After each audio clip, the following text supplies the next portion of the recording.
Air Force Garud Commandos, Naval Marcos Commandos and Army Special Forces in parachute operations. We must remember during war or during any hostile situation, there may be a requirement of dropping our para commandos, Army Special Forces behind the enemy lines. It may take place even at night, at low level. So, the Air Force instructors, they teach these ab initio Army Jawans, highly motivated lot, how to egress from the aircraft, how to jump out, how to deploy the parachute and then land at a very precise spot. See, landing at a precise spot is very necessary because when a stick is dropped, by stick I mean 10, 20, 30 paracommandos will be dropped in enemy territory. If they land up dispersed in far away places, then enemy will pick them up one by one on ground and shoot them. So, it is very necessary that they land together in a cohesive manner and immediately on ground adopt a tactically defensive position. So, Akash Ganga, these para jumpers, they are instructors, they are very, very highly qualified and they train hundreds of these para commandos every year in Agra. Yes, that of course, viewers, are the live visuals coming in. You can see the dignitaries seated there attending this very important ceremony, and we just witnessed live, first on Republic TV, those beautiful visuals on your screens from two different vantage points from the Chandigarh Air Base, the para jump by the Akash Ganga team, as Group Captain Devnath was pointing out and explaining the significance of it. And as we see, this is just the beginning of this ceremony to bid farewell to the MiG-21. And this is a grand ceremony, viewers. After the Akash Ganga skydiving team showcasing their skills, we'll have this air warrior drill team will display precision in their moves, and Air Chief Marshal AP Singh himself will be flying one of the MiG-21s in formation during the decommissioning ceremony, and it's going to be a memorable sight, of course. And it is going to be a very, very important ceremony, and Squadron Leader Priya Sharma will also be making history by being part of the final sortie, grand fly past there. Ishan, what is lined up next, as we just witnessed that beautiful sight? What's next? How is the schedule right now? Right now, after the dignitaries have arrived, we are scheduled for the takeoff of the MiG-21s. Shortly now, the MiG-21s will be taking off after the march past done by the IAF. Once the march past finishes, then the sorties will begin. The sorties will begin with taking off of MiG-21s, first in singles, then in pairs. And after the MiG-21 and LCA have done their sorties, we will see acrobatics team Surya Kiran perform live acrobatics throughout, and once the acrobatics have been performed, they will then go in for the conclusion of the ceremony, where water gun salute will be given to the MiG-21 and Form 700 for the final time will be handed over to the Raksha Mantri in this case. Right, this is the number 23 squadron known as the Panthers that will take part in this ceremonial fly past that is going to happen a short while from now. That will be followed by a water cannon salute as the jets make their final ending. So we just witnessed IAF's, the Indian Air Force's Akash Ganga skydiving team. Then we will have the march past, very, very important final sortie also to begin. Rajnath Singh is gracing this event along with other... We are getting live visuals of the Jaguar MiG-21s taking off. The first MiG-21 has just taken off from Air Base at Chandigarh.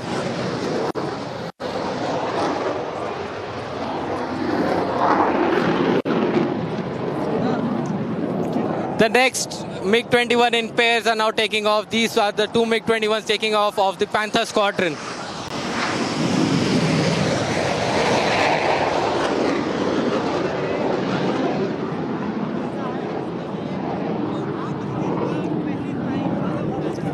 First of the MiG-21s have taken off for the final sortie. These are the MiG-21s of the Panther Squadron that have taken off and are now conducting this final sorties before the Indian Air Force Base. Absolutely, Ishan getting us those live visuals. Farewell ceremony beginning at the Chandigarh Air Base. After the Akash Ganga display, we have the final sortie, and this is the march past. This is the march past, The as we Akash were Ganga pointing. team, March Akash past. Ganga team is march past. Yeah. Yes. By the Akash Ganga team. The Akash Ganga team is, see the visuals, they have done the paratrooping right now, and we are shortly expecting the synchronized march past by the Indian Air Force band. The aerial displays, the march past and the final sortie, viewers. The synchronized march past there on your screens. Republic TV getting you the first visuals and the fastest inputs from the Chandigarh Air Base as the Indian Air Force bids adieu to the MiG-21, viewers. And there you have the ceremony that has kick-started. You have the aerobatics team as well that will be performing, and now we have from the Indian Air Force Chief to Squadron Leader Priya Sharma also flying in the formation to carry out the final sortie. And Air Vice Marshal Krishnamurthy is also joining us on the broadcast. Very good morning to you, sir. And as we will just reconnect with him. Seems to have a problem with the audio, but viewers, as we are getting you the live visuals from Chandigarh Air Base, these are the MiG-21 viewers, the aircraft that we are watching on our screens right now, all set for the farewell, all set for the final sortie. One last time in the air, and of course we will continue to say, okay, we have our guests continuing to be with us. We have Air Vice Marshal Krishnamurthy Murli joining us from Bengaluru, sir. A very good morning to you, Air Vice Marshal Krishnamurthy, sir. And this is, of course, a beautiful, beautiful sight. And I'm sure you must be very, very emotional also at the same time watching these live visuals, the farewell to India's oldest and legendary warhorse. Yes, morning to you. It's really good to join Republic National Live. It's an extremely emotional moment for me because, in 1975, I started my service career with in the MiG-21 squadron at the Tejpur. Then I went on to serve in two more squadrons, MiG-21M and the MiG-BIS aircraft. So, 7 years in MiG-21 in the formative years of my Air Force career, and probably the best years of my service. And it's so emotional to see, Bison taking off for the last time. And yes, all good things must come to an end, as we say. But then one must remember that MiG-21 variants of the Indian Air Force have served our nation for 62 years, a yeoman service to the nation, right from 1965 war up to Operation Sindoor. It has shown its mettle. Right. Vice Marshal, if I could just, quickly, perhaps rely on your experience of the MiG-21. It has a long history, dotted with, I would say, the fact that it is about resilience. It is about a story of how it has brought in much laurels for India. And for the Indian Air Force, it has been the most dependable, venerable warbird. And as many have been pointing out, no other warbird like what we are witnessing right now on our screens. No other defense equipment has served our nation so admirably as the MiG-21 variants of the Indian Air Force. And, despite the fact that it earned a couple of bad monikers given to it by the media, it has served the nation extremely well. And, all those old-timers who probably flew the aircraft and who maintained the aircraft will remember this aircraft for the rest of their lives. In fact, it was a little difficult to fly. The skill level of the pilots who flew the aircraft had to be extremely high. Just exactly what you're looking at right now, in front of you on the screens. The Panther Bison is taking off. It needs enormous amount of skill skill to fly this aircraft and come back and land at a 300 kilometers per hour speed. And then secondly, it was extremely difficult to maintain this aircraft with, spares not being available all the time. And then there are too many mechanical problems and the engine being the weak link in the entire chain. So, but all said and done, MiG-21, starting from MiG-21 FL, what we called the Type 77, right up to MiG-21 BIS, and subsequently the Bisons. In fact, MiG-21 BIS, a very stable aircraft, were refurbished in Russia for 4 years, and it came back to us as a Bison, and the Bison flew quite a lot. And everybody knows the story of Balakot, where we shot down F-16. So it has done a tremendous amount of service to the nation. And, seeing that the Bison is taking its bow and it's making a lost sortie is extremely emotional to people like me who spent some really memorable times in MiG Squadron and in the company of the MiG aircraft. Group Captain Bajpai, everyone has a story of MiG-21. What's the story that you would like to share? I will say it's a historic day, and the later in the history of our country and IAF history, it is a golden day that we are going to say adieu to our mainstream fighter aircraft MiG-21. For decades, it has served the Indian nation, and its roaring noise when we used to hear from the ground, we used to get motivated and confident that our sky is safe with MiG-21.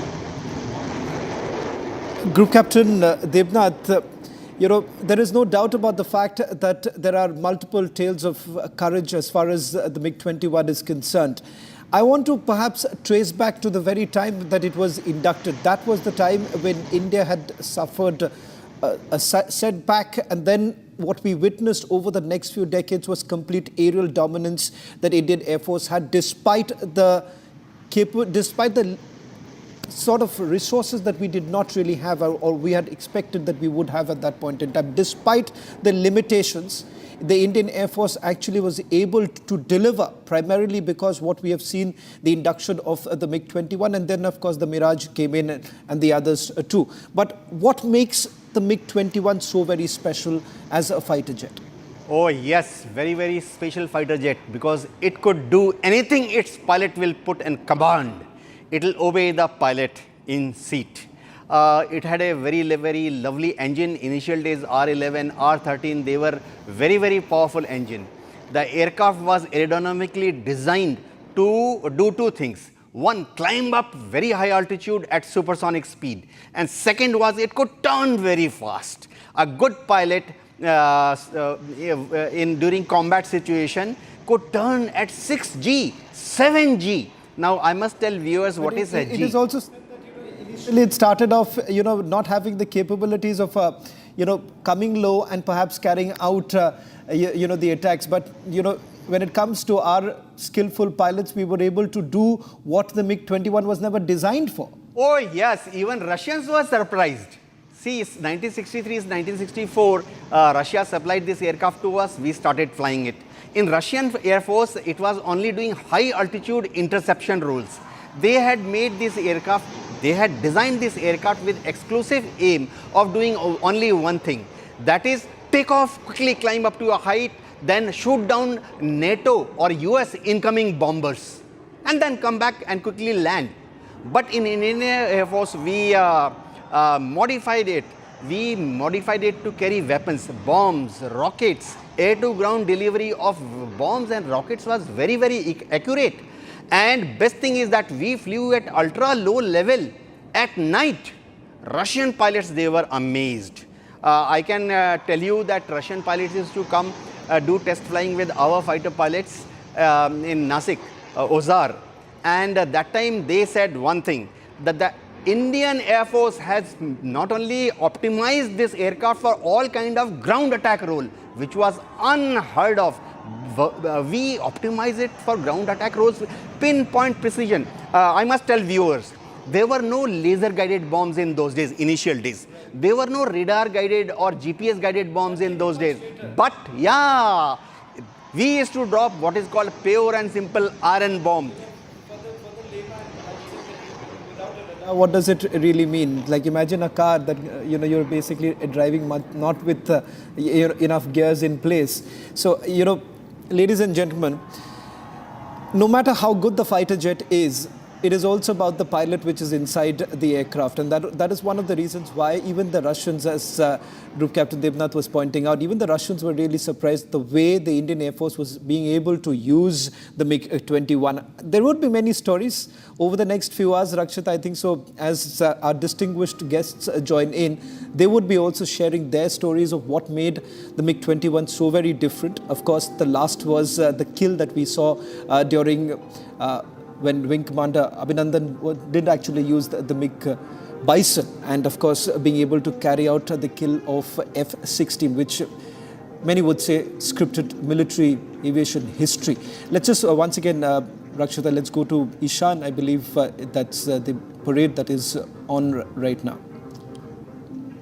So, synchronized march past has begun. Synchronized march past is being conducted on the runway in front of the MiG-21, behind them. The MiG-21 of the MiG-21 behind them. The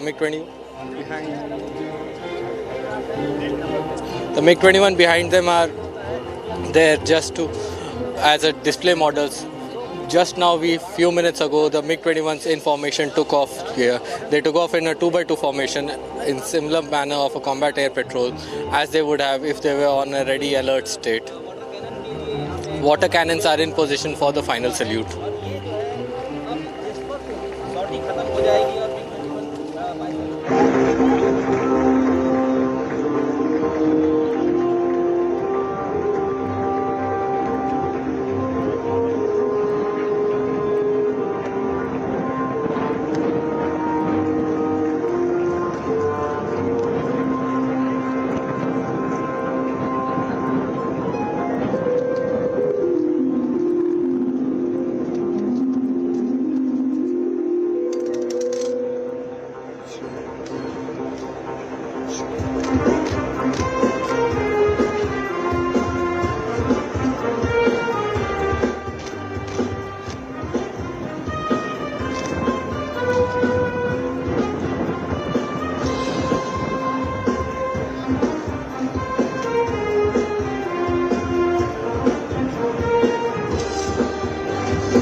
March past by the Indian Air Force as the Air Force bids farewell to the MiG-21 and the Steel Bird, as it's called, the Steel Bird retiring today, and the dignitaries there witnessing this historic moment. Chief of Defence Staff General Chauhan, Rajnath Singh, the Raksha Mantri, and all the service chiefs, of course.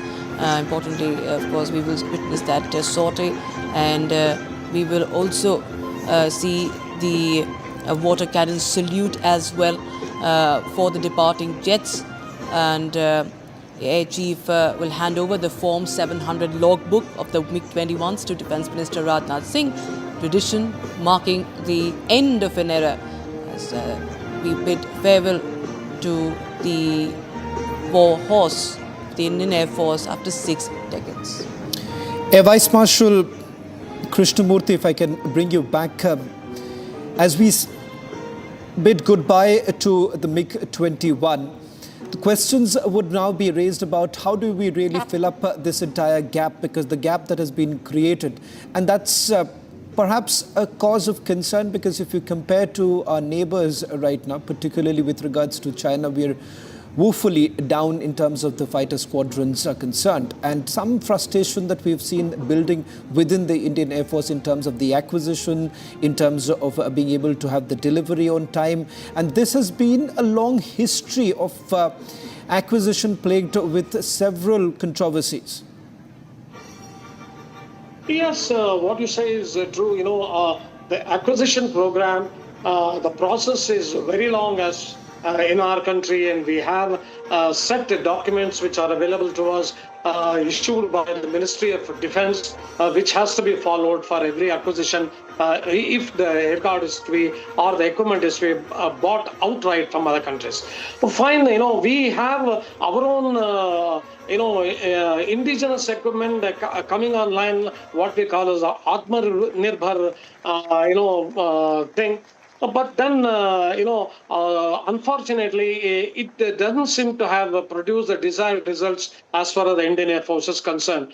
From 31 Squadron, with the phasing out of the MiG-21s, with the Panther Squadron going out, it becomes 29, which is really a matter, is a matter of serious concern as far as we are concerned.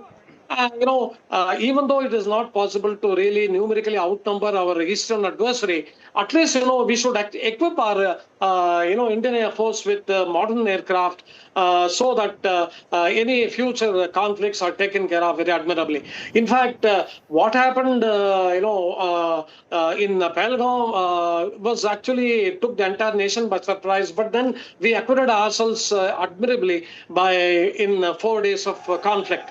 Now, the most important thing is, the replacement for MiG-21 unfortunately was not found in time. In 2005, we signed a contract with the HAL for delivery of 40 Tejas Mark 1 aircraft, and in 2019, the final operation clearance certificate was handed over to HAL by Symbolic. Now, in 2025, all the 40 aircraft have been delivered, but they are not really truly a replacement for MiG-21. And the LCA Mark 1A is now being touted as the replacement for MiG-21, and they are nowhere in sight. Now, if the reports are to be believed, next month, 2 aircraft, LCA Mark 1A is to be handed over to the Indian Air Force. We all remember that during the Aero India this year, Chief of the Air Staff, Air Chief Marshal AP Singh, he expressed his annoyance at the slow rate of delivery of this aircraft by HAL, and that became a matter of debate all over. Now, considering all these factors, in my opinion, this is my personal opinion, this Atmanirbhar, the indigenous development as well as procurement from other countries should go parallelly. We really cannot wait for some manna from the heaven to fall in to our lap, and then suddenly one day we wake up and say, all right, we got 42 squadrons. In fact, the 42 squadron itself now has become a big debate, because today the 42 has really no significance. In fact, why can't it be 52? Why can't it be 62? These are the things that are going on. We should now actually change that establishment of the Indian Air Force, probably from 42 to some higher side, equip the Indian Air Force with the latest platforms and weapons, and of course, parallelly, simultaneously, our own indigenous development should go on. I'm sure LCA Mark 1A, 83 aircraft, plus now there is a talk of another 97, will get inducted in due course of time in the Indian Air Force, and so will Tejas Mark 2 and AMCA. But at this moment, the total number of squadrons reducing to 29 is a matter of very serious concern for all of us, and I'm sure government, particularly the Raksha Mantri and the Pradhan Mantri, the Prime Minister of this country, are well aware of this. Right, and as we were just, witnessing the march past, in just a short while from now, the water cannon salute will also be beginning, and this will be the final handing over, and this will be the final sortie. Also, viewers, there you can see India's oldest war horse, and very interestingly and very importantly, Group Captain Bajpai, this is the most produced, fighter jet. What really explains the importance of this factoid that we are sharing? Today it's very, very important that MiG-21, though it has served the nation, we should never forget the role played by it during 1965 war and 1971 war. It has outplayed the mighty Sabre jets of US, and as AVM was explaining, we are moving from MiG-21 and getting it replaced by LCA Mark 1, which is a very capable aircraft. However, with certain limitations, it has more power, it has more wing area, it has more maneuverability, its flight control is excellent. I believe that the fly past has begun right now. I guess the iconic fly past of the MiG-21. We've all romanticized the induction of this warbird. Many would be extremely, emotional about letting it go. But somewhere down the line, over the years, this question that was time and again, gentlemen, I'm asking you this because there was an intense debate that was happening. Why are we stretching it? Worldwide, this particular jet, which was used by other countries, were also given up. But why did India really push it to that extent, where you've had, fatalities, and fatalities not just in, numbers which are huge? Despite that, we did actually, sort of stretch it. Are we, at some level, over-romanticizing this war machine? There are many reasons for it. If you look back, all past defense procurement in one way or other got involved in certain abnormalities, because defense procurement is to be followed as per the set guidelines of DPP. That was one issue. Second, any government would like, because there is a huge capital expenditure is involved, so they would like to have purchase of aircrafts along with settling other issues also, the diplomatic issues. The third is that we were moving since long, especially with the present government, we wanted to go towards the Atmanirbharta. It has got its own added advantage with respect to coding, with respect to cyber security, with respect to everyday changing geopolitical situations. So we are not dependent on the foreign countries. As AVM was saying, we should have judicious exploring both the things. One is the indigenous productions. Second is parallelly we should procure. Yes, it is a cause of concern for all of us that we got reduced to 29 fighter aircraft squadrons, which is to be overcome as early as possible. Induction of LCA Mark 1 is a right step in that direction. There, HAL and MOD should pull up the socks and should make sure that delivery to IAF takes place as per the laid down time limits. Parallelly, in case if we can procure Rafale or some other foreign aircraft of 5th generation or stealth capabilities, we will be overcoming these shortcomings. Group Captain Deepnath, before I come to you, I just want to quickly go across to my colleague Ishan, who's joining us from Chandigarh. Ishan, can you hear me? Hi, I can hear you. I can hear you, Shavan. Ishan, undoubtedly, Group Captain Bajpai, Ishan perhaps is one of those lucky reporters. The MiG-21 has taken off. 1 minute, hold on, Ishan, hold on. I think so. We'll just try and fix your frame right now as the fly past begins. In fact, Rakshita, Ishan happens to be one of those lucky ones to be able to witness this, as I would say, for you know, in the career of any defense journalist, these are momentous occasions. Ishan, first of all, quite lucky that you are, and I believe you're being able to witness it. I believe you could also try and go across to Shubhangshu Shukla, who's also there. I'm told that he's also there. Ishan, is he there? We do not have confirmation of Shubhanshu Shukla's presence here right now. Although it has been heard that he is present and he will be coming, We but should his try and arrival get was not we should showcased. try and get him, We because are I now think so. You know witnessing that the flight that reflects you know, as I would say, you know, different generations coming together. And interestingly, you know, there is the story of the man who first under whom this the fighter jet was basically inducted, who later on became you know, the Indian Air Force Chief Dilbag Singh. And now what we have is Air Chief Marshal AP Singh, you know, carrying out the final operations of the MiG-21 in the month of August. Ishan, over to you. What's happening right now? What's expected in the next few moments? Right now, the MiG-21s are flying in a circular pattern. They have taken off from the airbase in front of us. It is a truly electrifying experience being here. The sound and thunder of the aircraft definitely sends chills down your spine. It is spectacular event that is happening over here. We just saw the march past happen, the synchronized march past that had happened, and now we are seeing the sorties being carried out in a circular formation. These are similar to combat air patrols carried out by the Indian Air Force. They took off in a 2x2 pattern, and now they are doing the sorties above our head. The sound is thunderous, the atmosphere is electric, and we can definitely feel a sense of pride and honor today as we say goodbye to a venerable veteran of the Indian Air Force. Group Captain Devnath, what we were essentially saying that I don't know, Rakshita and I, we were not even born when this was basically inducted.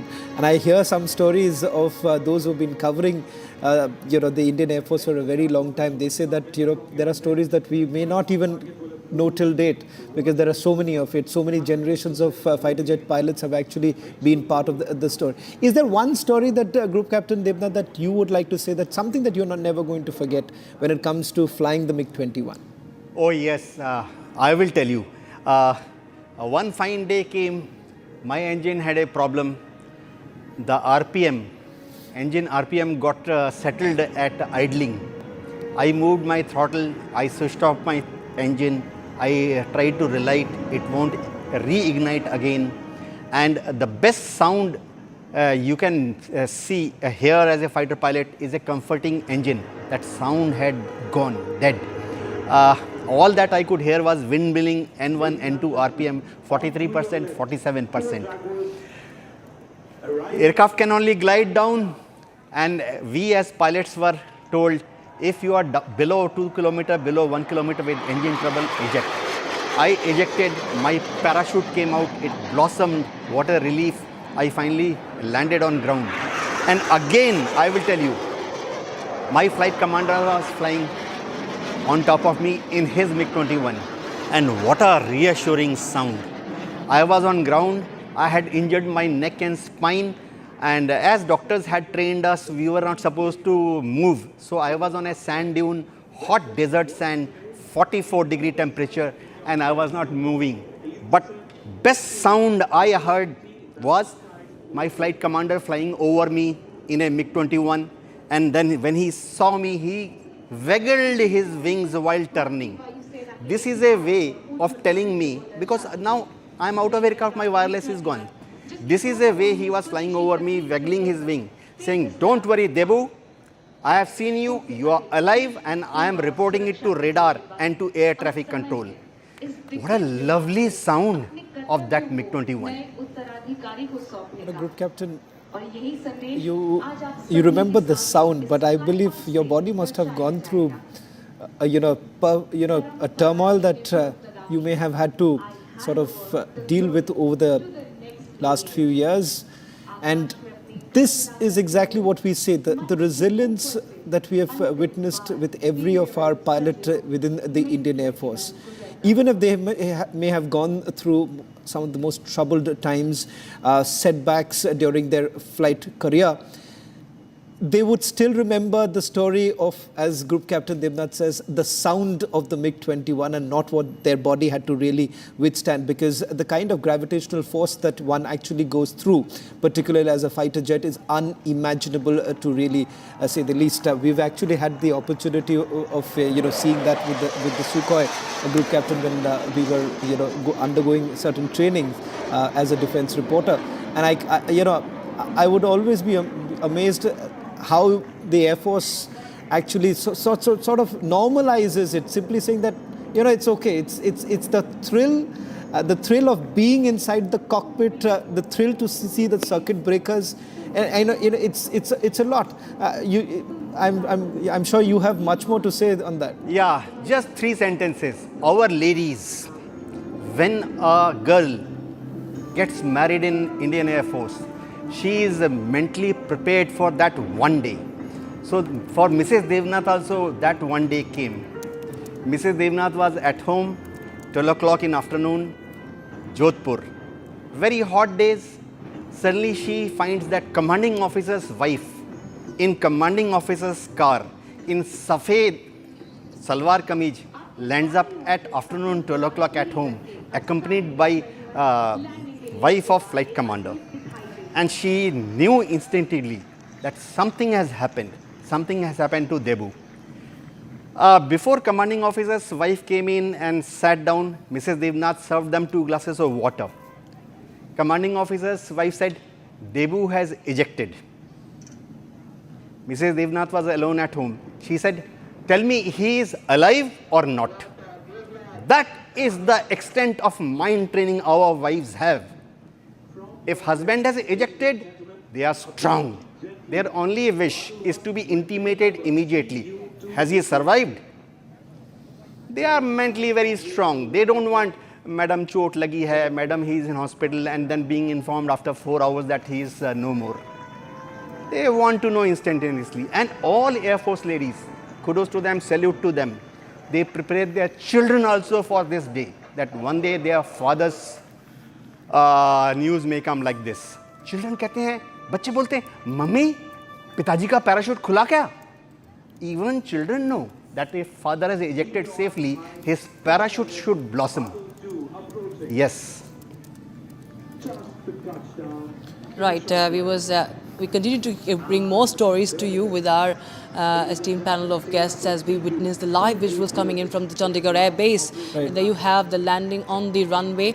The Suryakiran team also, Shavan, also was displaying the formations there. And this, of course, is a grand farewell that is being witnessed today. The Tri-Services Chief, the former chiefs also. It's the landing that has now just taken place. Before I take it forward, first of all, salute to you, Group Captain Debnath, to your family and to all the family members of all Indian Air Force officers, because I think so not often do we get the opportunity to thank every serviceman, to be able to perform what they do on a daily basis, and it's never been easy. So thank you to everyone who's watching, and from all of us here in Republic, we always say that for us it's been forces first, and it'll always remain forces first. And it's because of the countless tales of courage, like valiant officers like Group Captain Debnath and various others have time and again spoken about. Rakshita, I'll just before we carry on, we'll have to just slip into a short break as we continue with our rolling coverage of the decommissioning of the MiG-21. 6 decades of service comes to an end.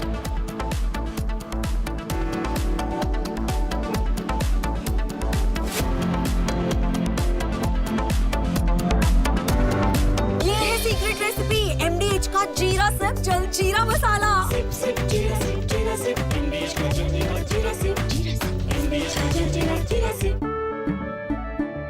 केसरिया से मन जोगी हुआ रे, दिल झूमे देखो मतवारा हुआ रे. केसरिया से मन जोगी हुआ. हर पल मनाओ केसरी त्योहार. विमल, बोलो जुबान केसरी. थोड़े में ज्यादा स्वाद, ये तो है इसकी खास बात. वाओ मामा, क्या स्वाद बात है। अरे मेरे राजा। साथियों, विकसित भारत के लक्ष्य तक पहुंचने के लिए हमें आत्मनिर्भरता के रास्ते पर चलना ही होगा और भारत को आत्मनिर्भर बनाने का बहुत बड़ा दायित्व हमारे एमएसएमईज यानी हमारे लघु, मध्यम और कुटीर उद्योगों पर भी है, जो देश के लोगों की जरूरत कम है, जो हम देश में ही बना सकते हैं, वो हमें देश में ही बनाना चाहिए। साथियों, जीएसटी की दरें कम होने से नियम और प्रक्रियाएं और आसान बनने से हमारे एमएसएमईज, हमारे लघु उद्योगों को, कुटीर उद्योगों को बहुत फायदा होगा। उनकी बिक्री बढ़ेगी और टैक्स भी कम देना पड़ेगा, यानी उनको भी डबल फायदा होगा। इसलिए आज मेरी एमएसएमई से लघु उद्योग हो, सूक्ष्म उद्योग हो, कुटीर उद्योग हो, आप सबसे बहुत अपेक्षाएं हैं। आपको भी पता है, जब भारत समृद्धि के शिखर पर था, तब भारत की अर्थव्यवस्था का मुख्य आधार हमारे एमएसएमईज थे, हमारे लघु और कुटीर उद्योग थे। भारत की मैन्युफैक्चरिंग, भारत में बने सामानों की क्वालिटी बेहतर होती थी। हमें उस गौरव को वापस पाना है। हमारे लघु उद्योग जो बनाए, वो दुनिया में हर कसौटी पर बेस्ट हो, उत्तम से उत्तम हो। हम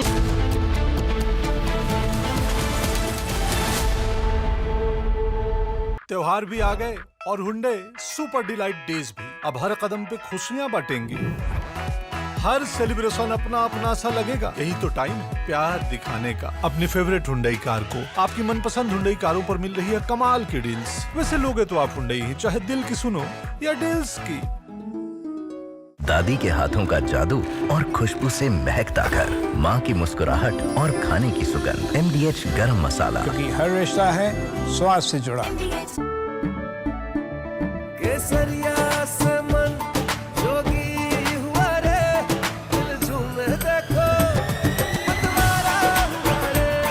केसरिया से मन जोगी हुआ। हर पल मनाओ केसरी त्योहार। विमल, बोलो जुबान केसरी।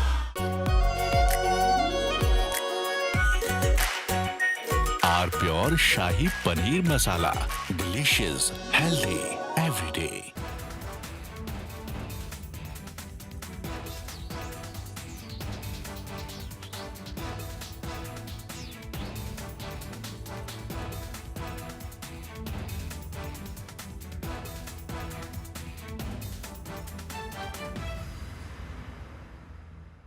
साथियों, हम नागरिक देवो भवः, नागरिक देवो भवः के जिस मंत्र के साथ आगे बढ़ रहे हैं, नेक्स्ट जनरेशन जीएसटी रिफॉर्म में इसकी साफ झलक दिखाई देती है।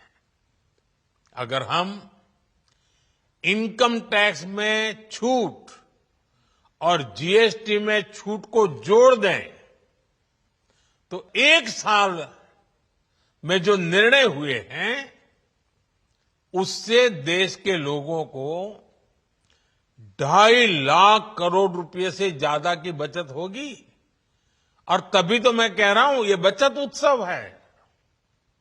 साथियों, विकसित भारत के लक्ष्य तक पहुंचने के लिए हमें आत्मनिर्भरता के रास्ते पर चलना ही होगा और भारत को आत्मनिर्भर बनाने का बहुत बड़ा दायित्व हमारे एमएसएमईज यानी हमारे लघु, मध्यम और कुटीर उद्योगों पर भी है, जो देश के लोगों की जरूरत का है, जो हम देश में ही बना सकते हैं, वो हमें देश में ही बनाना चाहिए। साथियों, जीएसटी की दरें कम होने से नियम और प्रक्रियाएं और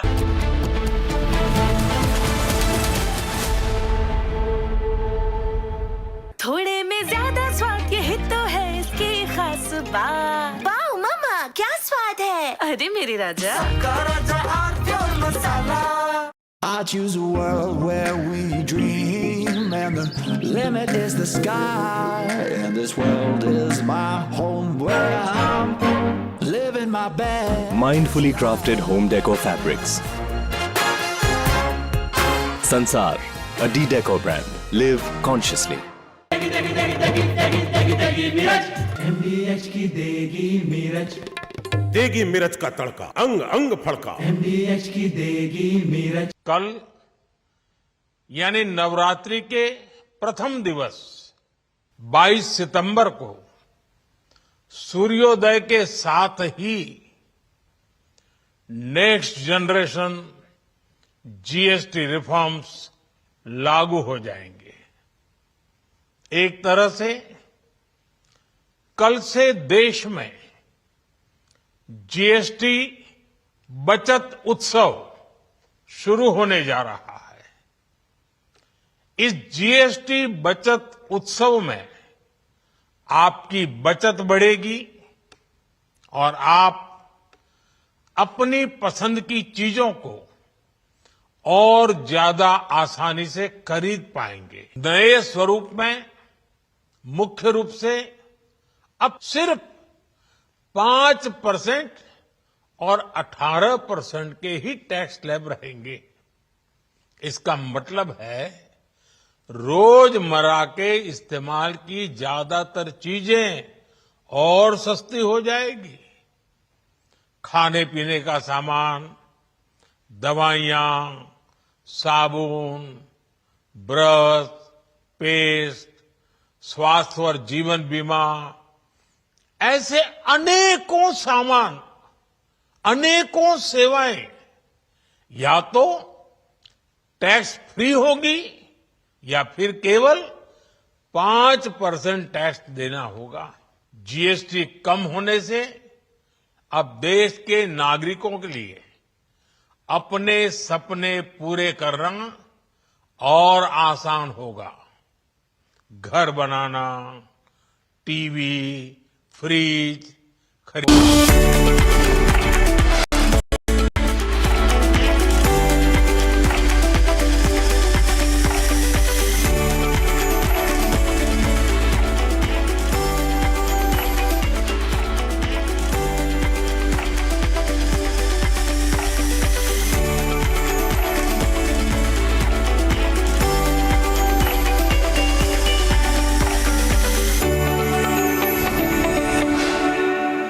त्योहार की खुशियां होंगी double. Hyundai super delight days में आपकी मनपसंद कार्स पर मिल रही है कमाल के डील्स। वैसे लोगे तो आप हुंडई, चाहे दिल की सुनो या डील्स की। अब छोलिया हो या लोबिया, सफेद चने या काले चने, सब कुछ मजेदार बने। केसरिया से मन जोगी हुआ रे, दिल झूमे देखो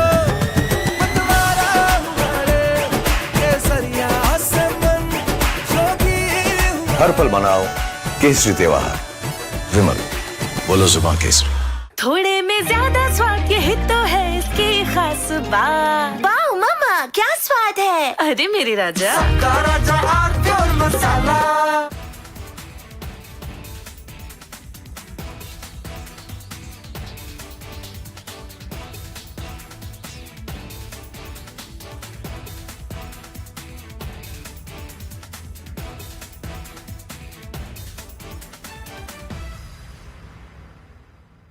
है। साथियों, विकसित भारत के लक्ष्य तक पहुंचने के लिए हमें आत्मनिर्भरता के रास्ते पर चलना ही होगा और भारत को आत्मनिर्भर बनाने का बहुत बड़ा दायित्व हमारे एमएसएमईज यानी हमारे लघु, मध्यम और कुटीर उद्योगों पर भी है, जो देश के लोगों की जरूरत कम है, जो हम देश में ही बना सकते हैं, वो हमें देश में ही बनाना चाहिए। साथियों, जीएसटी की दरें कम होने से नियम और प्रक्रियाएं और आसान बनने से हमारे एमएसएमईज, हमारे लघु उद्योगों को, कुटीर उद्योगों को बहुत फायदा होगा। उनकी बिक्री बढ़ेगी और टैक्स भी कम देना पड़ेगा, यानी उनको भी डबल फायदा होगा। इसलिए आज मेरी एमएसएमई से लघु उद्योग हो, सूक्ष्म उद्योग हो, कुटीर उद्योग हो, आप सबसे बहुत अपेक्षाएं हैं। आपको भी पता है, जब भारत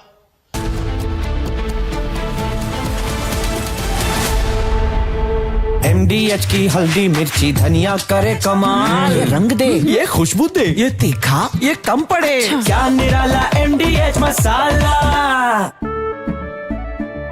केसरिया से मन जोगी हुआ रे, दिल झूमे देखो मतवारा हुआ रे, केसरिया से मन जोगी हुआ। हर पल मनाओ केसरी त्योहार। विमल, बोलो जुबान केसरी। थोड़े में ज्यादा स्वाद, यही तो है इसकी खास बात। वाओ मामा, क्या स्वाद है। अरे मेरी राजा, राजा और मसाला।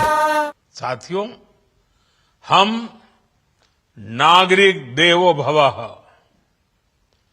नागरिक देवो भवः के जिस मंत्र के साथ आगे बढ़ रहे हैं, नेक्स्ट जनरेशन जीएसटी रिफॉर्म में इसकी साफ झलक दिखाई देती है।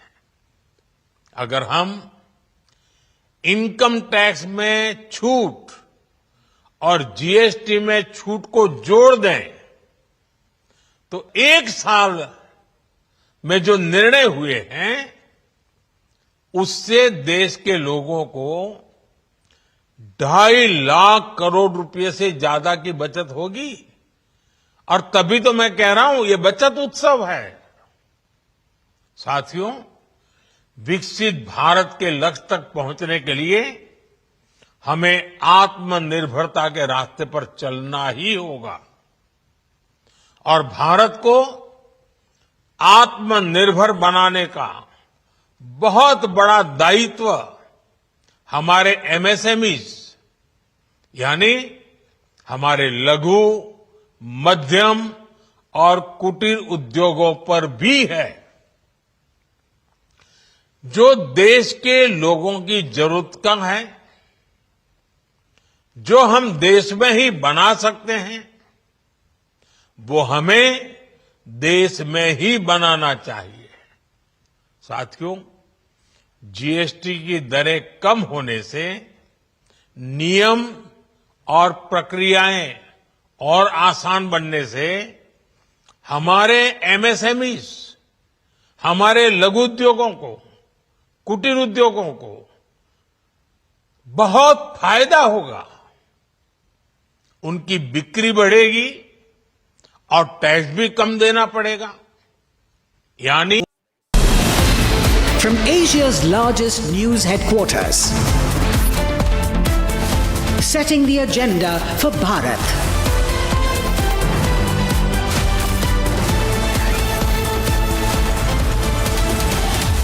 You're watching Republic.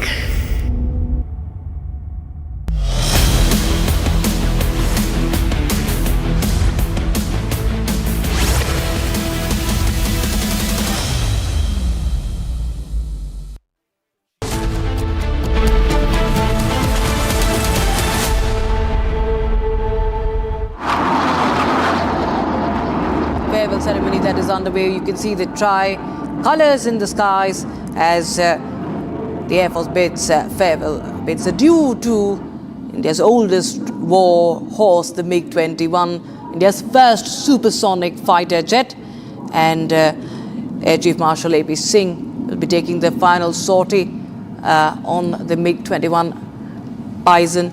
And this is the decommissioning, and Republic TV getting you those visuals from Chandigarh Air Base.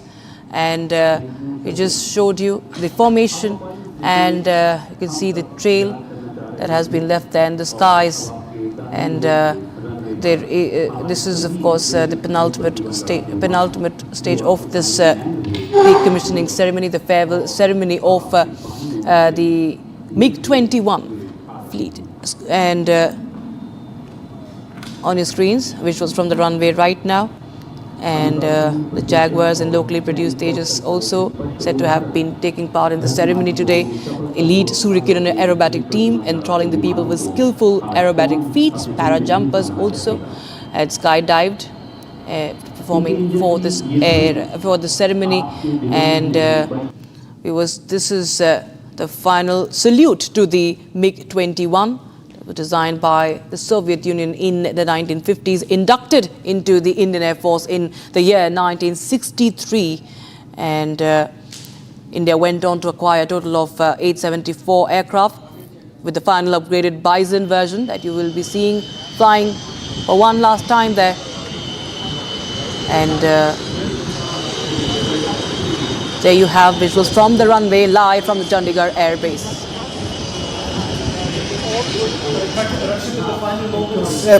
The final salute of a MiG-21, 6 decades of service provided by this fighter jet that you see right now on your screens, for the last time that we would be witnessing the war horse being given the water cannon salute right now, Group Captain Debnath in the studios. In fact, countless fighter pilots perhaps on the one hand would be romanticizing their affair with the MiG-21, but as the affair now comes to an end, ladies and gentlemen, a new chapter begins in the history of Indian Air Force, with the indigenous built Tejas taking the place of the MiG-21. While it has served the nation, the pride of the nation that was carried into the skies has played a pivotal role in several conflicts, starting from the 1965 war to 1971, and of course in the Kargil war played the role of aerial dominance, and finally what we saw was during the Balakot airstrikes that took place. Now, as they say, the venerable MiG-21 of the Indian Air Force, over 850 aircrafts that were produced by India. Of course, for the Russians, it was also a big surprise in the manner Indian Air Force did manage to use this. Many would say the jugaad of Indian Air Force that we have essentially witnessed here. Inside the cockpit for any fighter jet pilot, remember, this not only happens to be a challenging moment, but also a euphoric moment for those who are inside that cockpit. And Group Captain Debnath, you would concur, when you are inside the cockpit, this is the very moment when you are on the runway, on the tarmac, and thereafter the takeoff that it takes place. Challenging to say the least, but at the same time, what goes through the mind of a fighter pilot when you're right now, the way the current fighter pilot is inside the cockpit of the MiG-21. What is it to be like inside the cockpit of MiG-21? Yes, very, very hard, very, very delicate moment for any pilot. Both the pilots who are inside the cockpit, right now they know that once they switch off the engine, we have on the left side what is called HP, high pressure HP cock. Once they switch off, this is the last time they are doing it. And they will leave the cockpit. You'll very soon find that ladders will be put there for them to come down. They know that this, for the last time, they are climbing down the cockpit of a MiG-21. Right. And this aircraft, I hope it will be displayed with a lot of pride in various schools and colleges, where the next generation will observe these aircraft, ask questions from their teachers, and probably one day they will become best of the engineers and pilots in Indian Air Force. When the aircraft is switched off, in olden days, this tradition was there, which we are following, that two water cannons are fired. I must tell the viewers what is it. Every Air Force base will have 2 domestic fire tenders, DFT, and every Air Force base will have 2 CFTs, crash fire tenders. So they can fire a water cannon or something called AFFF, which is a foam on any aircraft in case there is an incident, accident, or aircraft catches fire. So this is the final salute being paid by the final ground staff. The final formation also takes place. Air Marshal Sanjeev Kapoor is also joining us on this broadcast. Air Marshal Sanjeev Kapoor, thank you very much.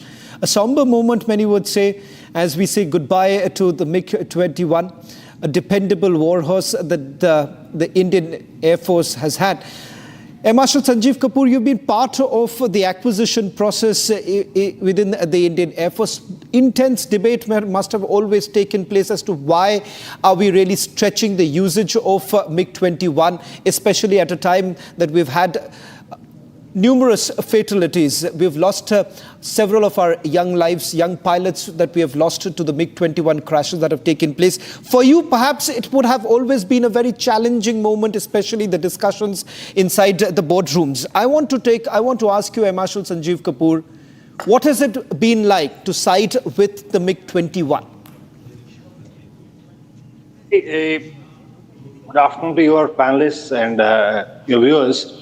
I would like to say that the LCAs were to replace the MiG-21s. And it is around in the early 2000s that we realized that the LCA is not catching up at the rate at which the MiG-21s would be phased out. It was supposed to be one-to-one replacement. But there has been delays, which we all know. And we have not been able to replenish the MiG-21 squadrons by LCAs, which was the original case. The procurements for various components of these aeroplanes has been one of the stumbling blocks. And as we speak, the GE 404 engines, which come from United States, have been the main cause for these aircrafts not to be passing out from HAL in the time frames which have been set. So it's a setback because we have reduced our squadron strength, and on the other hand, we are phasing out. As you see, the last 2 squadrons are being phased out now, and this brings down our squadron strength to 29, and that is the situation today. Air Marshal Sanjeev Kapoor, would you be able to recall some of those moments? Because let's not forget that there have been challenging times that the Indian Air Force has had, particularly those very moments when we have seen there has been, a clamor within the society as to why are we really giving this, flying coffins, Widowmaker, several monikers that we have seen associated with the MiG-21. What went through your mind and what went through your colleagues' mind, especially when you were battling one of the most difficult phases of the MiG-21, when you had to take the call that no matter what, we will have to continue with a few more squadrons of the MiG-21? See, it's wrong to call it Widowmaker or flying coffins and these kind of terms, because these are the largest number of air platforms flying in Indian Air Force. We have had 20 plus squadrons at some stage flying MiG-21s, just compared to 2 squadrons of Rafales or 3 squadrons of MiG-29s which are flying now. So in ratio, when the large number of aeroplanes, about 700 of plus, have only been manufactured by HAL. So the ratio with which we have had accidents, obviously the MiG-21s would have the largest share as compared to the other platforms. The aircraft accident rate was within the global stipulated and Air Force stipulated figures. It was not more, but just that the numbers were a little more. And there was, pressure from all quarters that why are we flying these old machines? And we did upgrade the last tranche from 96 to year 2000 to Bisons, wherein we fitted the state-of-the-art, equipment on this aeroplane. We fitted beyond visual range missiles. We put a head-up display. We improved the communication equipment. We put the, global positioning system and other factors with which this aircraft became a 4th-gen aeroplane. And we see from 2001, when the Bisons were inducted, to now, nearly 2.5 decades later, the aircrafts are still flying. and they just switched off before you. Well, in fact, on our screens right now, there you have Raksha Mantri Rajnath Singh, as well as the crew of the MiG-21. Group Captain Bajpai, if I can also bring you in, just to describe these very moments that we see on our screens right now as we bid farewell to one of the most redoubtable fighter jets that India has had. It will be appropriate, while we are cherishing the fond nostalgic memories of MiG-21 aircraft on the day when all of us are saying bye-bye to it. The pilot and the aircraft are the front line end of operations. I will try to touch a chapter which is slightly less talked about. It will be appropriate to convey our sincere gratitude for the technical team which makes this aircraft serviceable by slogging around the clock. I would like to convey on behalf of entire country all the old-time chiefies, the airmen, the warranted rank, the engineering officer, the STOs, the SE aircraft, the base chief engineering officers at command level, the CNJ team at air headquarter level, ACS NGA team. These people have slogged and worked continuously to make sure that MiG-21 has flown for 60 decades. It's not easy to maintain this machine. It is a old time, minded, this was the first aircraft in the globe which had a speed of 2.05 Mach, twice the speed of sound. Which year? 1960s. So, and this particular aircraft was very difficult to maintain because it's not had the modular concept. Even for changing the engine, it was requiring 5 to 6 days effort because the rear fuselage is to be detached. Then there are certain dismantling action is to be done, engine is to be taken out, new engine is to be pushed in, then superstructure grounden is to be given, then the rear flange is to be attached, then the grounden is to be taken. Unlike the modern days, Western fighter aircraft where engine change can be undertaken in a day or two. And it will be most appropriate if I mention two of my course mates' name. One is Group Captain K.S. Chansekar, who was privileged to have a SDO tenure. Group Captain Devnath will appreciate that he had 6 squadron technical officers tenure, which is beyond imagination. The other officer, another course mate of mine, who was instrumental in induction of the LCA Mark 1, he is Uday Shankar Akela. This gentleman, Uday Shankar Akela, was instrumental for flight control testing. And till date, we didn't have any problem on LCA Mark 1, which used to be a problem on MiG-21 because of its high landing speeds. Air Marshal Sanjeev Kapoor, for the longest time, the Indian Air Force was also, in a joking manner called the MiG Air Force. And we've certainly come a long way as we see these images right now beaming on our screens. That is the Raksha Mantri along with Chief of Defence Staff, Chief of Army Staff, Chief of Naval Staff, also there on your screens right now. Air Marshal Sanjeev Kapoor, if I may ask you with regards to how the journey of the MiG-21 packed into boxes and being brought to Bombay at that point in time, and then putting together the MiG-21, the Russian pilots carrying out the flight safety and finally handing it over to the Indian Air Force. How has the journey been like? Of course, with being able to carry out at least 4 armed conflicts, one of the most dependable war machines that India has ever had. Yes, these aircrafts did arrive in our country from 60s. They came in crates by ships from erstwhile USSR.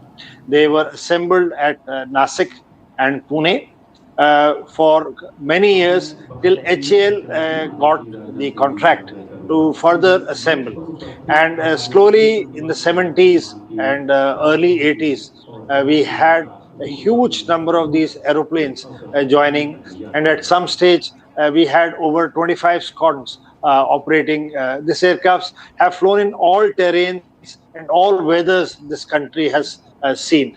These aircrafts have operated at Srinagar in north, to Pune in south, to Chabua in east, to extreme west in Nalia and Bhuj. So the scope and the terrain and the temperature conditions and the topography at which and this aircraft has flown all types of missions.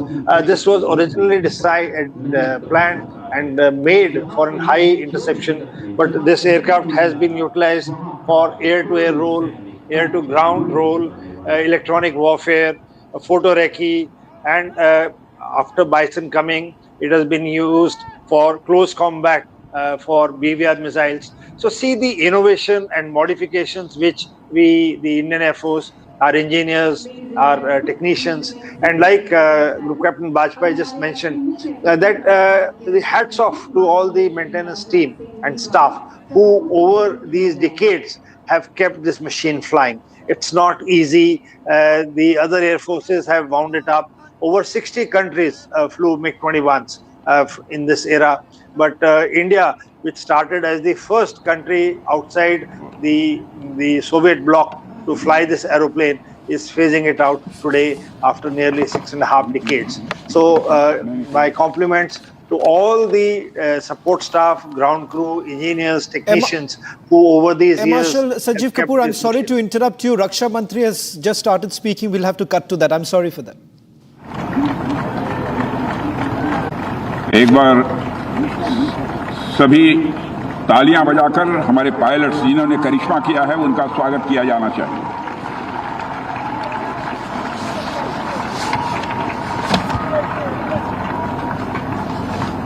Okay. Chief of defence staff general Anil Chauhan, chief of naval staff admiral D K. Tripathi, chief of army staff general Upendra Dwivedi, chief of air staff air chief marshal AP Singh, DDR&D and Chairman DRDO Dr. Sameer V. Kamath, Defense Services K3 Financial Advisor Dr. Mayank Sharma। यहाँ मौजूद भारत सरकार और हमारी तीनों सेनाओं के अधिकारीगण, उनके परिवारजन एवं हमारे ऐसे वायुसेना के अधिकारी जिन्होंने कि अपनी पूरी जिंदगी खपाई है अपनी सेवा में, ऐसे हमारे सभी पूर्व सैनिक अधिकारी एवं अन्य कर्मी, अन्य एयर वॉरियर्स, देवियों व सज्जनों, सबसे पहले मैं देश की संप्रभुता, एकता और अखंडता को अक्षुण्ण बनाए रखने में अपना अहम योगदान देने वाले इंडियन एयर फोर्स के वीरों को मैं नमन करता हूं।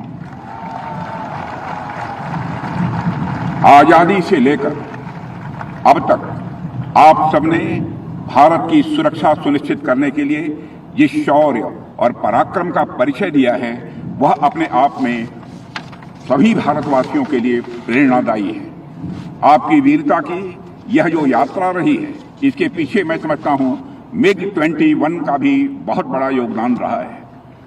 साथियों, आज हम सब MiG-21 की फाइनल ऑपरेशनल सॉर्टी के लिए एकत्र हुए थे। इस मौके पर आप सबके बीच आकर मेरे मन में कई सारे इमोशंस तैर रहे हैं, कई भावनाएं तैर रही हैं। मेरे मन में इस समय गौरव की भावना भी है, तो वहीं एक तरफ कृतज्ञता की भावना भी है। साथियों, आज जब हम MiG-21 को इसकी ऑपरेशनल जर्नी से विदाई दे रहे हैं, तो मुझे लगता है हम एक ऐसे अध्याय को विदा करने जा रहे हैं जो न केवल इंडियन एयर फोर्स के इतिहास में, बल्कि हमारी पूरी मिलिट्री एविएशन की जर्नी में गोल्डन लेटर्स में लिखा जाएगा।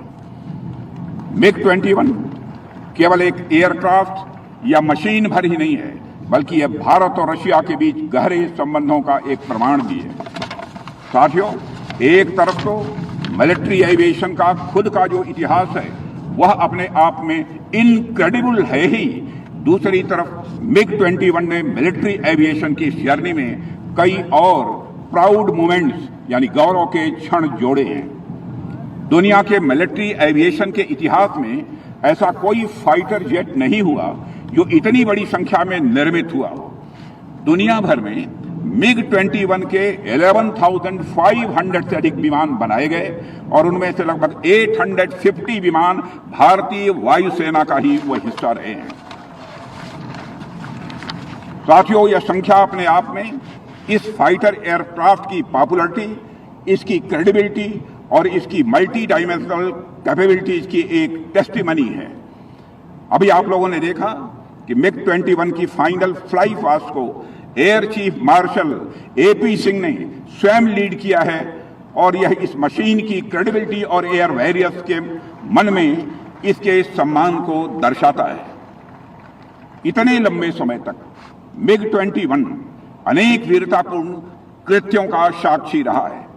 इसका योगदान किसी एक घटना तक या केवल एक युद्ध तक सीमित नहीं रहा है।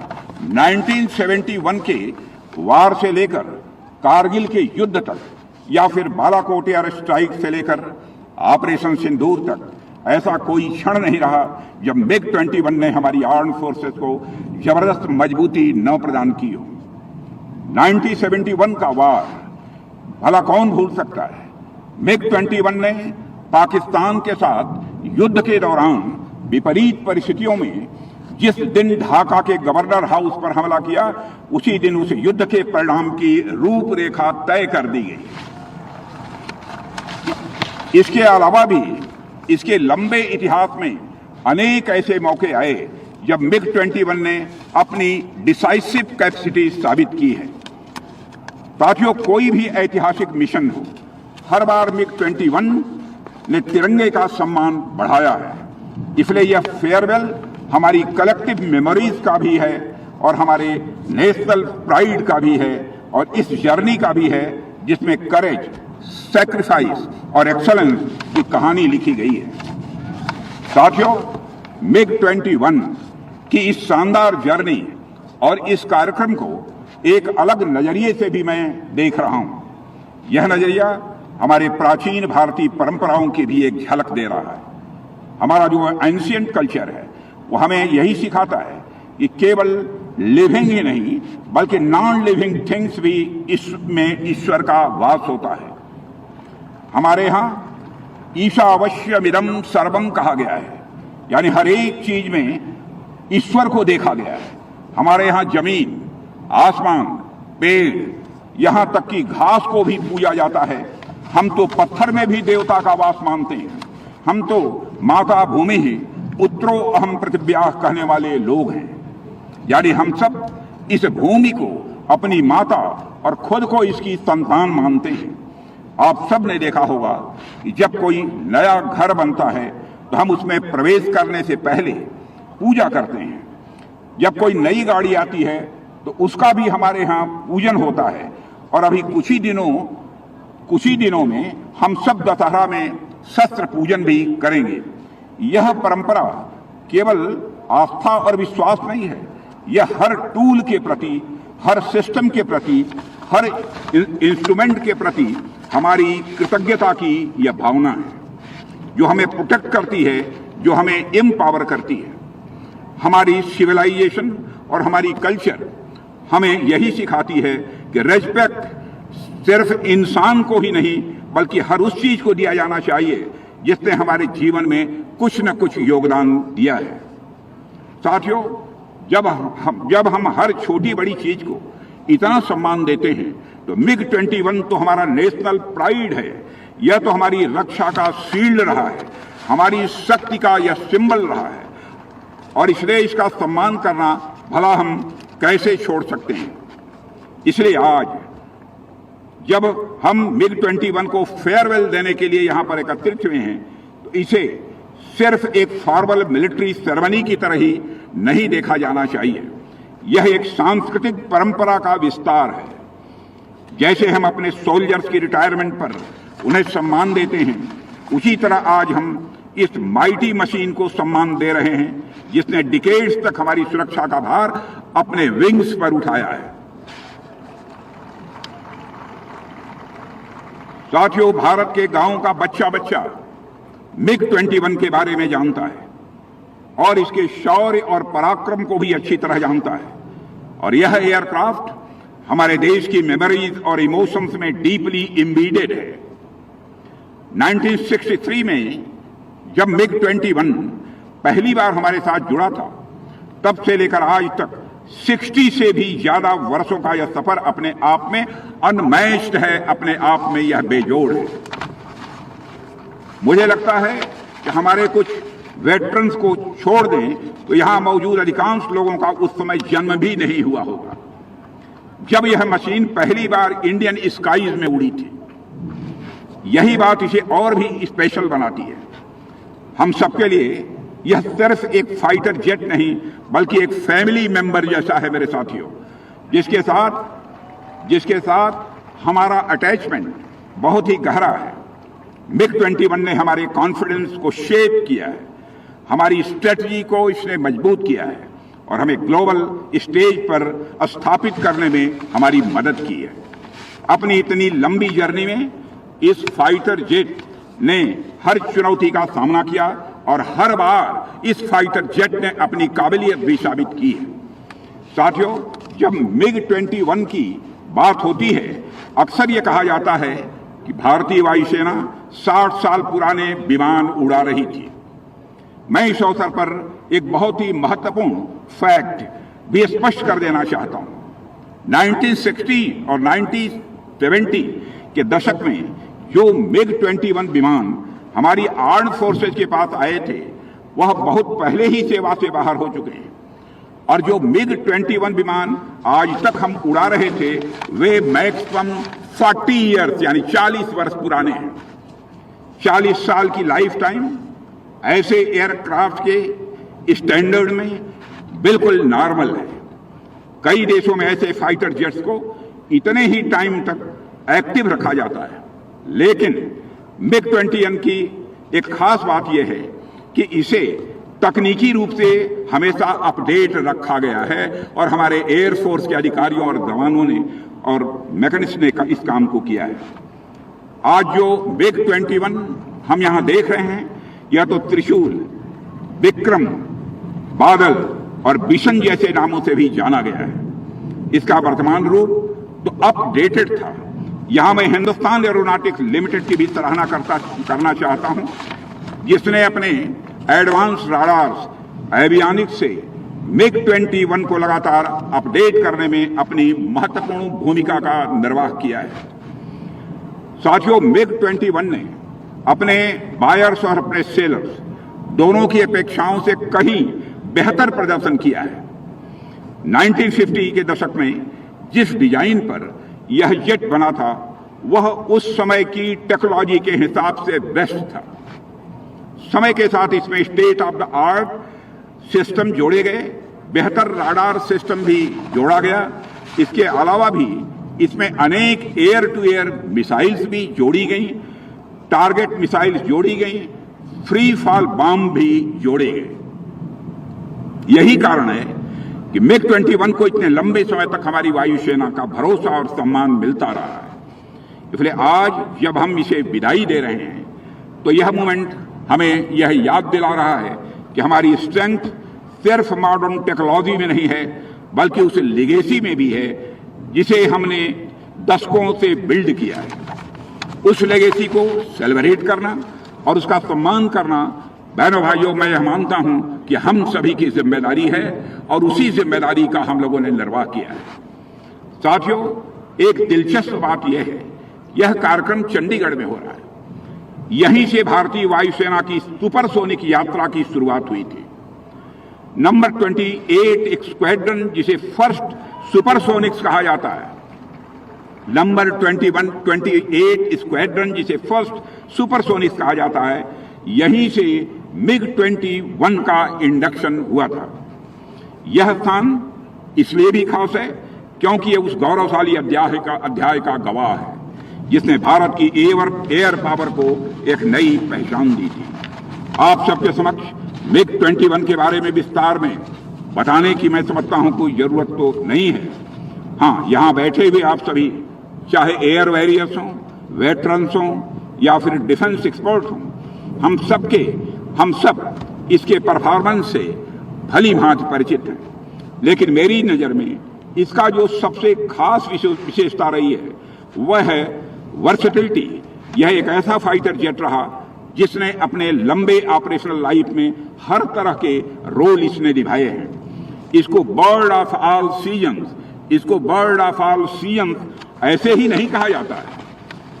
एक इंटरसेप्टर के तौर पर इसने दुश्मन को रोकने का काम किया है। ग्राउंड अटैक में इसने अपनी आक्रामक क्षमता भी दिखाई है और एयर डिफेंस फाइटर जेट के रूप में इसने स्काईज को प्रोटेक्ट किया है। और सिर्फ इतना ही नहीं, इसने एक ट्रेनर एयरक्राफ्ट के तौर पर भी असंख्य एयर वॉरियर्स को भी तैयार किया है। कहने का मतलब यह है कि MiG-21 ने हर उड़ान के साथ भारत के भविष्य को और भी मजबूत किया है। साथियों, MiG-21 अगर इतने वर्षों तक भारत की सुरक्षा में अपना योगदान देता रहा है तो इसके पीछे की ताकत इंडियन एयरफोर्स का हर पायलट, इंडियन एयरफोर्स का हर वॉरियर, जिसे हम एयर वॉरियर कहते हैं, और हर ग्राउंड क्रू ने दी है। MiG-21 के साथ उन्होंने अपना साहस और अपना समर्पण जोड़ा है, इसलिए उनका भी मैं अपनी तरफ से अभिनंदन करना चाहता हूं। साथियों, अगर आप 80 और 90 के दशक की तरफ नजर डालें तो आप देख पाएंगे कि MiG-21 सिर्फ एक फाइटर एयरक्राफ्ट ही नहीं बल्कि हमारी इंडियन एयरफोर्स के लिए एक ट्रेनिंग ग्राउंड के रूप में भी कार्य कर रहा था। इस लीजेंडरी प्लेटफॉर्म पर खड़े होकर न जाने कितने जाबाज पायलट्स ने उड़ान भरी है। सीखा कि आसमान से कैसे बात करनी है, इसने ही हमको सिखाया है।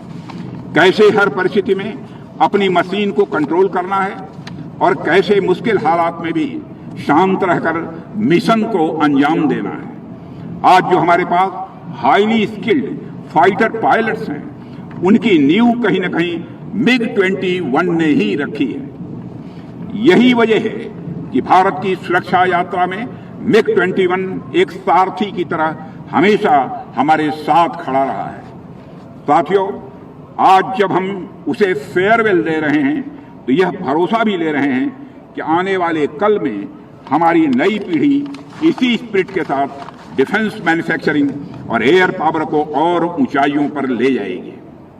मुझे विश्वास है कि आने वाले समय में जब दुनिया भारत को देखेगी तो कहेगी यह तो वो देश है जिसने MiG-21 से शुरुआत की और आज फ्यूचर टेक्नोलॉजी में दुनिया का लीडर है।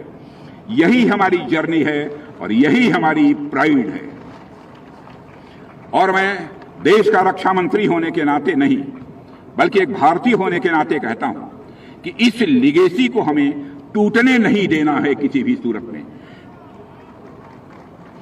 MiG-21 का योगदान सिर्फ इतिहास नहीं है, वह सीख है, वह DNA है जो हमें आगे बढ़ाएगा। हमें LCA तेजस की सफलता को अपनी नेक्स्ट मिशन की शुरुआत माननी है और आने वाले fighter aircraft, advance medium combat aircraft, AMCA और अन्य प्रोग्राम्स में यह आत्मविश्वास भरने की जरूरत है कि भारत हर चुनौती का मुकाबला कर सकता है और हर चुनौती पर भारत विजय प्राप्त कर सकता है।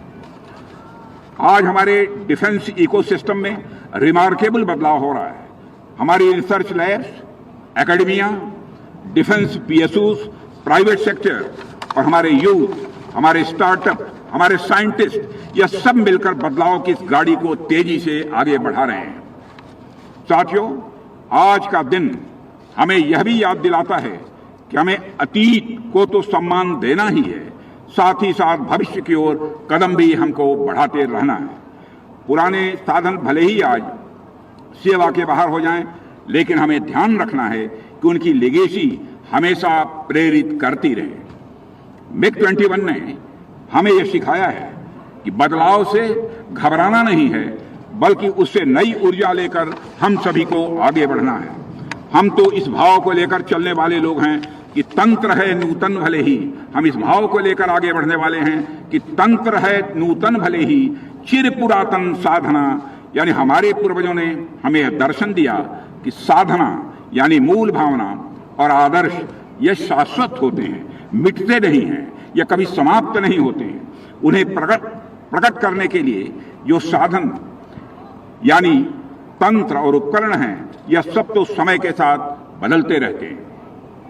जैसे इसे आप इस तरह से समझिए कि हमारे सैनिकों का साहस, हमारे सैनिकों का अनुशासन और उनकी राष्ट्र भक्ति चिर पुरातन साधना है, लेकिन उन्हें व्यक्त करने के लिए जिन हथियारों, जेट्स और टेक्नोलॉजी की आवश्यकता होती है, वे एक नूतन तंत्र हैं और लगातार अपडेटेड होता रहा MiG-21 इसी दर्शन का, इसी फिलॉसफी का एक जीवंत उदाहरण है।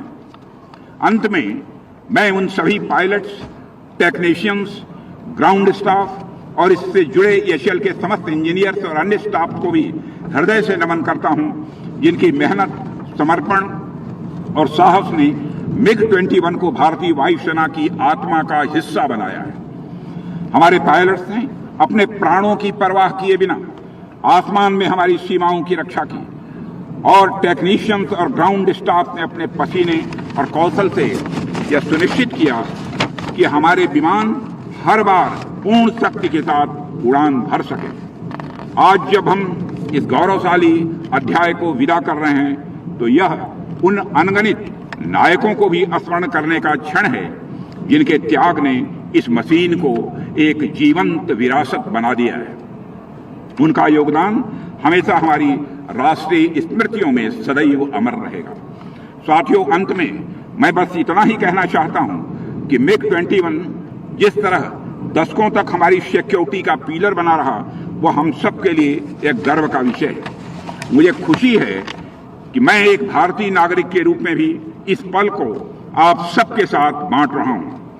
साथ ही हमें आज यह प्रण भी लेना होगा कि आने वाले कल में हमारी वायुसेना की उड़ान और ऊंची होगी और भारत की आकाश रक्षा और अभेद्य होगी। इसी प्रण के साथ MiG-21 को विदाई देते हुए और उसके प्रति हृदय से श्रद्धा और कृतज्ञता व्यक्त करते हुए यहीं पर मैं अपनी बात समाप्त करता हूं। एक बार बोलिए भारत माता की, और तेज आवाज आनी चाहिए, भारत माता की, और तेज, भारत माता की। धन्यवाद।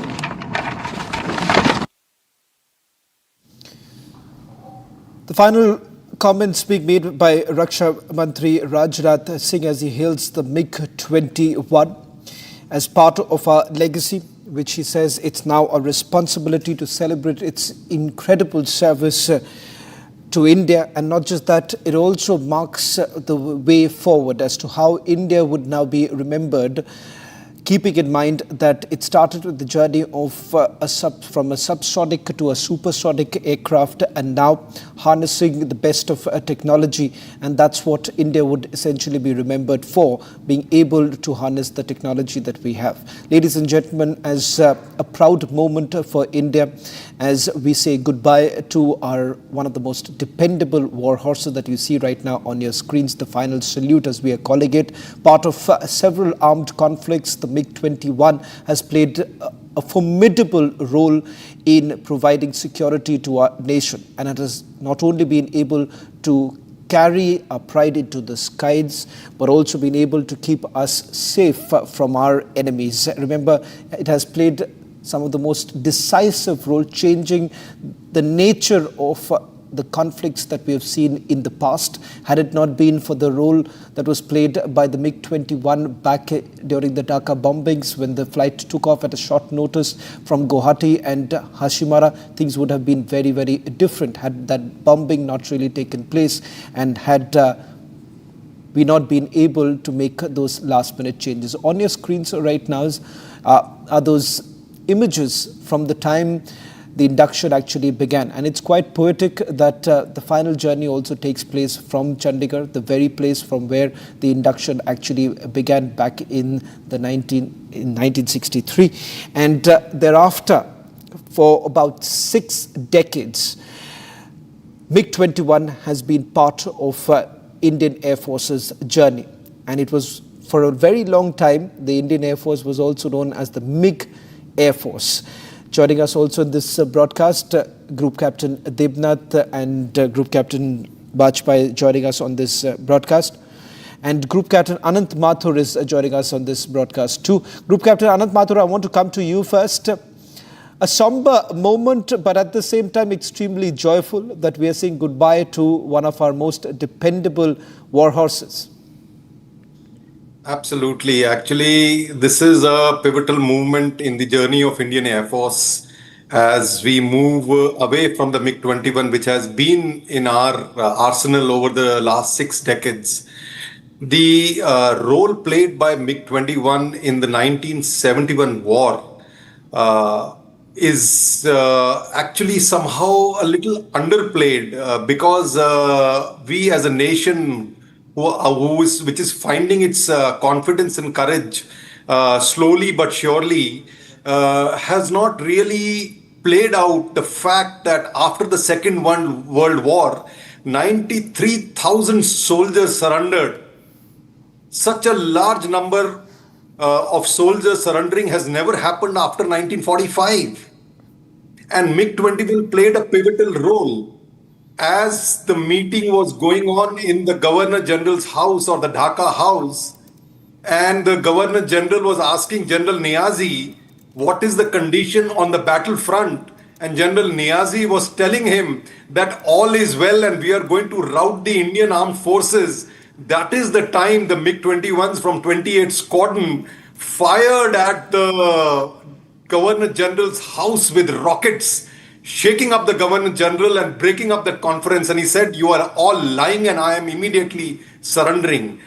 This impact is to be understood by every Indian. In fact, it should be taught in our classes in the school, the role played by the MiG-21 in the surrender of the Bangladeshi, or the erstwhile Pakistani army in Bangladesh. Also, the shooting of the F-16, which is the only known shooting of the F-16 by a MiG-21, just shows that the man behind the machine is so important. Today is a great day when I compliment and respectfully remember those who have given their lives while flying this, and those of us who have flown this aircraft remember it with a lot of pride and joy. And those people who have maintained it, we must remember Indian technicians are world class. They have maintained an aircraft which started with the technologies of the 60s and have maintained it in late 2020s so that the aircraft continues to fly and serve the Indian Air Force. Thank you. In the studios with me, my colleague Akanksha also joining us. Ladies and gentlemen, as we say goodbye to MiG-21, as Group Captain Anant Mathur was saying, that let us also take a moment to remember those who have played an important role in keeping these fighter jets absolutely fit to fly. Of course, this history has also been marked with black chapters, but at the same time, let's not forget that it has played a decisive role in turning the course of various wars that India has actually fought. Let me also go across to my colleague Ishan, who is joining us from the airbase in Chandigarh. And why Chandigarh is a question that many were asking. The answer is very simple here, ladies and gentlemen. That's because that's the journey of the MiG-21. In fact, let's see if we can go across to Ishan, who's there right now. Perhaps a little closer, a final shot of the MiG-21. Thereafter, perhaps we may not have enough time, or we may not get the chance to see this aircraft.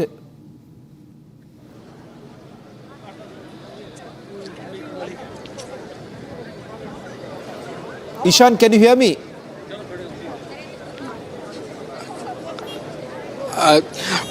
Behind me are the MiG-21 with all their armaments in display. The ceremony has just ended, and once the ceremony has ended, the veterans have come out to pay their respects and homage to the aircraft. Most of these veterans are here saying goodbye to a friend, to a colleague.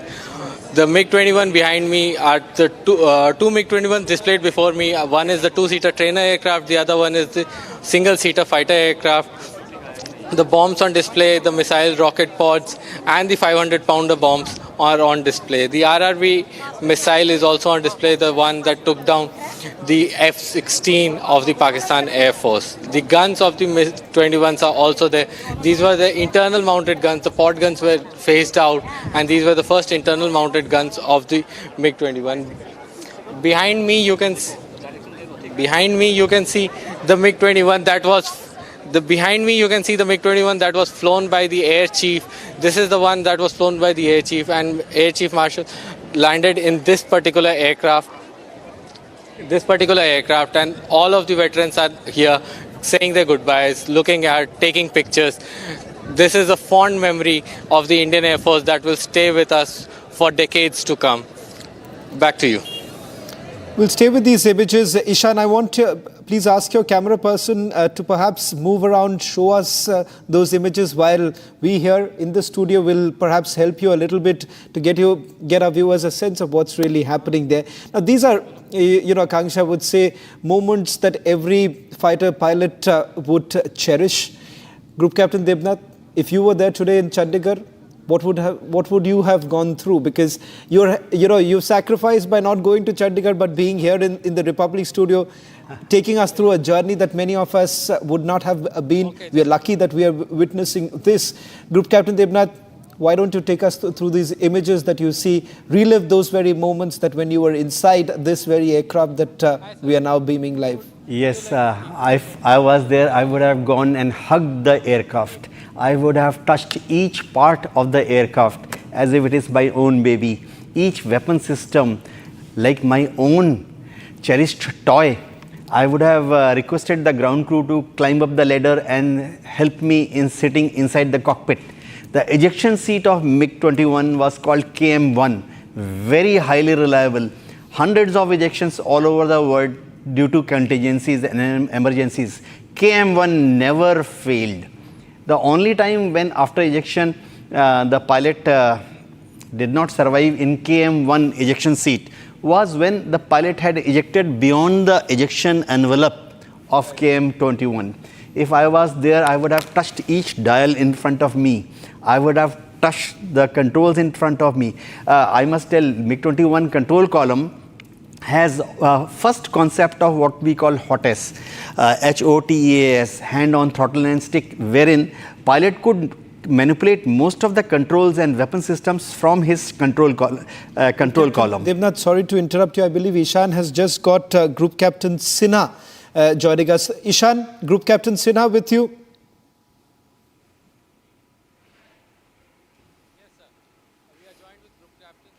He was a veteran of multiple years, and he has a deep experience with the MiG-21. Sir, could you help us with your experience? I have flown the MiG-21 in this very squadron, the 23 squadron, which flew the MiG-21s today. That was in Suratgarh, and I have flown about 200 hours. But more than anything else, when I was the spokesperson for the Indian Air Force, there were several times when I had to face the media and counter the kind of narrative that was being said that this being a flying coffin. But all said and done, I can assure you that MiG-21 has endured for more than 6 decades. The pilots of yesterday's generation, today's generation, and of my generation, we have all flown the MiG-21, and we respect this aircraft like no other, and we have all had a wonderful experience flying these MiG-21s, and you have seen the lethality of the MiG-21 even till 5 years back. So that is the legacy of the MiG-21. Previously, MiG-21 Type 77, which was the Badal, was phased out in Kalaikunda. Can I just also take this question? Ishan, that's Group Captain Tarun Singha, someone who's been my DCC course instructor. If I can just say hello to him.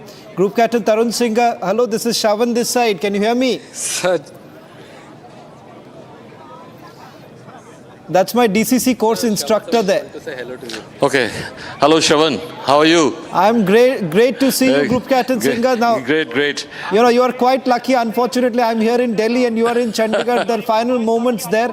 Now, you know, this moment, Group Captain Singh, I know the kind of stories that you've told us when we were, we were going through our course.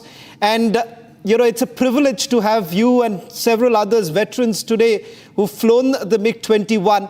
I want to hear that story that you had told us during our DCC course of what you all went through. Some of the biggest challenges that you all have faced while you were inside the cockpit. Group Captain Singh, your story today. Oh, well, I really do not recall which exactly is the story that you are mentioning. But nonetheless, every MiG-21 pilot does have so many stories to recall. We were one of the pilots course that went directly to the MiG-21 from after getting commissioned, that is the all-jet course. So for us, it was a giant leap and a great experience. The first kick experience when you engage the afterburner is an experience like no other, and it resonates even till today once we have retired. And let me tell you, the MiG-21, I often end up waking up in their dreams as if I have flown a sortie in a MiG-21. So that is the kind of feeling that we have and the bonding that we have with MiG-21s. I was in 23 Squadron, the Squadron Panthers, which has flown the MiG-21s today for the last time. And we were in the desert sector. My experience was the closest that I had in my initial years was the exercise brass tacks, when our squadron pilots were almost ready to go across and do what was required to be done. Unfortunately, or whatever be the reason, that go signal didn't come, and we just kept mulling. MiG-21 has been a great aircraft. Any Indian Air Force pilot from several generations will vouch for that. It doesn't matter what people have given any sobriquet to this aircraft, but for us it remains the dream machine, and for us it will forever be the first and the last love. Group Captain Singh, one final question before I let you go and enjoy that very moment, because this is a moment that no one would let others go, because something that you'll cherish for a lifetime. Group Captain Singh, I want to ask you, there is a romanticizing of the MiG-21. Every fighter pilot that has flown the MiG-21 in their career would have had a story to tell, and had, some would say it's an affair for a very, very long time. The affair finally comes to an end today.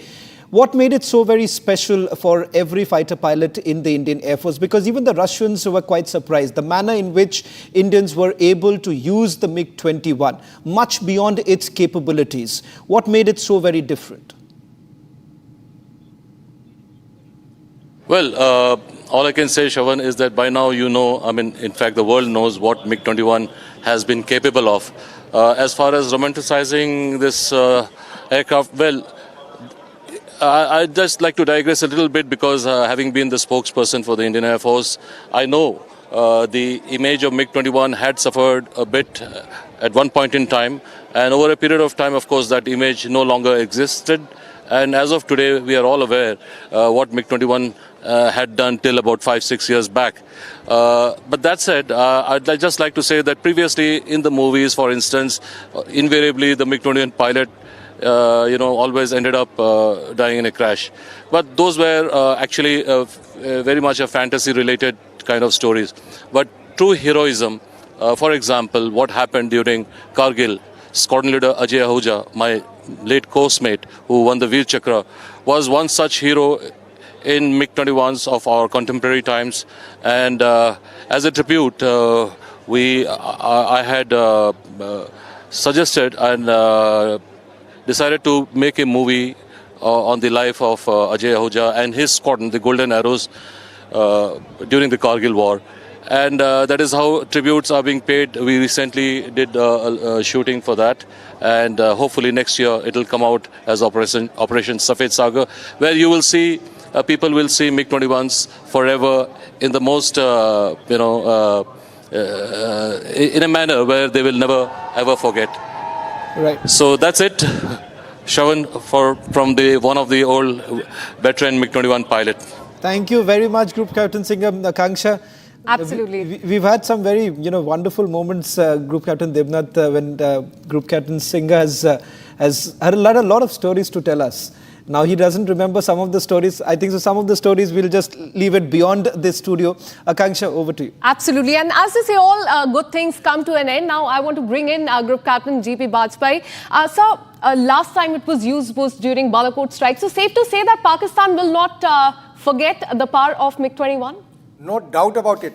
It was the first time the old technology imbibed aircraft MiG-21 had shot in air F-16. This was the first time in the history that F-16 was shot down in air by MiG-21. So this was a great achievement. It speaks volume about the capability and maneuverability of MiG-21 aircraft. Absolutely. Decades of service. Now India has bid farewell to MiG-21, and as Rajnath Singh, Defence Minister, also said, it played a vital role during several of the fights, mainly with Pakistan, 1965 and recently in Balakot 7. Well, in fact, as the final takeoff in the Atlantic has now taken place, and we've now said goodbye to the MiG-21. Ladies and gentlemen, a somber moment, but a new chapter of the Indian Air Force begins from today.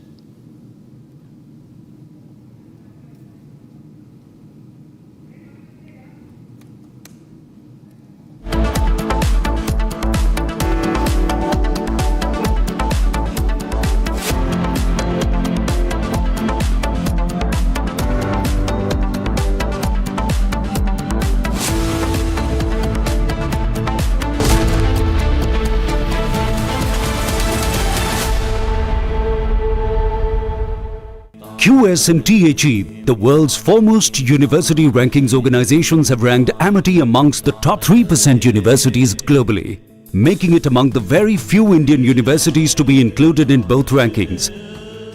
Yet another top ranking for Amity University.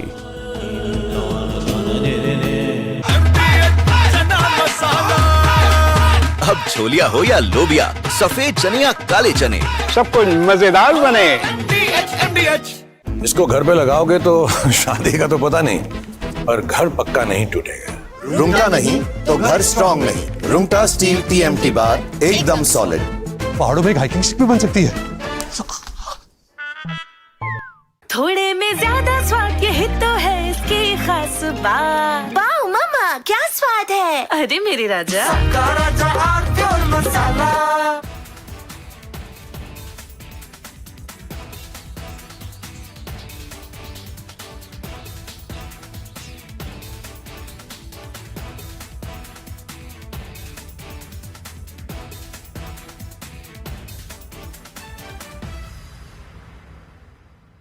कल यानी नवरात्रि के प्रथम दिवस 22 सितंबर को सूर्योदय के साथ ही next generation GST reforms लागू हो जाएंगे। एक तरह से कल से देश में जीएसटी बचत उत्सव। This weekend, tune in to the Best of Republic Business Leadership Conclave, a showcase of powerful insights and inspiring conversations with India's most influential business minds, visionary policy leaders, and trailblazing innovators. From cutting-edge business strategies and revolutionary developments in healthcare to the future of the digital marketplace and real estate, we bring you the highlights of India's only thought leadership series, only on Republic TV, Business Leadership Conclave. Our pure Shahi Paneer Masala. Delicious, healthy, every day. केसरिया से मन जोगी हुआ रे, दिल झूमे देखो मतवारा हुआ रे। केसरिया से मन जोगी हुआ। हर पल मनाओ केसरी त्योहार। विमल, बोलो जुबान केसरी। दादी के हाथों का जादू और खुशबू से महकता घर, माँ की मुस्कुराहट और खाने की सुगंध। MDH गरम मसाला, क्योंकि हर रिश्ता है स्वाद से जुड़ा। I choose a world where we dream and the limit is the sky, and this world is my home where I'm living my best. Mindfully crafted home decor fabrics. Sansar, a D-Decor brand. Live consciously. थोड़े में ज्यादा स्वाद, यही तो है इसकी खास बात। वाओ मामा, क्या स्वाद है। अरे मेरे राजा,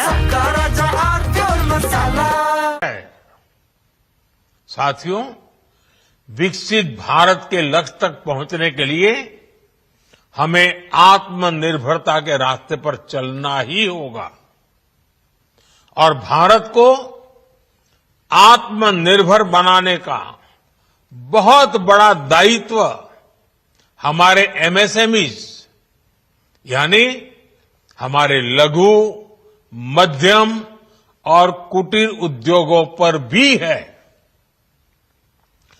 जो देश के लोगों की जरूरत कम है, जो हम देश में ही बना सकते हैं, वो हमें देश में ही बनाना चाहिए। साथियों, GST की दरें कम होने से नियम और प्रक्रियाएं और आसान बनने से हमारे MSMEs, हमारे लघु उद्योगों को, कुटीर उद्योगों को बहुत फायदा होगा। उनकी बिक्री बढ़ेगी और टैक्स भी कम देना पड़ेगा, यानी उनको भी डबल फायदा होगा। इसलिए आज मेरी MSME से लघु उद्योग हो, from Asia's largest news headquarters, setting the agenda for Bharat.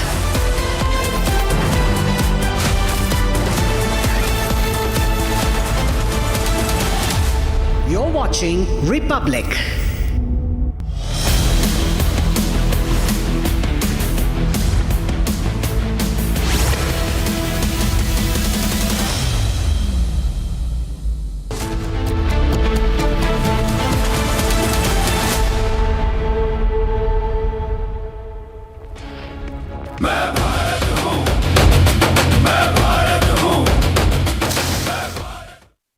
Has made a perfect start to their Premier League campaign, having won all the 5 matches in the top flight so far. Mohamed Salah and co will be put through their places, in fact, when they take on the Crystal Palace on Saturday. Palace have been one of the standout teams so far, and with the 3 wins in the 5 matches, they are currently placed 5th in the EPL point tables. Now, let's start with the headlines. India's fighter jet MiG-21 retires after final sortie from the Chandigarh Air Base. Defence Minister Rajnath Singh attends the decommissioning ceremony. All educational institutes shut for 2 days in Ladakh. Security forces remain on alert amid the anticipation of fresh protests.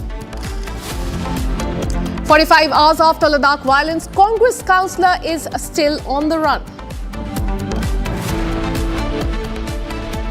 Foreign funding angle under scanner. MHA cancels FCRA license of Sonam Wangchuk's NGO. External Affairs Minister S. J. Shankar addresses G20 foreign ministers meeting on the sidelines of the UN General Assembly, raises concern of the global south pushes for UN reforms.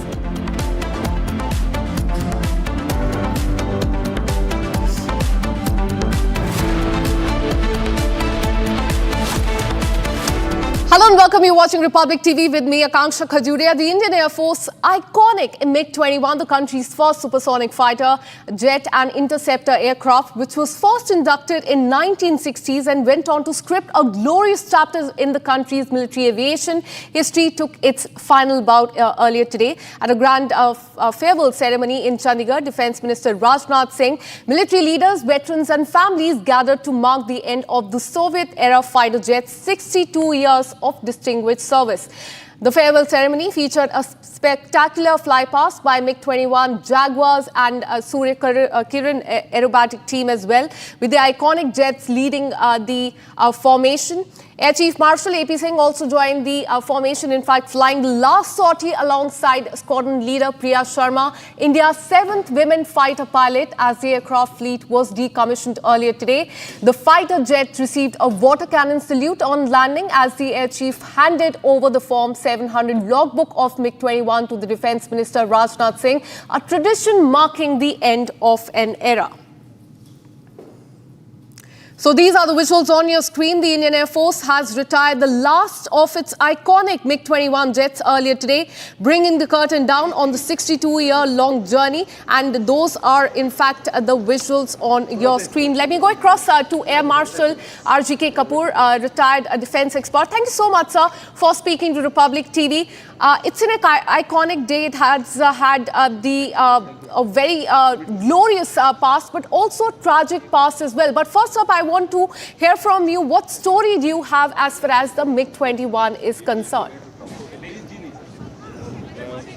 Thank you for having me on the show. MiG-21, like you said, is an iconic fighter. It has been with the Air Force for more than 2/3 of the history of the entire Air Force. 63 years out of 93 years. So that means it has rendered the service to Indian Air Force which no other fighter aircraft or no other aircraft has rendered to the Air Force. It has brought glory to Indian Air Force starting 1965 till Operation Sindoor, including shooting down of Pakistan Navy Atlantic over run of Kutch just after Kargil. What it has done is it's trained almost 4 to 5 generation of fighter pilots when we did not have appropriate trainer aircraft, what we call the advanced jet trainer in the Indian Air Force. What it has done is it has been flown by Indian Air Force in roles which no other nation or Air Force in the world has flown. And it has been a part of more than 60% of fighter squadrons of Indian Air Force for a long time.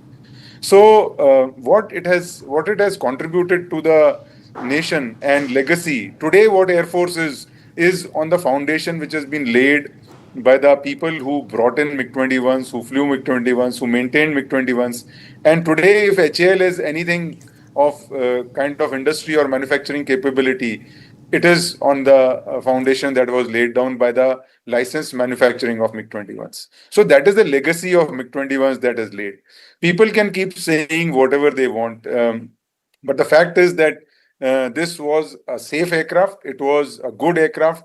Maybe it's flown longer than its contemporaries, but that is not for the Air Force, but for the nation to think about that. Why did the delays take place?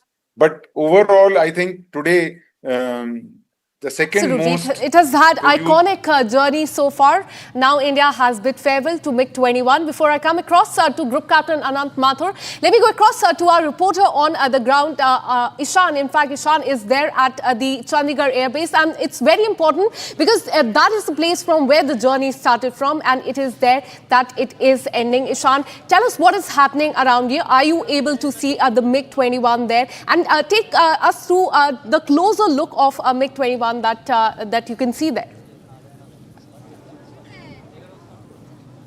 Yes, I am standing in front of the MiG trainer aircraft. Behind me are all its armaments, and show.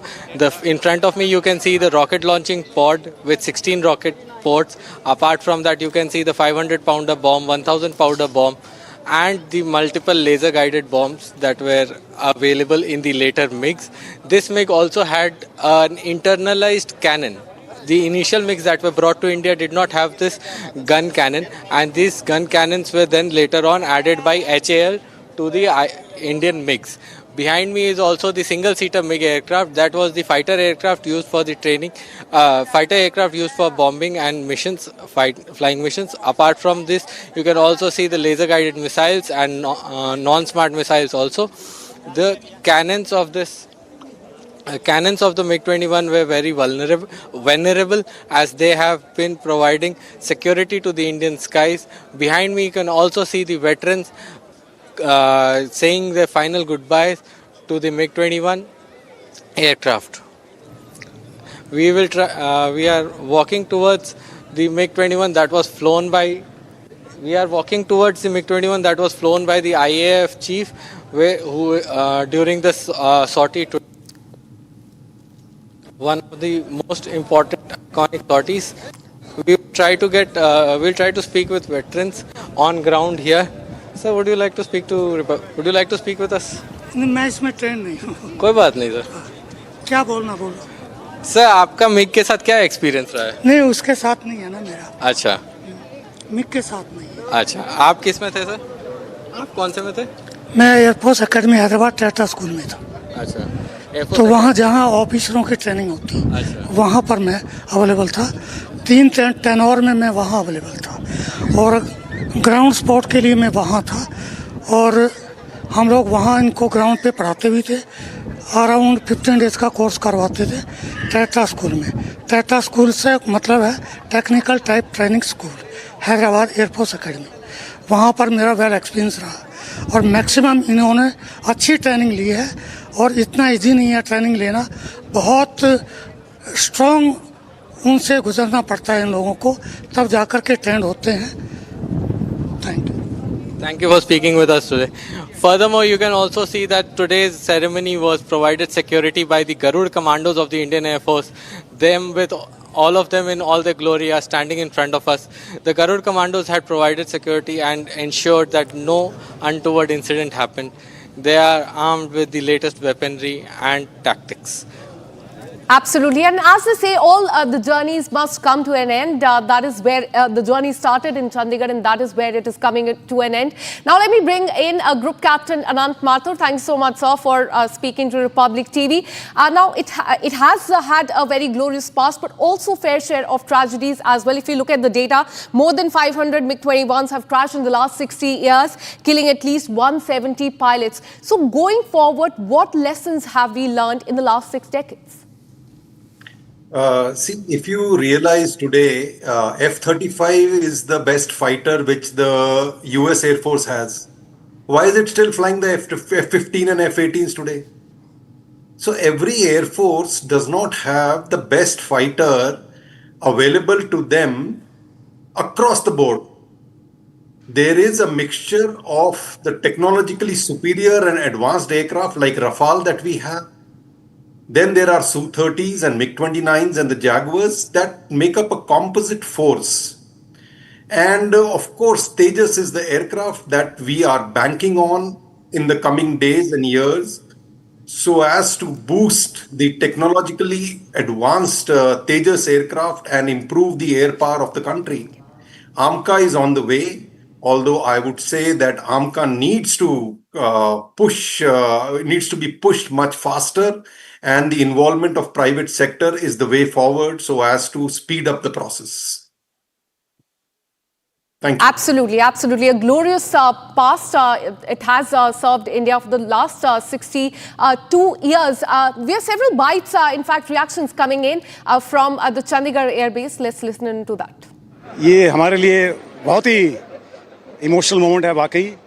This was a backbone of the Air Force, and we did a lot of flying in this aircraft. Lovely flying this aircraft.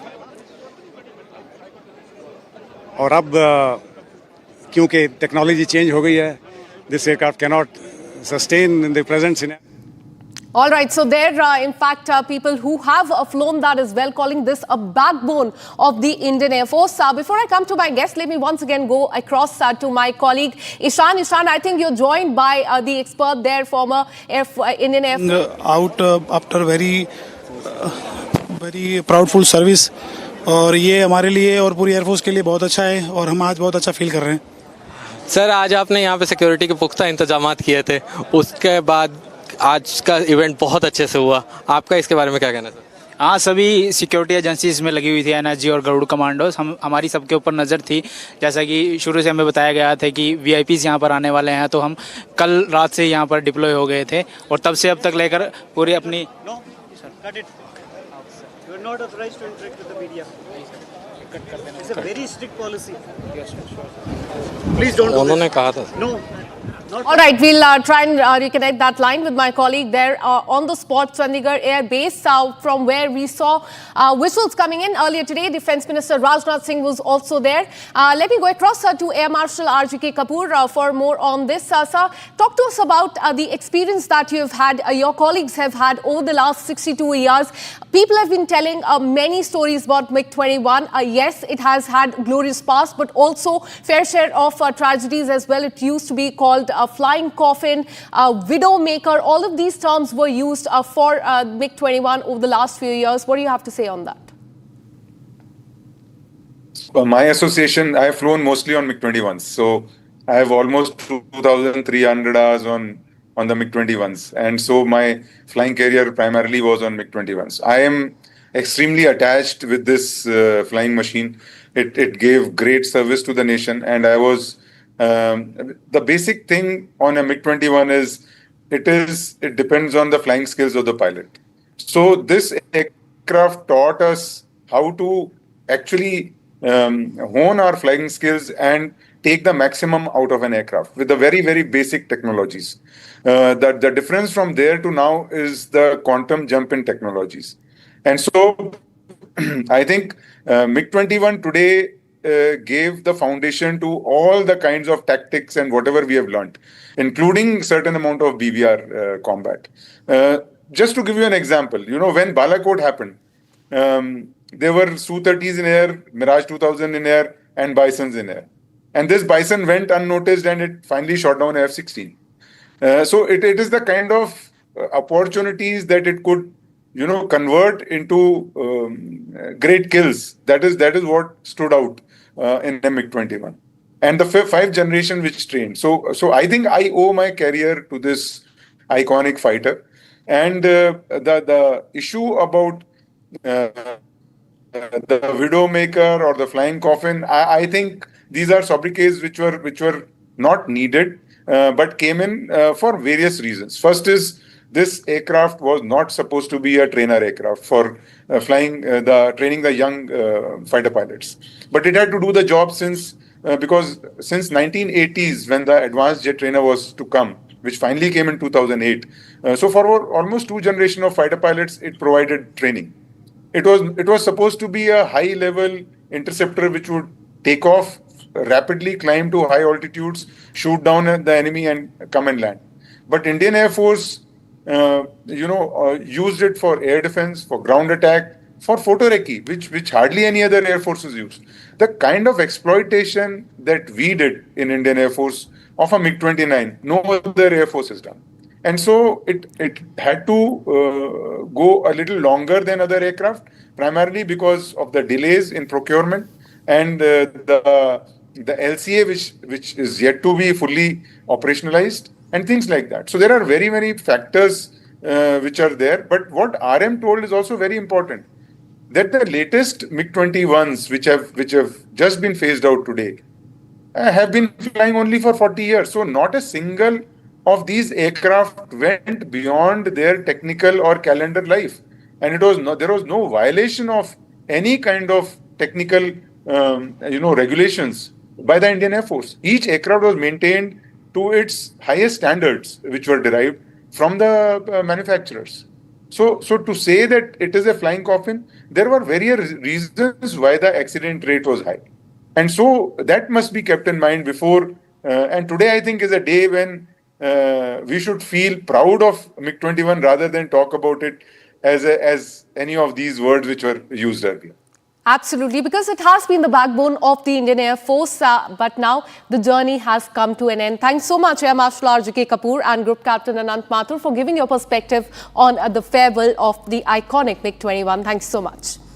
And now shifting our focus, we have a breaking update coming in from Ladakh. Remember, 2 days after the violence took place there, sources have told Republic TV that Sonam Wangchuk, the activist there, his speech post the Ladakh violence is under the police scanner. We're learning that Sonam continues to toe some hardliners line, which has potential to provoke the youth. And despite being in public domain, that his comment can irk the situation, Sonam continues the same line, the same lines that have been saying in the last 2 days. The situation is being monitored by the agencies, and if he continues to pose potential threat, legal action likely to be taken against Sonam Wangchuk, that you can see on the screen. Remember, Ministry of Home Affairs yesterday said that he incited the mob, he broke his fast, and then he left in the ambulance. He did not try to control the crowd. He did not try to dissuade them from doing what they did. Day before yesterday, they set the BJP office on fire and also several government offices as well. 4 people lost their life. Now we're learning that he is under the scanner.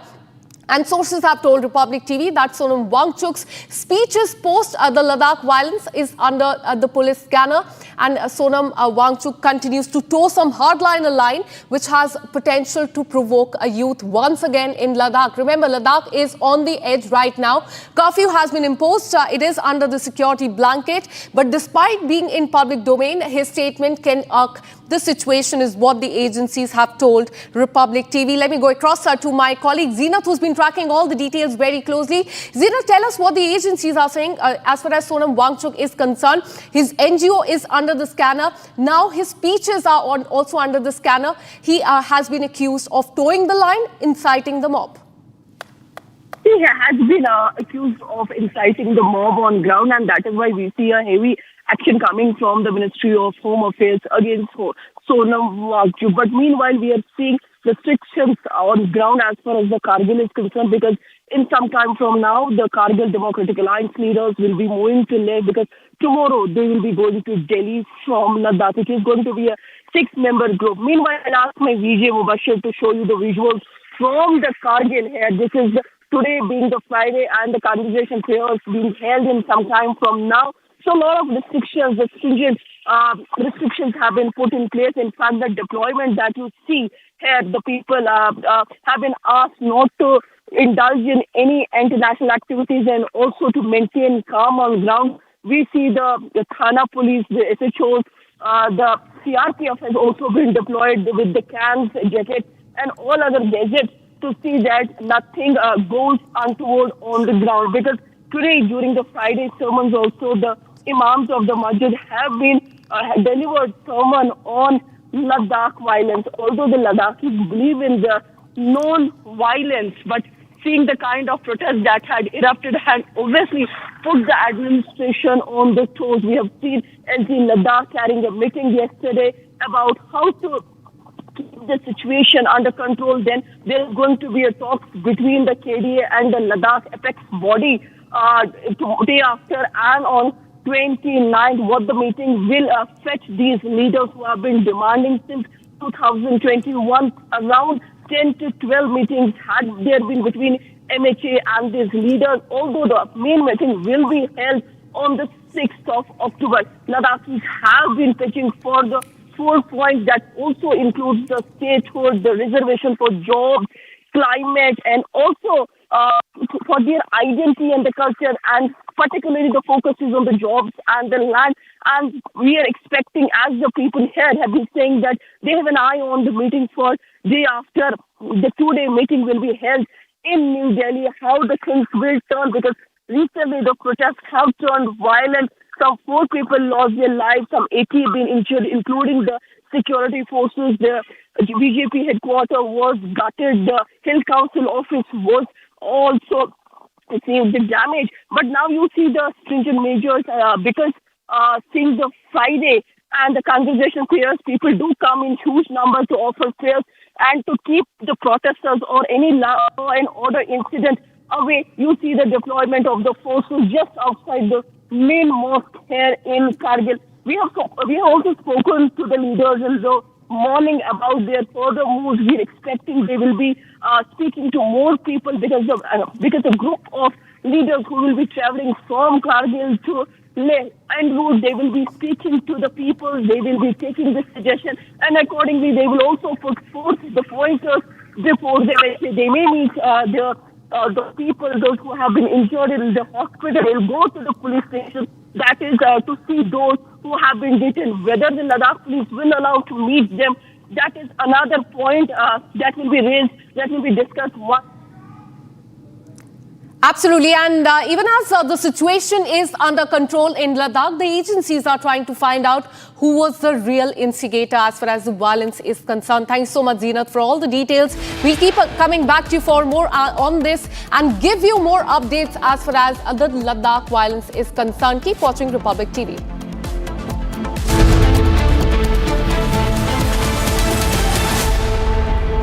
आधे bowl दही में 4 चम्मच MDH चटनी पुदीना मसाला डाला, stir करो, पुदीना चटनी तैयार। MDH चटनी पुदीना मसाला। QS&THE, the world's foremost university rankings organizations, have ranked Amity amongst the top 3% universities globally, making it among the very few Indian universities to be included in both rankings. Yet another top ranking for Amity University. Pure suji pasta उबालो मिलाओ और खाओ 8 minute में तैयार। क्या test है सबका राजा hardcore मसाला।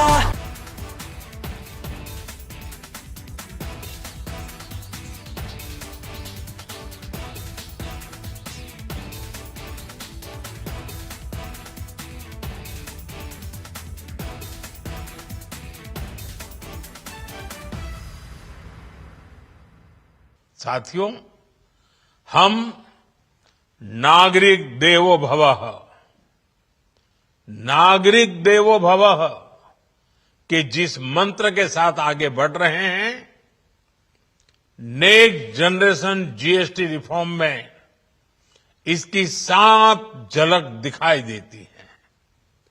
अगर हम इनकम टैक्स में छूट और जीएसटी में छूट को जोड़ दें तो 1 साल में जो निर्णय हुए हैं उससे देश के लोगों को 2.5 लाख करोड़ रुपए से ज्यादा की बचत होगी। और तभी तो मैं कह रहा हूं ये बचत उत्सव है।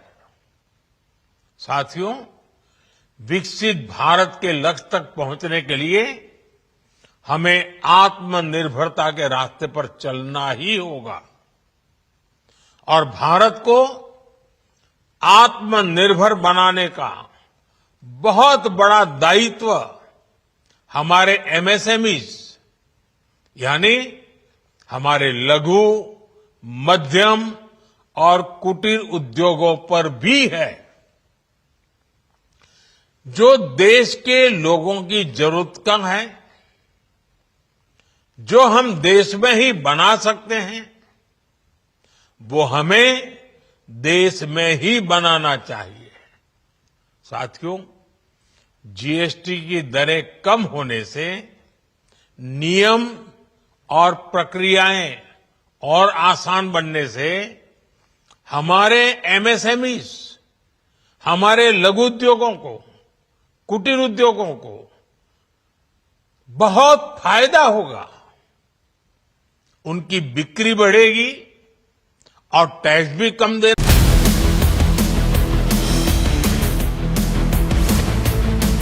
This is Republic Jack Oliver's studio. Stay tuned for all the breaking news and updates. I am Tanisha Avasthi. Let's get started.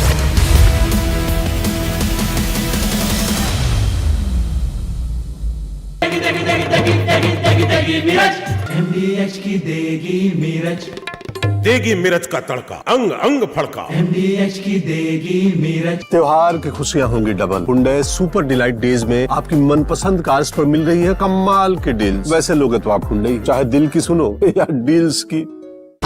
Pure suji pasta उबालो मिलाओ और खाओ 8 मिनट में तैयार। क्या टेस्ट है सबका राजा हार्डकोर मसाला। केसरिया से मन जोगी हुआ रे, दिल झूमे देखो मतवारा हुआ रे।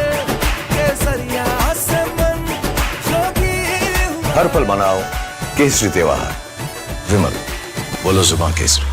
ये है सीक्रेट रेसिपी MDH का जीरा सिप जल जीरा मसाला। सिप सिप जीरा सिप जीरा सिप MDH का जल जीरा सिप MDH का जल जीरा सिप। कल यानी नवरात्रि के प्रथम दिवस 22 सितंबर को सूर्योदय के साथ ही नेक्स्ट जनरेशन जीएसटी रिफॉर्म्स लागू हो जाएंगे।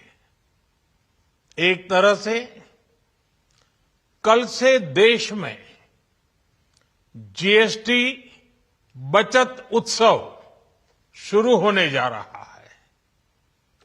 इस जीएसटी बचत उत्सव में आपकी बचत बढ़ेगी और आप अपनी पसंद की चीजों को और ज्यादा आसानी से खरीद पाएंगे। नए स्वरूप में मुख्य रूप से अब सिर्फ 5% और 18% के ही टैक्स स्लैब रहेंगे।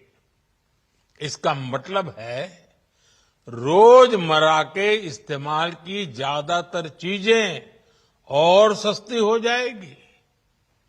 खाने पीने का सामान, दवाइयां, साबुन, ब्रश, पेस्ट, स्वास्थ्य और जीवन बीमा, ऐसे अनेकों सामान, अनेकों सेवाएं या तो टैक्स फ्री होगी या फिर केवल 5% टैक्स देना होगा।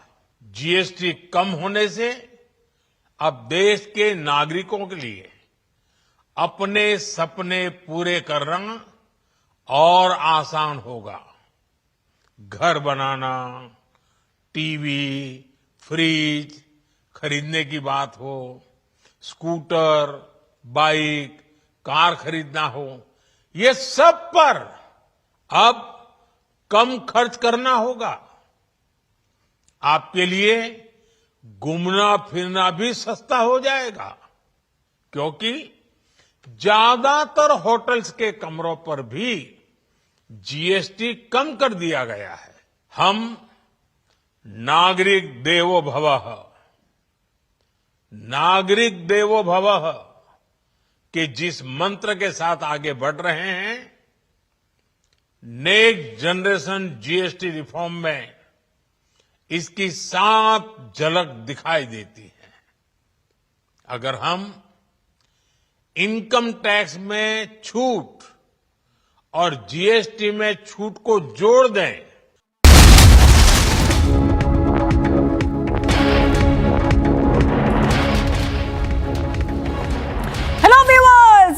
very good afternoon. We are live and breaking. I'm Shivangi Shukla getting you the latest coming in. So a lot of updates coming in from Ladakh, where we see the curfew has been imposed in Ladakh. Ladakh is on high alert.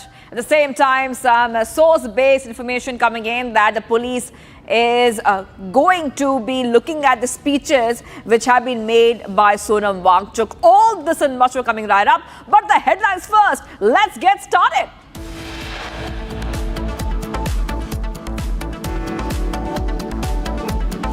India's fighter jet MiG-21 retires after a final sortie from the Chandigarh's Air Base. Defence Minister Rajnath Singh attends the decommissioning ceremony. All educational institutes shut for 2 days in Ladakh. Security forces remain on alert amid anticipation of fresh protests. 45 hours after Ladakh violence, Congress councillor remains absconding. Foreign funding under scanner, MHA cancels FCRA license of Sonam Wangchuk's NGO. External Affairs Minister Jai Shankar addresses G20 foreign ministers meet on the sidelines of the UNGA, raises concerns of Global South, pushes for UN reforms.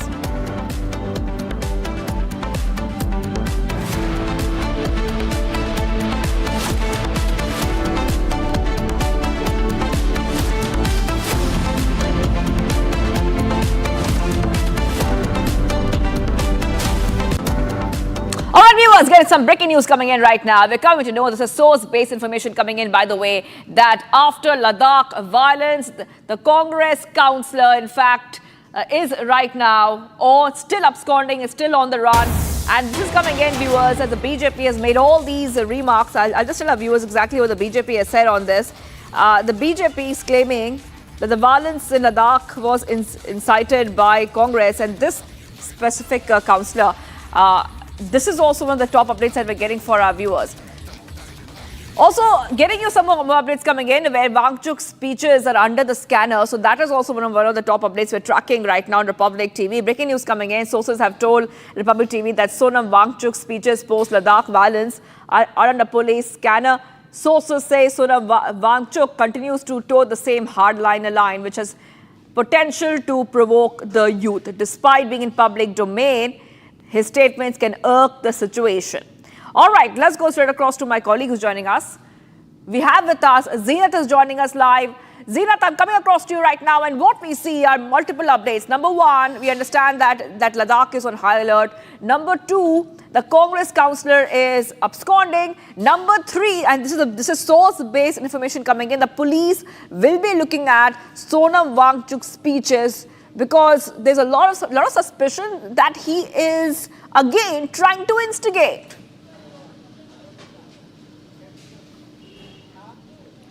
See, there has already been a statement coming from the MHA where it has been mentioned that it is Sonam Wangchuk because of which Ladakh has seen such kind of agitation or the violence in which 4 people lost their life and more than 80 people suffered injuries. Among them, one has also been airlifted by by Army's aircraft outside Ladakh. Meanwhile, we are seeing in Kargil was also kept on high alert, particularly for the Friday congregational prayers. There had the impulse that the protest or the law and order may erupt during or post or after Friday prayers, for which now, as I'm reporting from the main mosque outside main mosque here in Kargil, you see the kind of deployment that has been put in place with their batons in the hand, carrying also the communication devices to see that in case any more reinforcement is required, the vehicles to have been stationed here with extra deployment. We are seeing the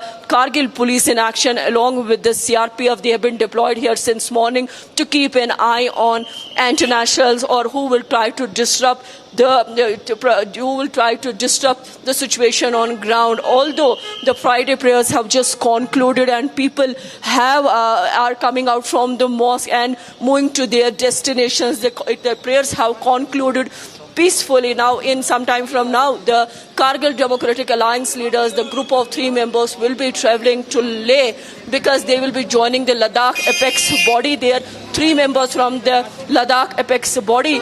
All these 6 will go to Delhi tomorrow to have talks with the Ministry of Home Affairs. Although the main meeting will be held on the 6th of October, we are seeing the leaders trying to get more details about the move of the MHA, although the MHA has kept the cards closed because there have been a demand of the Ladakhis for the last 4 years as far as the 4-point formula is concerned, be it the statehood, job reservation, the environment, the Ladakhi culture and other issues that the Ladakhis have been pressing for the last 4 years.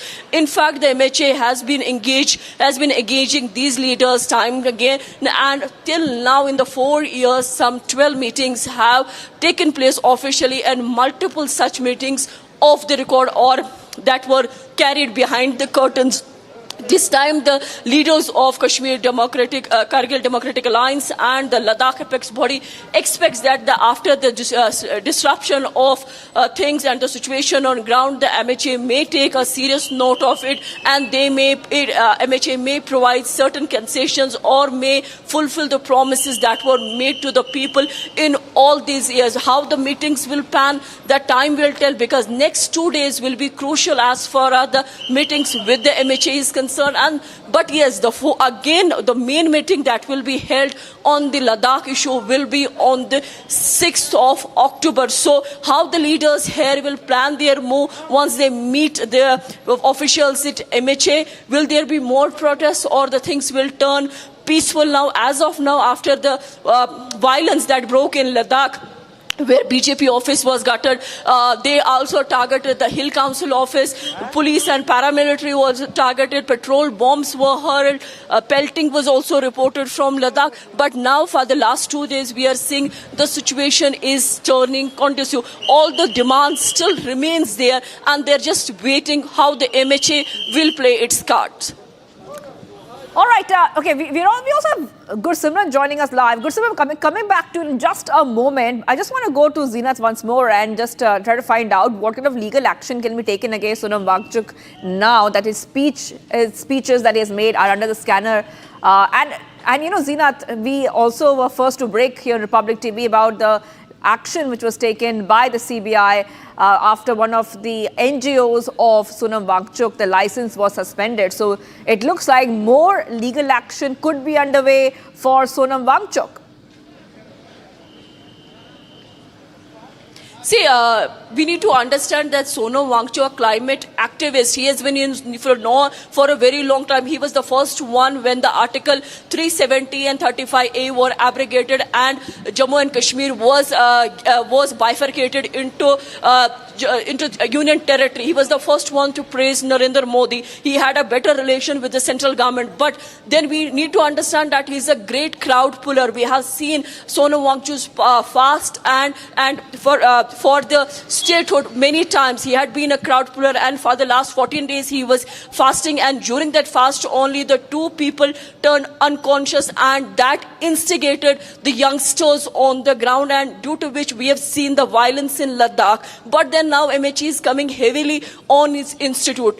As far as the cancellation of his license or the registration is concerned, will there be more things that will come out as far as this Wangchuk case is concerned? Because there are already the reports in circulation, and Sonam Wangchuk has already admitted that the government is planning to book him under PSA, which is one of the stringent laws. Minimum 2 to 3 years imprisonment will be there without any bail. Will the government use the card? Because if, as we see on the ground, the Sonam has a lot of support, and the leaders, the small political parties here, be it the Kargil Democratic Alliance, the PEX group, or the others, they are supporting, and they're openly saying they support Wangchuk because he's on the right path and he is fighting for the cause of Ladakhis. Will government be able to take such action? Because if at all it backfires and it instigates things on ground, so government, whatever the decision will come, they will be that will be very critical for the government to take, and how they will monitor the situation. Because in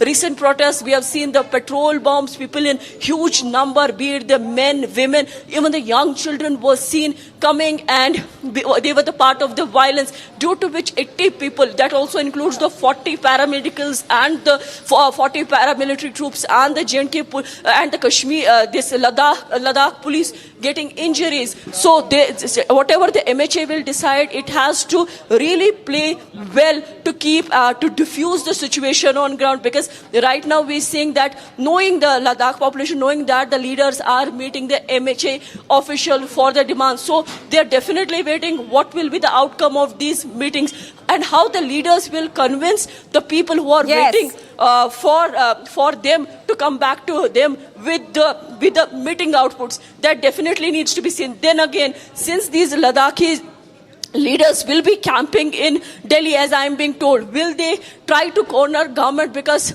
in the coming months there will be a Bihar elections, how they will play cards. So lot of things are in the pipeline, but yes, it will be seen as a wit of the government, how the government will play the game of wits when it comes to Ladakh issue. Right. Well, yes, Zenith is live from Kargil on this. Gursimran, hold on. We're going to see some breaking news coming in. It's been just 45 hours after the Ladakh violence, and still the Congress councillor, who the BJP said instigated that violence, is absconding.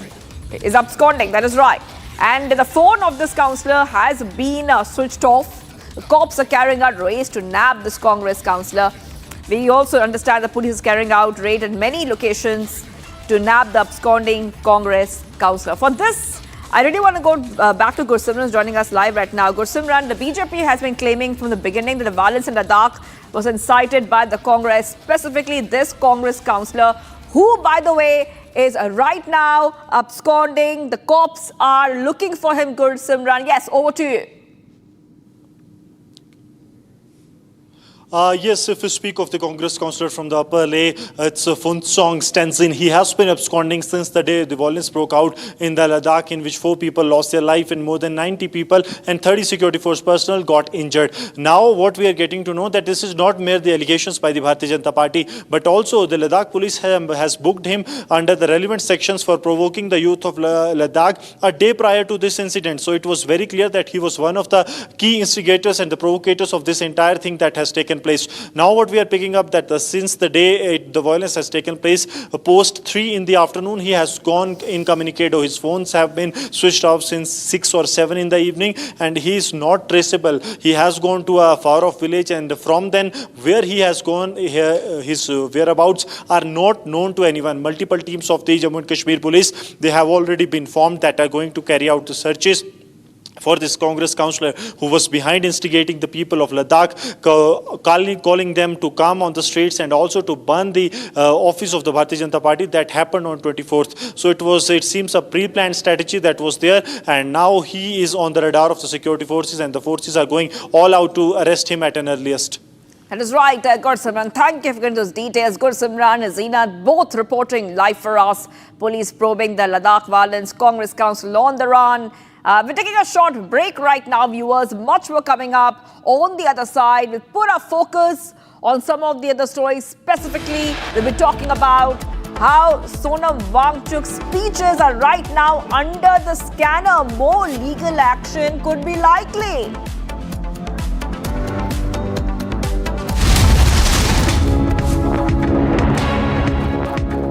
थोड़े में ज्यादा स्वाद यही तो है इसकी खास बात। वाओ मम्मा, क्या स्वाद है? अरे मेरे राजा, सबका राजा आरती और मसाला।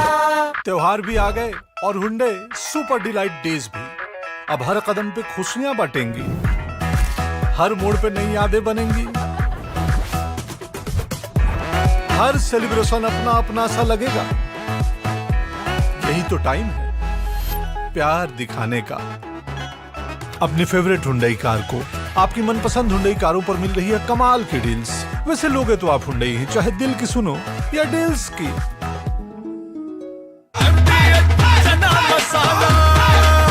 अब छोलिया हो या लोबिया, सफेद चने या काले चने, सब कुछ मजेदार बने। केसरिया से मन जोगी हुआ रे, दिल झूमे देखो मतवारा हुआ रे। केसरिया से मन जोगी हुआ। हर पल मनाओ केसरी त्योहार। विमल, बोलो जुबान केसरी।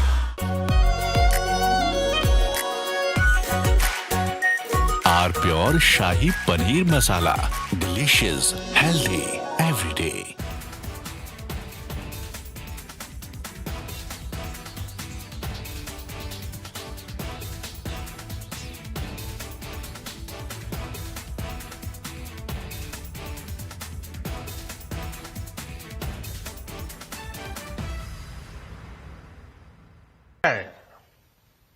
साथियों, विकसित भारत के लक्ष्य तक पहुंचने के लिए हमें आत्मनिर्भरता के रास्ते पर चलना ही होगा और भारत को आत्मनिर्भर बनाने का बहुत बड़ा दायित्व हमारे एमएसएमईज यानी हमारे लघु, मध्यम और कुटीर उद्योगों पर भी है,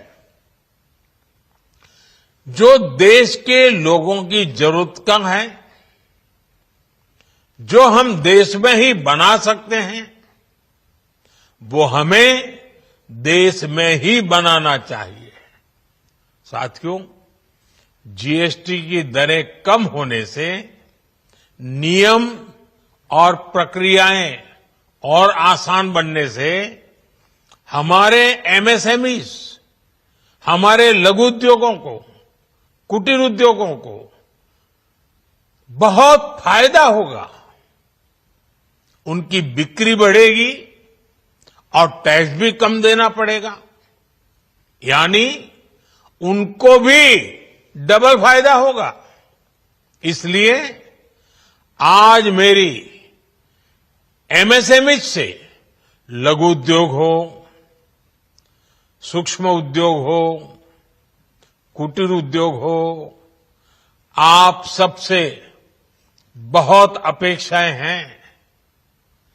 आपको भी पता है, जब भारत समृद्धि के शिखर पर था, तब भारत की अर्थव्यवस्था का मुख्य आधार हमारे एमएसएमईज थे, हमारे लघु और कुटीर उद्योग थे। भारत की मैन्युफैक्चरिंग, भारत में बने सामानों की क्वालिटी बेहतर होती थी। हमें उस गौरव को वापस पाना है। हमारे लघु उद्योग जो बनाए,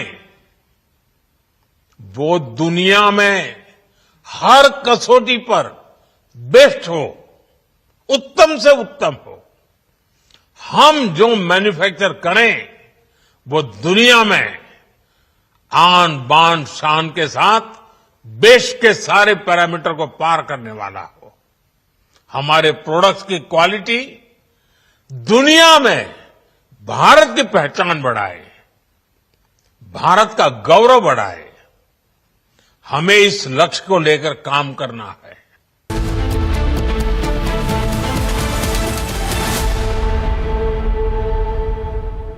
This weekend, tune in to the Best of Republic Business Leadership Conclave, a showcase of powerful insights and inspiring conversations with India's most influential business minds, visionary policy leaders, and trailblazing innovators, from cutting-edge business strategies and revolutionary developments in healthcare to the future of the digital work marketplace and real estate. We bring you the highlights of India's only thought leadership series, only on Republic TV. Business Leadership Conclave.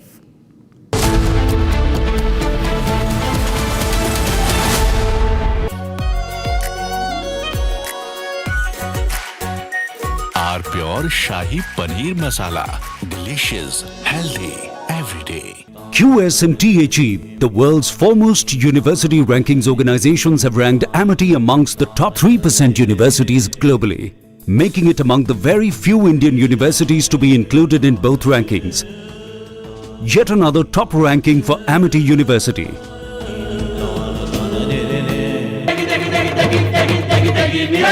MDH की देगी मीरज, देगी मिरज का तड़का, अंग अंग फड़का। MDH की देगी मीरज, केसरिया से मन जोगी हुआ रे, दिल झूमे देखो मतवारा हुआ रे। केसरिया से मन जोगी हुआ। हर पल मनाओ केसरी त्योहार। विमल, बोलो जुबान केसरी। आर प्योर सूजी पास्ता, उबालो मिलाओ और खाओ, 8 मिनट में तैयार। क्या टेस्ट है सबका राजा, आर प्योर मसाला। साथियों, हम नागरिक देवो भवः, नागरिक देवो भवः के जिस मंत्र के साथ आगे बढ़ रहे हैं, नेक्स्ट जनरेशन जीएसटी रिफॉर्म में इसकी साफ झलक दिखाई देती है। अगर हम इनकम टैक्स में छूट और जीएसटी में छूट को जोड़ दें, तो 1 साल में जो निर्णय हुए हैं, उससे देश के लोगों को 2.5 लाख करोड़ रुपए से ज्यादा की बचत होगी। और तभी तो मैं कह रहा हूं, ये बचत उत्सव है। साथियों, विकसित भारत के लक्ष्य तक पहुंचने के लिए हमें आत्मनिर्भरता के रास्ते पर चलना ही होगा। और भारत को आत्मनिर्भर बनाने का बहुत बड़ा दायित्व हमारे एमएसएमईज, यानी हमारे लघु, मध्यम और कुटीर उद्योगों पर भी है, जो देश के लोगों की जरूरत का है, जो हम देश में ही बना सकते हैं, वो हमें देश में ही बनाना चाहिए। साथियों, जीएसटी की दरें कम होने से नियम और प्रक्रियाएं और आसान बनने से हमारे एमएसएमईज, हमारे लघु उद्योगों को, कुटीर उद्योगों को बहुत फायदा होगा। उनकी बिक्री बढ़ेगी और टैक्स भी कम देना पड़ेगा, यानी उनको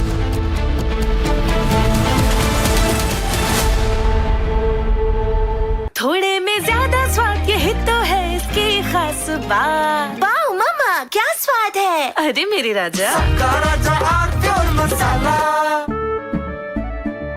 केसरिया से मन जोगी हुआ रे, दिल झूमे देखो मतवारा हुआ रे, केसरिया से मन जोगी हुआ। हर पल मनाओ केसरी त्योहार। विमल, बोलो जुबान केसरी। आधे बाउल दही में 4 चम्मच MDH चटनी पुदीना मसाला डाला, स्टर करो, पुदीना चटनी तैयार। MDH चटनी पुदीना मसाला।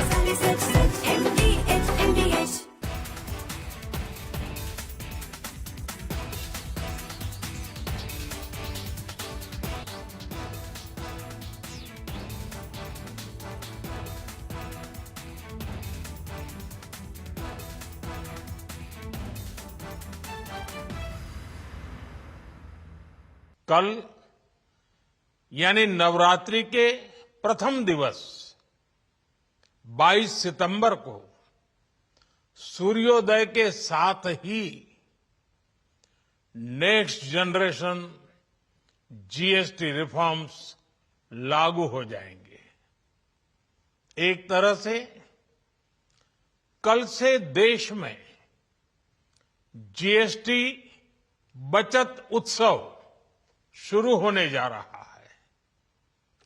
इस जीएसटी बचत उत्सव में आपकी बचत बढ़ेगी और आप अपनी पसंद की चीजों को और ज्यादा आसानी से खरीद पाएंगे। नए स्वरूप में मुख्य रूप से अब सिर्फ 5% और 18% के ही टैक्स स्लैब रहेंगे। इसका मतलब है रोजमर्रा के इस्तेमाल की ज्यादातर चीजें और सस्ती हो जाएगी। खाने पीने का सामान, दवाइयां, साबुन, ब्रश, पेस्ट, स्वास्थ्य और जीवन बीमा, ऐसे अनेकों सामान, अनेकों सेवाएं या तो टैक्स फ्री होगी या फिर केवल 5% टैक्स देना होगा। जीएसटी कम होने से अब देश के नागरिकों के लिए अपने सपने पूरे करना और आसान होगा। घर बनाना, टीवी, फ्रिज खरीदने की बात हो, scooter. This weekend, tune in to the Best of Republic Business Leadership Conclave, a showcase of powerful insights and inspiring conversations with India's most influential business minds, visionary policy leaders, and trailblazing innovators. From cutting-edge business strategies and revolutionary developments in healthcare to the future of the digital marketplace and real estate, we bring you the highlights of India's only thought leadership series, only on Republic TV, Business Leadership Conclave. R pure suji pasta, उबालो, मिलाओ और खाओ, 8 minute में तैयार। क्या test है, सबका राजा are pure मसाला। केसरिया से मन जोगी हुआ रे, दिल झूमे देखो मतवारा हुआ रे, केसरिया से मन जोगी हुआ। हर पल मनाओ केसरी त्योहार। विमल, बोलो जुबान केसरी। MDH की हल्दी मिर्ची धनिया करे कमाल, ये रंग दे, ये खुशबू दे, ये तीखा, ये कम पड़े, क्या निराला MDH मसाला। साथियों, विकसित भारत के लक्ष्य तक पहुंचने के लिए हमें आत्मनिर्भरता के रास्ते पर चलना ही होगा। और भारत को आत्मनिर्भर बनाने का बहुत बड़ा दायित्व हमारे एमएसएमईज यानी हमारे लघु, मध्यम और कुटीर उद्योगों पर भी है, जो देश के लोगों की जरूरत कम है, जो हम देश में ही बना सकते हैं, वो हमें देश में ही बनाना चाहिए। साथियों, जीएसटी की दरें कम होने से नियम और प्रक्रियाएं और आसान बनने से हमारे एमएसएमईज, हमारे लघु उद्योगों को, कुटीर उद्योगों को बहुत फायदा होगा। उनकी बिक्री बढ़ेगी और टैक्स भी कम देना पड़ेगा, यानी उनको भी डबल फायदा होगा। इसलिए आज मेरी एमएसएमई से लघु उद्योग हो, सूक्ष्म उद्योग हो, कुटीर उद्योग हो, आप सबसे बहुत अपेक्षाएं हैं। आपको भी पता है, जब भारत समृद्धि के शिखर पर था, तब भारत की अर्थव्यवस्था का मुख्य आधार हमारे एमएसएमईज थे, हमारे लघु और कुटीर उद्योग थे। भारत की मैन्युफैक्चरिंग, भारत में बने सामानों की क्वालिटी बेहतर होती थी। हमें उस गौरव को वापस पाना है। हमारे लघु उद्योग जो बनाए, वो दुनिया में हर कसौटी पर बेस्ट हो, उत्तम से उत्तम हो। हम जो मैन्युफैक्चर करें, वो दुनिया में आन बान शान के साथ बेस्ट के सारे पैरामीटर को पार करने वाला हो। हमारे प्रोडक्ट्स की क्वालिटी दुनिया में भारत की पहचान बढ़ाए, भारत का गौरव बढ़ाए। हमें इस लक्ष्य को लेकर काम करना है। साथियों, देश की स्वतंत्रता को जैसे स्वदेशी के मंत्र से ताकत मिली, वैसे ही देश की समृद्धि को भी स्वदेशी के मंत्र से ही शक्ति मिलेगी। कल यानी नवरात्रि के प्रथम दिवस 22 सितंबर को From Asia's largest news headquarters, setting the agenda for Bharat.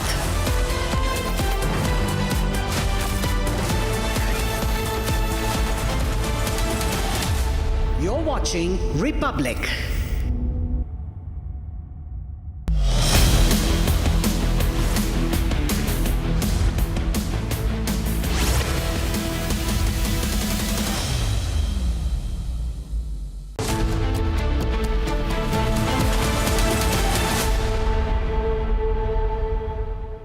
He's one of India's most celebrated voices, a singer whose versatility spans ghazals, playbacks, classical and contemporary music. With a career defined by depth, innovation and timeless appeal, Hari Haran has become a name synonymous with excellence in music. This weekend on Legends, we turn the spotlight on Hari Haran. His journey, his artistry and the voice that continues to inspire millions. Legends featuring Hari Haran only on Republic TV. It's time for the headlines.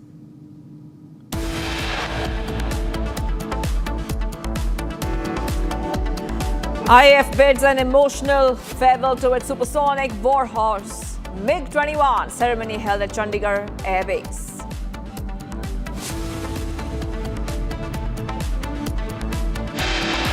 तो MiG-21 तो हमारा national pride है, यह तो हमारी रक्षा का shield रहा है, हमारी शक्ति का यह सिंबल रहा है और इसलिए इसका सम्मान करना भला हम कैसे छोड़ सकते हैं।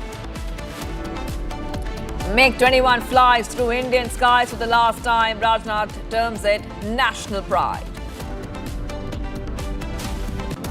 Maharashtra Deputy CM Ajit Pawar back with his dadagiri as he snaps at flood-hit farmers' request. Sonam Wangchuk's speeches post. Ladakh violence under police cannon now. Shilpa Shetty rubbishes reports of Raj Kundra giving her 15 crores in fraud case. Moves court against defamatory campaign. Shehbaz Sharif and Field Marshal Saeed Asim Munir meets US President Trump Jr. at the Oval Office. Trump declares 100% tariff on branded or patented pharma imports from October 1st.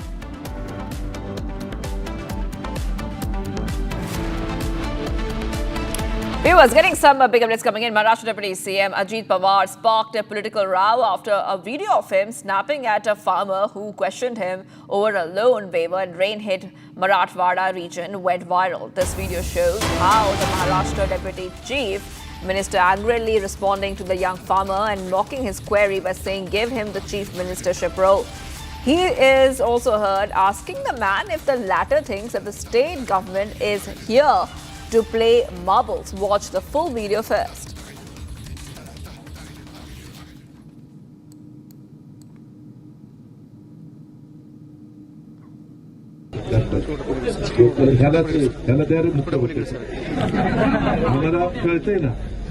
आम्ही काही तो गोटे खेळायला आलोय त्याला एवढं सकाळी 6ला सुरू केलं बाळा मी करमळ्याला म्हणजे जे काम करतं ना त्याचीच मारा बघा ना आता एवढं जीव तोडून चालतोय हातून पण एका ठिकाणी जायचंय आम्हालाही कळतंय ना आम्ही लाडक्या बहिणींना आज किती मदत करतोय आज 45,000 कोटी रुपये वर्षाला तिथं मदत करतोय शेतकऱ्यांची वीज माफी केली 20,000 कोटी रुपये भरतोय त्याला द्या रे मुक्त होते आम्हाला कळतंय ना आम्ही काही तो गोटे खेळायला आलोय त्याला एवढं सकाळी 6ला सुरू केलं बाळा मी करमळ्याला म्हणजे जे काम करतं ना त्याचीच मारा बघा ना आता एवढं जीव तोडून चालतोय हातून पण एका ठिकाणी जायचंय आम्हालाही कळतंय ना आम्ही लाडक्या बहिणींना आज किती मदत करतोय आज 45,000 कोटी रुपये वर्षाला तिथं मदत करतोय शेतकऱ्यांची वीज माफी केली 20,000 कोटी रुपये भरतोय. Us live, we have with us Satyaprakash who's joining us live. Satyaprakash, Ajit Pawar losing his cool and he's chiding this flood-hit farmer over a loan waiver question and very visibly frustrated here, very visibly frustrated in that video that we saw. Satyaprakash.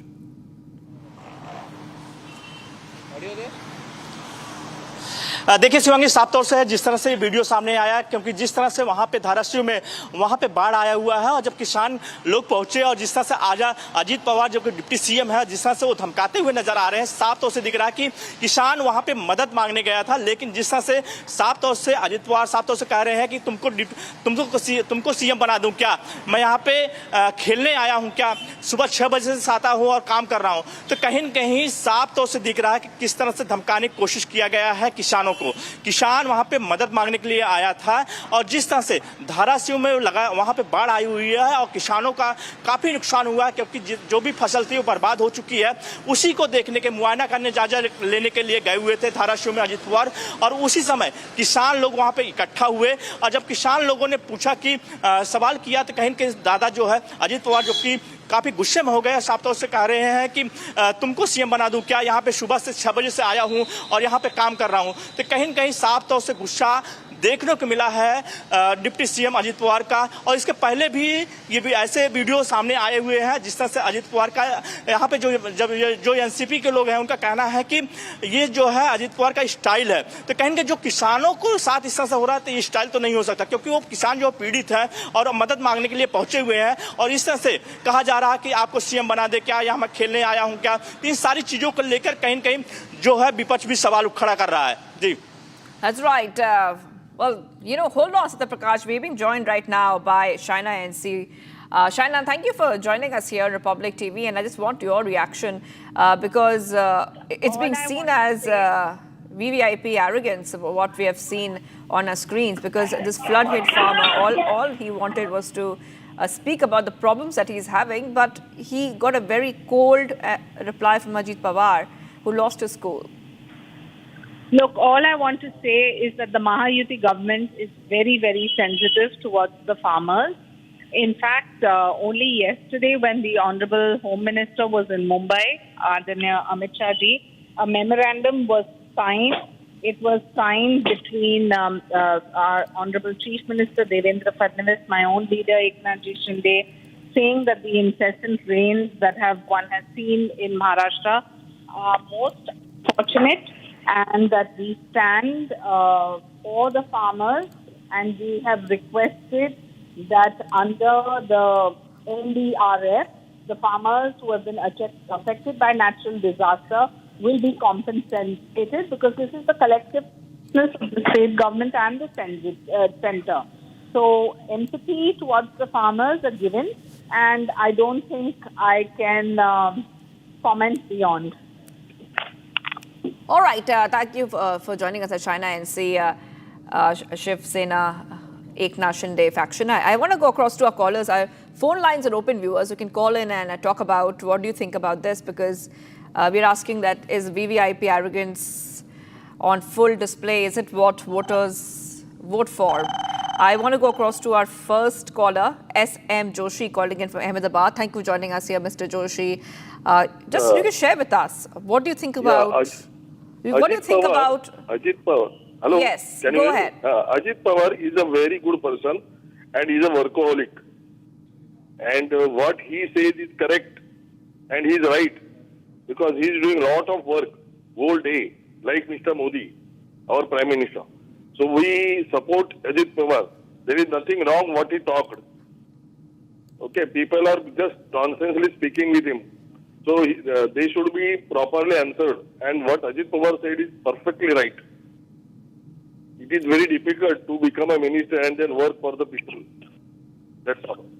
All right. Okay. Thank you. Thank you for calling us, SM Joshi, Ahmedabad, calling us. Phone lines are open. You can call in and, share. What do you think about what we see on our screens, where we saw that Ajit Pawar has lost his cool at a farmer's request?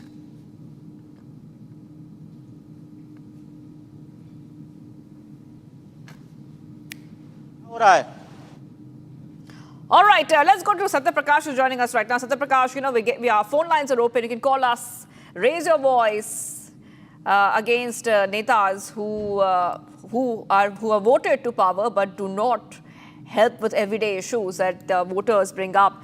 Satya Prakash, I'm coming across to you. The opposition has also targeted Mr. Pawar over his arrogance. Okay, we're getting some reactions coming in. Let's go to the reactions first. ह्याला द्या रे मुख्यमंत्री आम्हाला कळतंय ना आम्ही काही इथे गोटे खेळायला आलोय त्याला एवढं सकाळी 6ला सुरू केलं बाळा मी करमळ्याला म्हणजे जे काम करतं ना त्याचीच मारा बघा ना आता एवढं जीव तोडून चालतोय हातून पण एका ठिकाणी जायचंय आम्हालाही कळतंय ना आम्ही लाडक्या बहिणींना आज किती मदत करतोय आज 45,000 कोटी रुपये वर्षाला तिथं मदत करतो शेतकऱ्यांची वीज माफी केली 20,000 कोटी रुपये भरतोय. All right, so getting us some more reactions coming in, viewers. My colleague Satya Prakash is also getting us some reactions. The opposition already going ahead and targeting Pawar for the arrogance and saying that the opposition is, of course, targeting and saying he accused them of creating misunderstandings.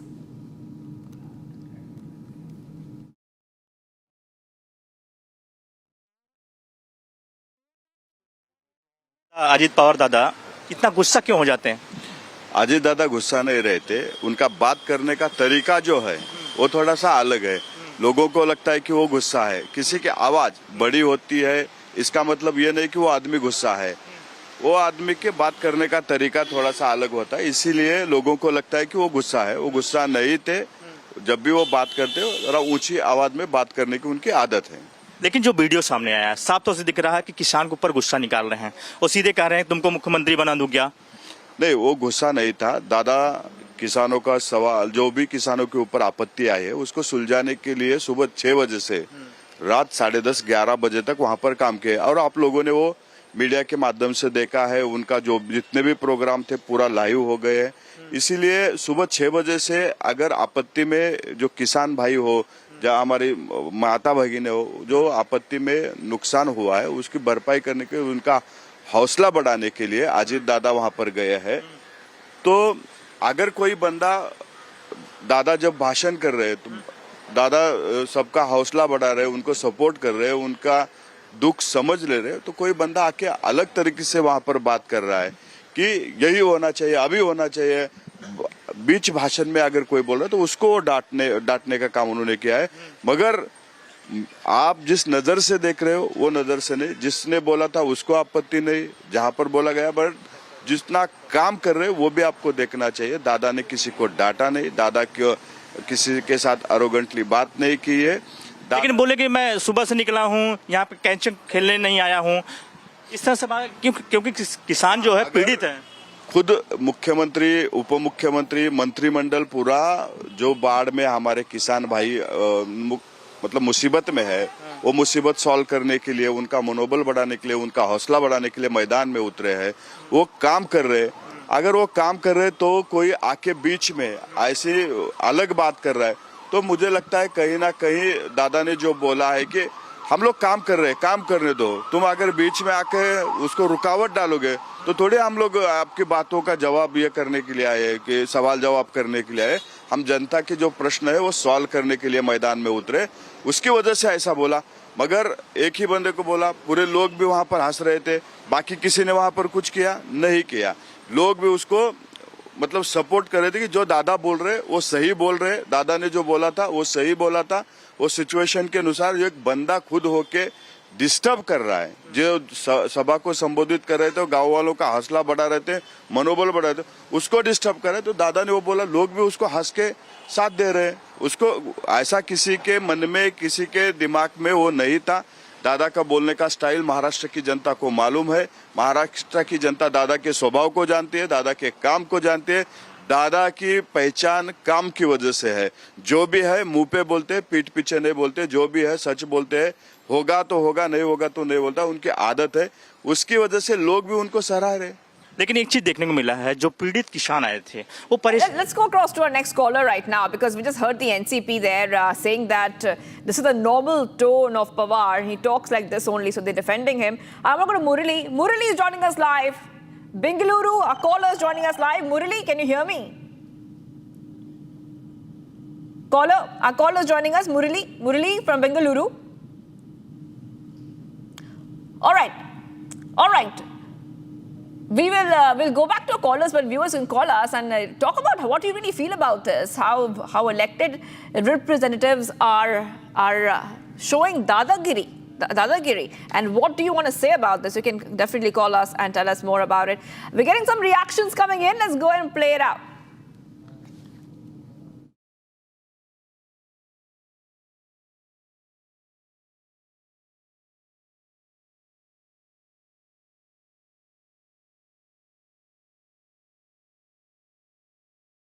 So there on your screens, you can see the multiple times that Ajit Pawar has been caught on the wrong foot. So this is September 2025, when he threatened a female IPS officer. Then in January 2025, vote for me, do not own me. And one more, the latest case coming in right now. So Ajit Pawar really having a bit of a history there when it comes to these kind of acts. And this time, the latest that we're seeing right now is that Maharashtra Deputy CM Ajit Pawar sparked a political row after a video of him snapping at a farmer who questioned him over a loan waiver in rain-hit Marathwada region has gone viral. And this video shows that the NCP president is responding in a very angry manner to the young farmer and mocking the farmer's query by saying that give him the chief ministership role. He also heard asking the man if the latter thinks that the state government is here to play marbles. So this clip has triggered a big controversy. We're getting some reactions coming in. Let's go and play them out.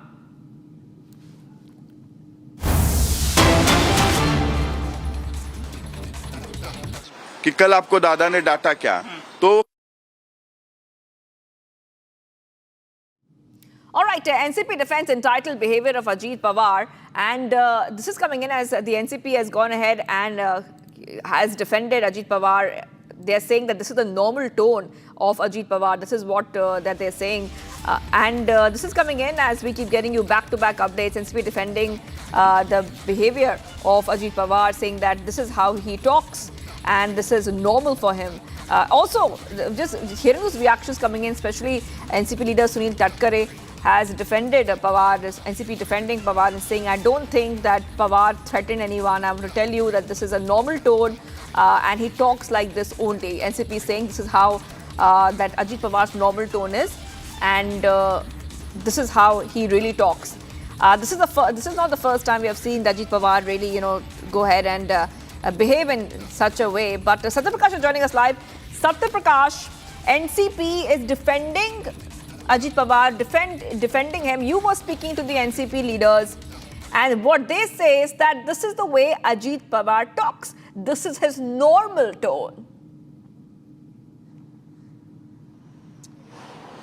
देखिए शिवांगी, जिस तरह से अभी थोड़ी देर पहले ही जो सूरज Chauhan NCP leader उनसे हमने बात किया तो उनका साफ तौर से कहना था कि अजित पवार का जो बात करने की स्टाइल है उसी स्टाइल में बात की है, किसानों के ऊपर गुस्सा नहीं हो। लेकिन साफ तौर से वीडियो जो देखा जा रहा है, वीडियो में साफ तौर से दिख रहा है किस तरह से किसानों के ऊपर भड़क रहे हैं, गुस्सा निकाल रहे हैं और साफ तौर से कह रहे हैं कि तुमको सीएम बना दूं क्या, तो सुबह 6 बजे से उठ के आया हूं, फील्ड पे काम कर रहा हूं। और कहीं न कहीं साफ तौर से वीडियो में दिख रहा है कि किस तरह से अजित पवार गुस्से में बात कर रहे हैं किसानों से। किसान जो है पीड़ित है, क्योंकि महाराष्ट्र के जो मराठवाड़ा में है पूरा बाढ़ आया हुआ है और उसी का जायजा लेने के लिए अजित पवार पहुंचे हुए थे। और जब किसान लोग इकट्ठा हुए, सवाल पूछने लगे तो कहीं न कहीं दादा जो अजित पवार है वो काफी गुस्से में हो गया और कहीं न कहीं गुस्सा जो है किसानों पे निकाला। तो साफ तौर से देखा जा रहा है कि इसके पहले भी अजित पवार के ऐसे वीडियो आए हैं, चाहे आईपीएस को धमकाने वाला मामला आया था, जिस तरह से एनसीपी भी उस पर कहा था कि उस तरह से बात करने की स्टाइल है, और इस पर भी एनसीपी की तरफ से यही सफाई दिया जा रहा है कि अजित पवार का जो बात करने की स्टाइल है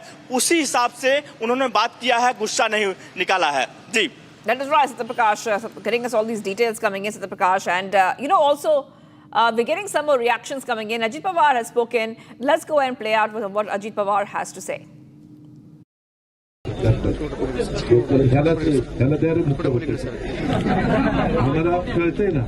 आम्ही काही तो गोटे खेळायला आलोय, त्याला एवढं सकाळी 6ला सुरू केलं बाळा मी करमळ्याला, म्हणजे जे काम करतं ना त्याचीच मारा बघा ना। आता एवढं जीव तोडून चालतोय, आतून पण एका ठिकाणी जायचंय, आम्हालाही कळतंय ना। आम्ही लाडक्या बहिणींना आज किती मदत करतोय, आज 45,000 कोटी रुपये वर्षाला तिथं मदत करतोय, शेतकऱ्यांची वीज माफी केली, 20,000 कोटी रुपये भरतोय। And we must move ahead right now to some of the other stories we're tracking. Next is Bharat in 2 minutes. Let's get started. Waterlogging has been reported across several parts of Thiruvananthapuram as heavy rain slashed at the Kerala capital today, causing hindrance and significant disruptions, including floods and power outages. Prohibitions under Section 163 of the BNS, the Bharatiya Nagrik Suraksha Sanhita, continue in Leh following the violence on September 24th.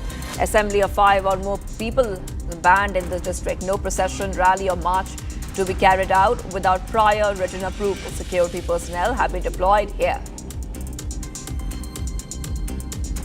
At a grand farewell ceremony in Chandigarh, Defence Minister Rajnath Singh, top military leaders, veterans and families will gather to mark the end of the iconic fighter jet's 62 years of distinguished service. A Durga Puja Pandal has been set up in Assam, inspired by the Bangkok Buddhist temple, and it has been built in Guwahati, and the Geetanagar Durga Puja Committee has adopted a Buddhist temple theme for its Puja Pandal under a budget of 1 crore. Secretary of committee says that the passing of singer Zubeen Garg has had a significant impact on them, so only the puja will be performed. All cultural programs and processions have been cancelled.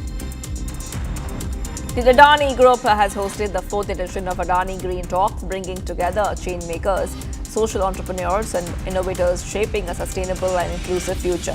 The event, which has grown into one of India's most distinctive platforms for social innovation, was inaugurated with a keynote address by Gautam Adani, chairman of the Adani Group, on the role of young entrepreneurs in shaping what he called India's second freedom struggle, a fight not for independence from foreign rule, but for independence in technology and social innovation that uplifts every community, bridges divides, and strengthens the fabric of democracy.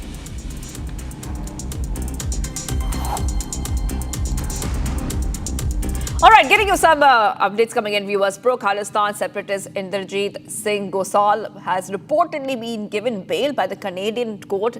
It comes less than a week after the security aide of Pannu was detained and given multiple weapon charges amid fresh threats to Indian officials, including to NSA Ajit Doval. So this is huge coming in, viewers, because this is a pro-Khalistan separatist who was the aide of Pannu, and now we understand that in the latest coming in, he has gotten bail. I repeat, he is out on bail in Canada. This is the Khalistani terrorist Inderjeet Singh Gosal, who has been granted bail less than a week after his arrest in Canada, and this is coming in as he's already out on bail. He was regarded as a very prominent Khalistani extremist and is believed to be the successor of Nijjar. He's also considered very close to the SFJ, serves as the right-hand man of Pannu, very close associate of Pannu. That's what he is, we are understanding. So back to what's coming in right now, viewers on Republic TV. Let's move ahead right now to some of the other stories we're tracking.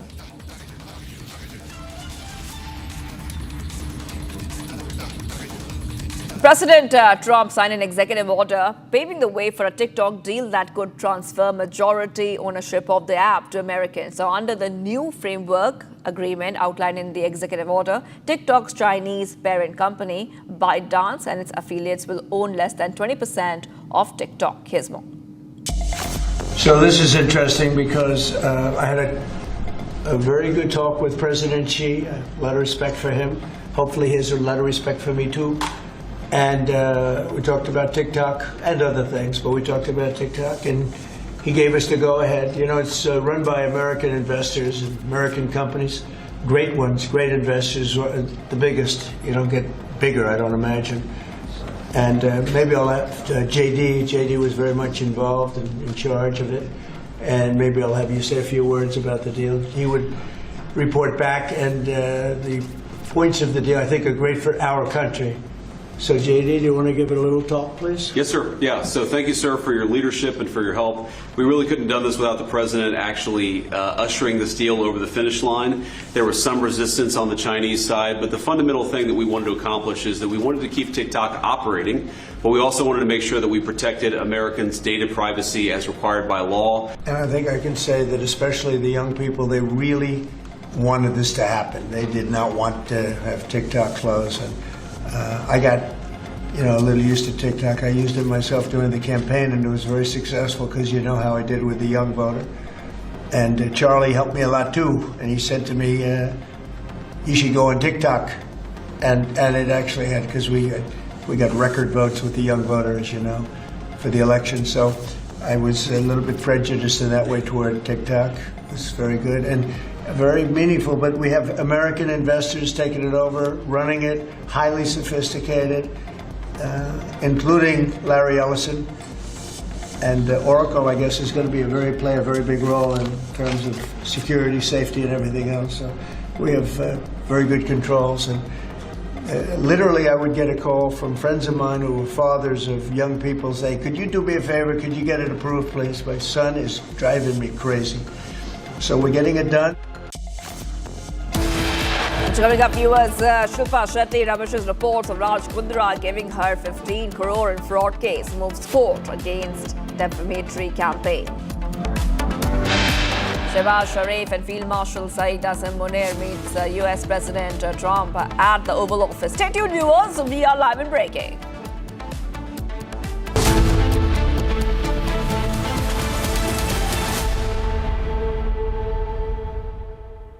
QS and THE, the world's foremost university rankings organizations, have ranked Amity amongst the top 3% universities globally, making it among the very few Indian universities to be included in both rankings.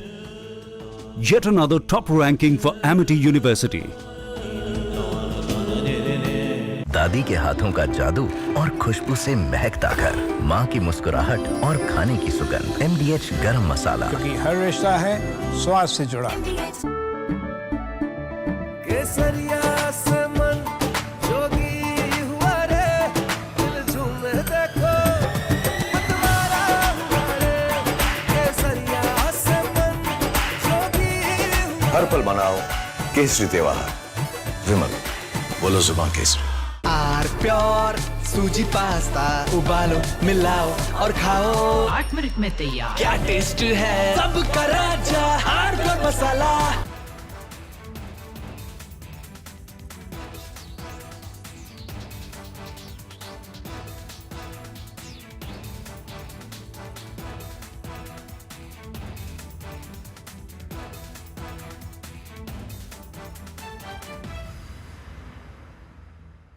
साथियों, हम नागरिक देवो भवः, नागरिक देवो भवः के जिस मंत्र के साथ आगे बढ़ रहे हैं, नेक्स्ट जनरेशन जीएसटी रिफॉर्म में इसकी साफ झलक दिखाई देती है।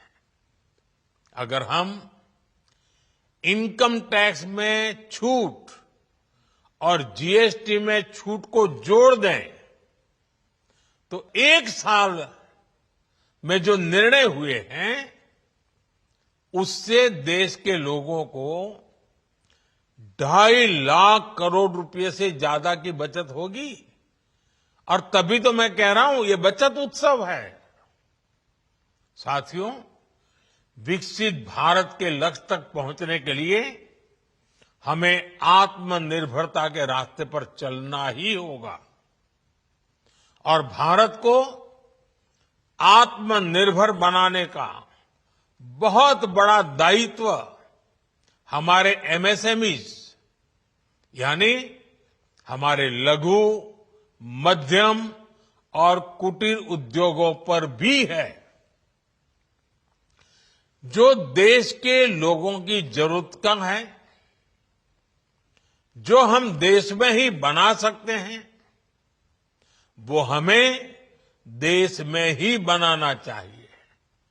साथियों, जीएसटी की दरें कम होने से नियम और प्रक्रियाएं और आसान बनने से हमारे एमएसएमईज, हमारे लघु उद्योगों को, कुटीर उद्योगों को बहुत फायदा होगा।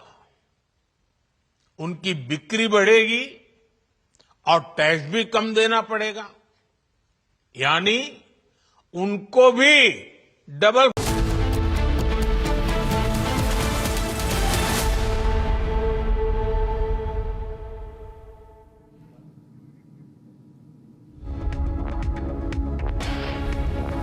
A very good afternoon, viewers. It's 2:30 p.m. and you're watching Live and Breaking with me, Antara Gupta. Our top focus, ladies and gentlemen, of course, remains on the Ladakh violence. And right now, Sonam Wangchuk's provocative statements are under the scanner. In fact, agencies are probing into these very statements. We'll give you all the details and much, much more. But first, as always, a quick check of the headlines.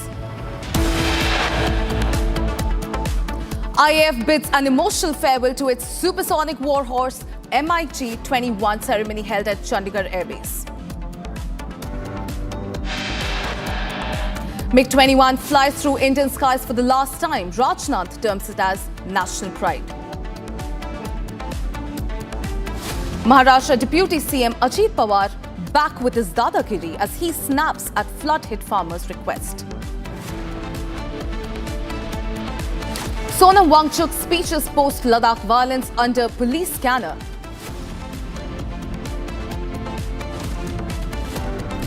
Shilpa Shetty rubbishes reports of Raj Kundra giving her rupees 15 crore in fraud case, moves court against defamatory campaign. Shehbaz Sharif and Field Marshal Syed Asim Munir meet US President Donald Trump at the Oval Office. Trump declares 100% tariff on branded or patented pharma imports from October 1st.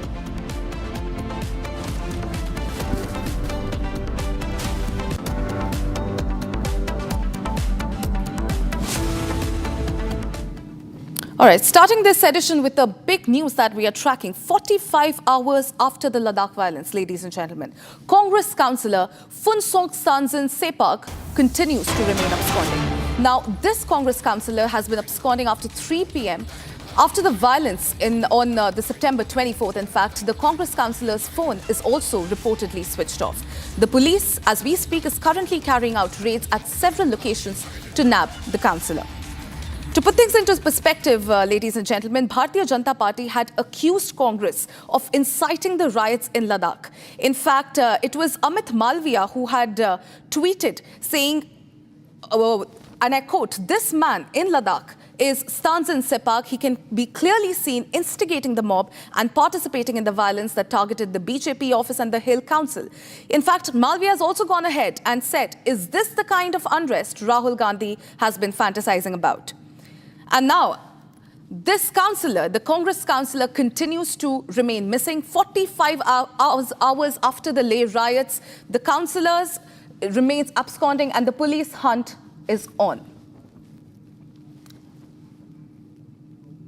All right, so just 2 days back, our executive editor Niranjan spoke to the Congress councillor on his alleged role in the violence that killed 4 people. Listen into that conversation. Hi, am I speaking to Stanzin? Yes. Stanzin, hi. This is Niranjan. I'm the executive editor at Republic TV. Yes. Yeah, hi. So I just wanted to ask you, Stanzin, the BJP's put out a tweet saying that they put out a few photos saying it was you seen with, a stick in your hand, rioting in Ladakh. So I wanted to get your reaction to it. See, I will clarify. Yeah.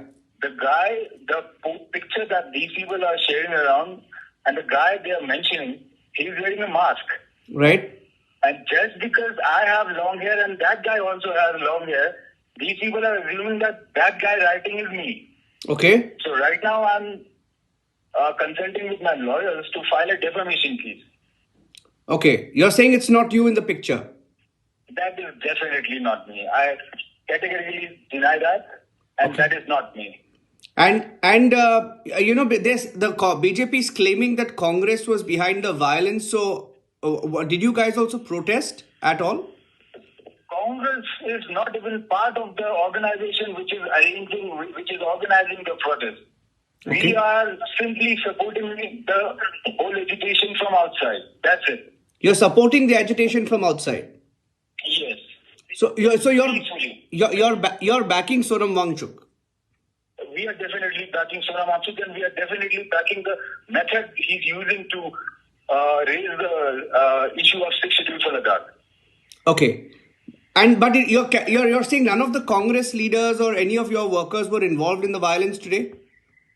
Sir, I have a very perfect CCTV footage as an alibi which I can produce in the court when I file the defamation suit against these people who are spreading this lie. Okay, I have a very solid alibi. Can you also share that video with us? We'll be happy to air it, saying that it's the video, that counter video that you've put out. Right now, I'm not at the exact location where I was during the afternoon when this accident happened. But when... Meanwhile, viewers, my colleague Rawat has filed reports from the violence that hit Leh on what the situation looks like right now. Take a look.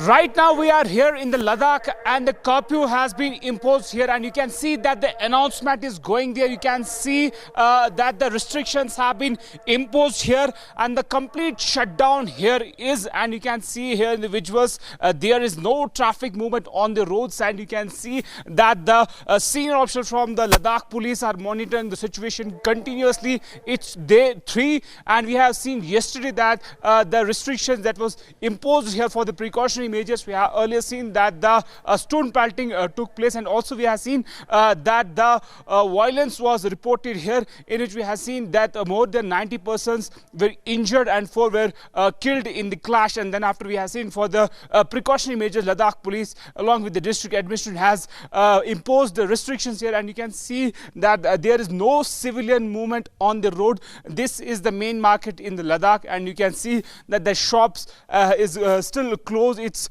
day second for the restrictions here, and you can see that everything is being monitored very closely by the authorities. Also, we have seen that the arrests were also made yesterday, the persons, the individuals who were involved in the violence, and you can see that the ambulance and other critical care service are only moving on the roads. Also, the people who are having any kind of health emergency or any official work, they are only being allowed to move on the roads. And we have also seen that the senior officials from the Ladakh police are continuously announcing in every state and every national highway here that the restrictions have been imposed for the precautionary measures. And today is the day second, but yes, we need to wait and watch what will be remain the situation today, and then after the further course of action.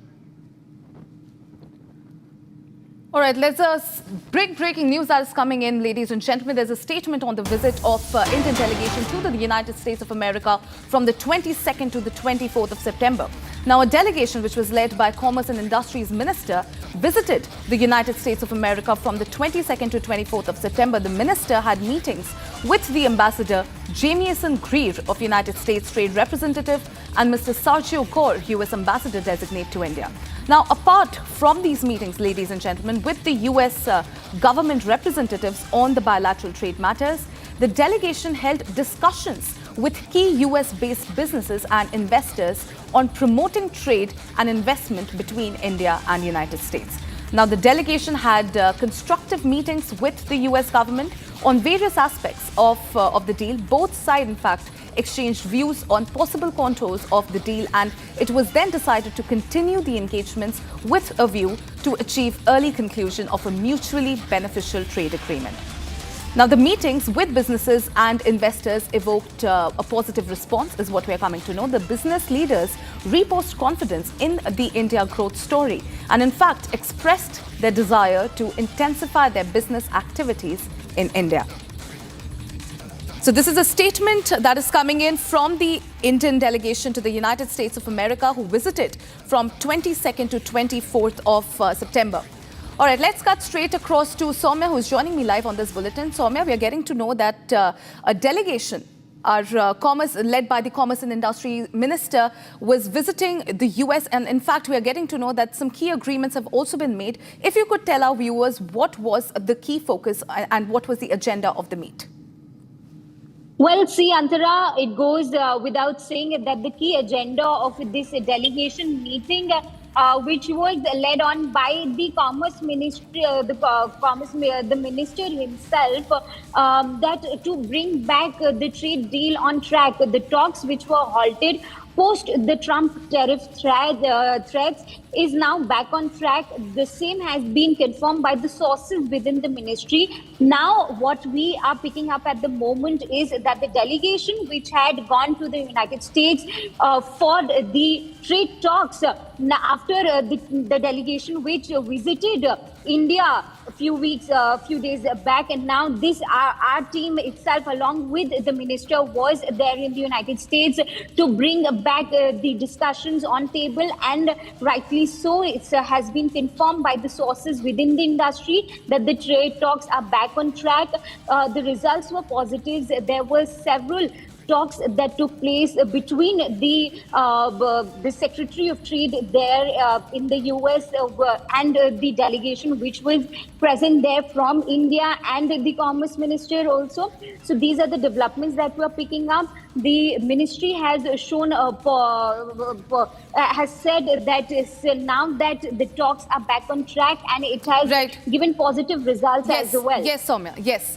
All right, I'm also being joined by Senior Executive Editor Abhishek Kapoor on the phone line. Abhishek, of course, this is the first statement that is coming in by the Indian delegation who visited the United States from the 22nd to 24th of September. Is it safe to say that there is a certain thaw in the relation between the United States and India? Well, yes, seems to be the case. And if you read between the lines, so for example, the statement says that the delegation had constructive meetings with the U.S. government on various aspects of the deal. And then it goes on to say that both sides exchanged views on possible contours of the deal, and it was decided to continue the engagement with a view to achieve early conclusion of a mutually beneficial trade agreement. I think while the language is, conciliatory, the language is promising, and the language is talking about a deadline, early conclusion. Remember, Commerce Minister has already spoken of on record of a November deadline. November is also the time that if all goes well and if the deal is close to being made, then President Trump can travel for the Quad Summit, which India has to host in New Delhi. Also remember that there is likelihood in October end of the two leaders bumping into each other on the sidelines of the East Asia Summit, or the ASEAN Summit as it is called, which is slated to take place between 25 and 26 of October. So I think in that sense, both sides seem to be working, or both delegations seem to be working with a certain deadline in mind, and that's getting reflected in their statement, which should be seen as a positive development insofar as the specifics of the trade deal and trade negotiations are concerned. Because otherwise, remember, there are strong headwinds, and the executive order of the president, for example, on putting 100% tariffs on pharma, because of which Indian stock markets are in a bit of a tizzy today, and most of the stocks down, is because otherwise the headwinds coming in from the American side on the larger India-US trade relationship seem to be very strong. This statement is positive and puts a deadline of on the talks, which means that the momentum has been picked up during Commerce Minister Piyush Goyal's visit to the United States. Well, absolutely, Abhishek. Thank you for getting us those details. Thank you, Soumya, for joining me live on this bulletin. It's time to shift our focus to another big breaking news that we are tracking in this hour. SIT and CID raids at the Zubeen's organizer's residence is being conducted. He organized Zubeen Garg's concert, ladies and gentlemen, and the SIT and CID have raided the residences of Zubeen Garg's manager, Siddharth Sharma, and another event organizer, in fact, Anjali Pandey as well. Now, this is in connection with the events surrounding Zubeen Garg's recent death, which has created a lot of mystery. Siddharth Sharma, ladies and gentlemen, is reportedly on run, and in fact, protesters have also gathered at his residence. And as we speak, SIT and CID are conducting raids at the residences of Zubeen Garg's manager, Siddharth Sharma. The manager is on the run, as we are getting to know, and it's believed to have acquired significant wealth and properties as well. In fact, protesters have now surrounded Siddharth Sharma's house prior to the raids. In fact, the circumstances of Zubeen Garg's death in Singapore is currently being investigated by the authorities. Remember, there is a lot of mystery surrounding Zubeen Garg's death, with the raids on his manager and the organizer being part of this deepening mystery. All right, let's cut straight across to Anirudh, who's joining me live on this bulletin. Anirudh, we are getting to know that SIT is conducting raids as we speak at the residence of Zubeen Garg's manager. What are the other updates that you're picking up, and what is the exact role of Siddharth Sharma that the police is currently probing into? Anirudh.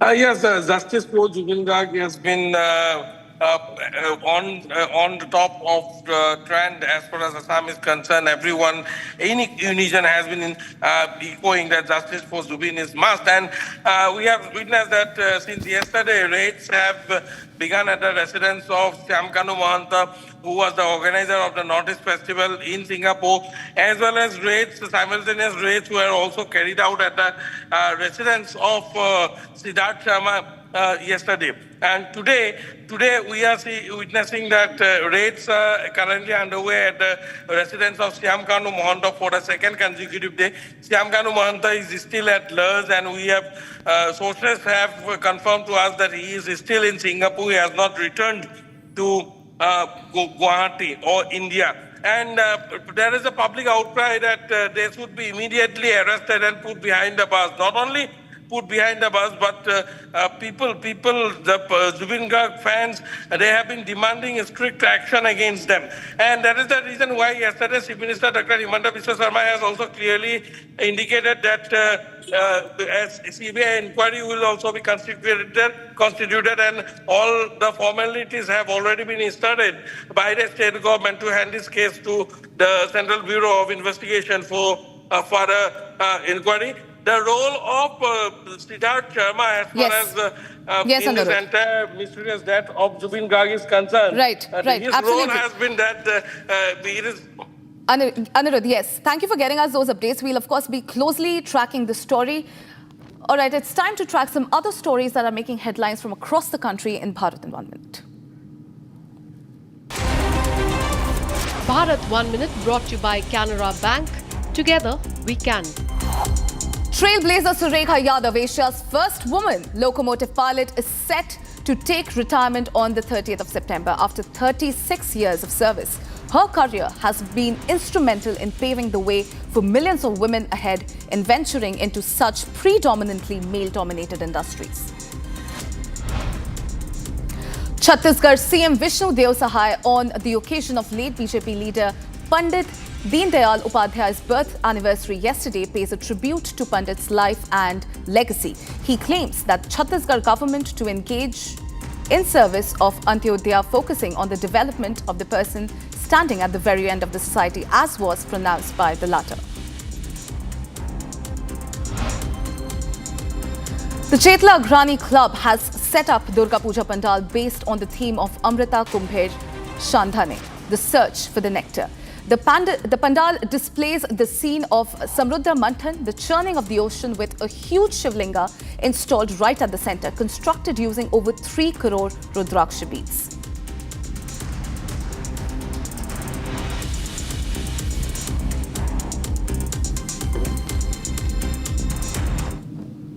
All right, US President Donald Trump has announced fresh tariffs this time, targeting pharmaceutical drugs. Now, this move, ladies and gentlemen, is effective from October 1st and is expected to hit the Indian drug makers hard, given America their biggest export market. Here's a quick report. Take a look.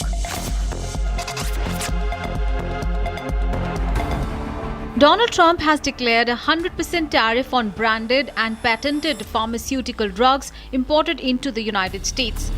The announcement was made on his social media platform, Truth Social.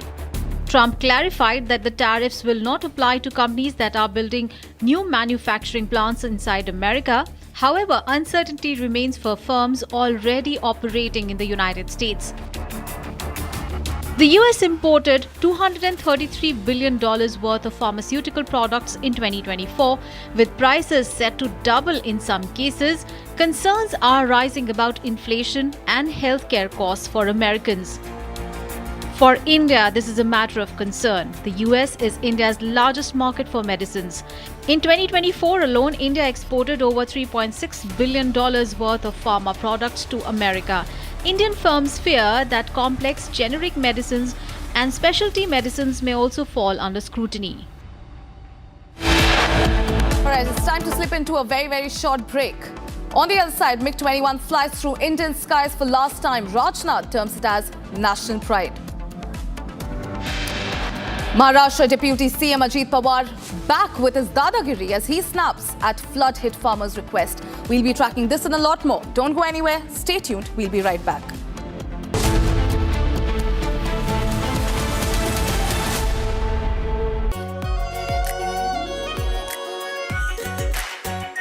Our pure Shahi Paneer Masala. Delicious, healthy, every day. I choose a world where we dream, and the limit is the sky. And this world is my home where I'm living my best. Mindfully crafted home decor fabrics. Sansar, a decor brand. Live consciously. थोड़े में ज़्यादा स्वाद यही तो है इसकी खास बात। वाओ मामा, क्या स्वाद है? अरे मेरे राजा। कल यानी नवरात्रि के प्रथम दिवस 22 सितंबर को सूर्योदय के साथ ही नेक्स्ट जनरेशन जीएसटी रिफॉर्म्स लागू हो जाएंगे। एक तरह से कल से देश में जीएसटी बचत उत्सव शुरू होने जा रहा है। इस जीएसटी बचत उत्सव में आपकी बचत बढ़ेगी और आप अपनी पसंद की चीजों को और ज्यादा आसानी से खरीद पाएंगे। नए स्वरूप में मुख्य रूप से अब सिर्फ 5% और 18% के ही टैक्स स्लैब रहेंगे। इसका मतलब है रोजमर्रा के इस्तेमाल की ज्यादातर चीजें और सस्ती हो जाएगी। खाने पीने का सामान, दवाइयां, साबुन, ब्रश, पेस्ट, स्वास्थ्य और जीवन बीमा, ऐसे अनेकों सामान, अनेकों सेवाएं या तो टैक्स फ्री होगी या फिर केवल 5% टैक्स देना होगा। जीएसटी कम होने से अब देश के नागरिकों के लिए अपने सपने पूरे करना और आसान होगा। घर बनाना, टीवी, फ्रिज खरीदने की बात हो, स्कूटर, बाइक, कार खरीदना हो, ये सब पर अब कम खर्च करना होगा। आपके लिए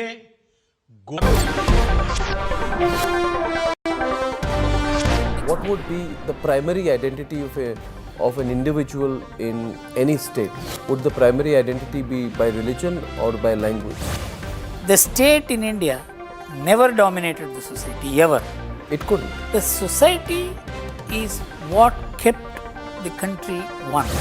Now, the state had a quarrel with the society always, and that conflict was at its peak in the last century.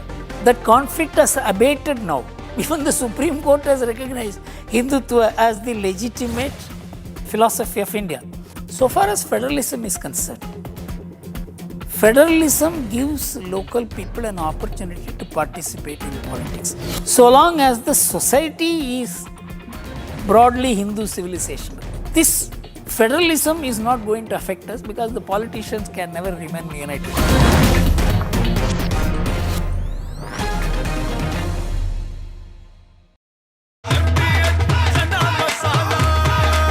अब छोलिया हो या लोबिया, सफेद चने या काले चने, सब कुछ मजेदार बने। केसरिया से मन जोगी हुआ रे, दिल झूमे देखो मतवारा हुआ रे। केसरिया से मन जोगी हुआ। हर पल मनाओ केसरी त्योहार। विमल, बोलो जुबान केसरी। थोड़े में ज्यादा स्वाद, यही तो है इसकी खास बात। वाओ मामा, क्या स्वाद है। अरे मेरे राजा, सबका राजा और मसाला।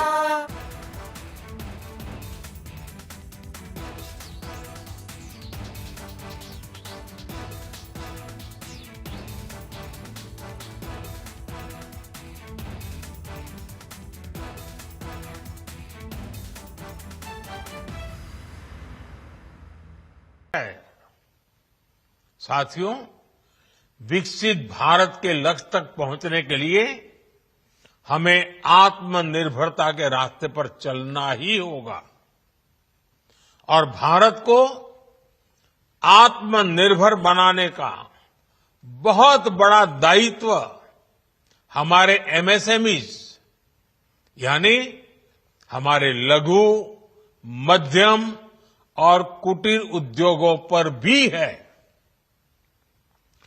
जो देश के लोगों की जरूरत कम है,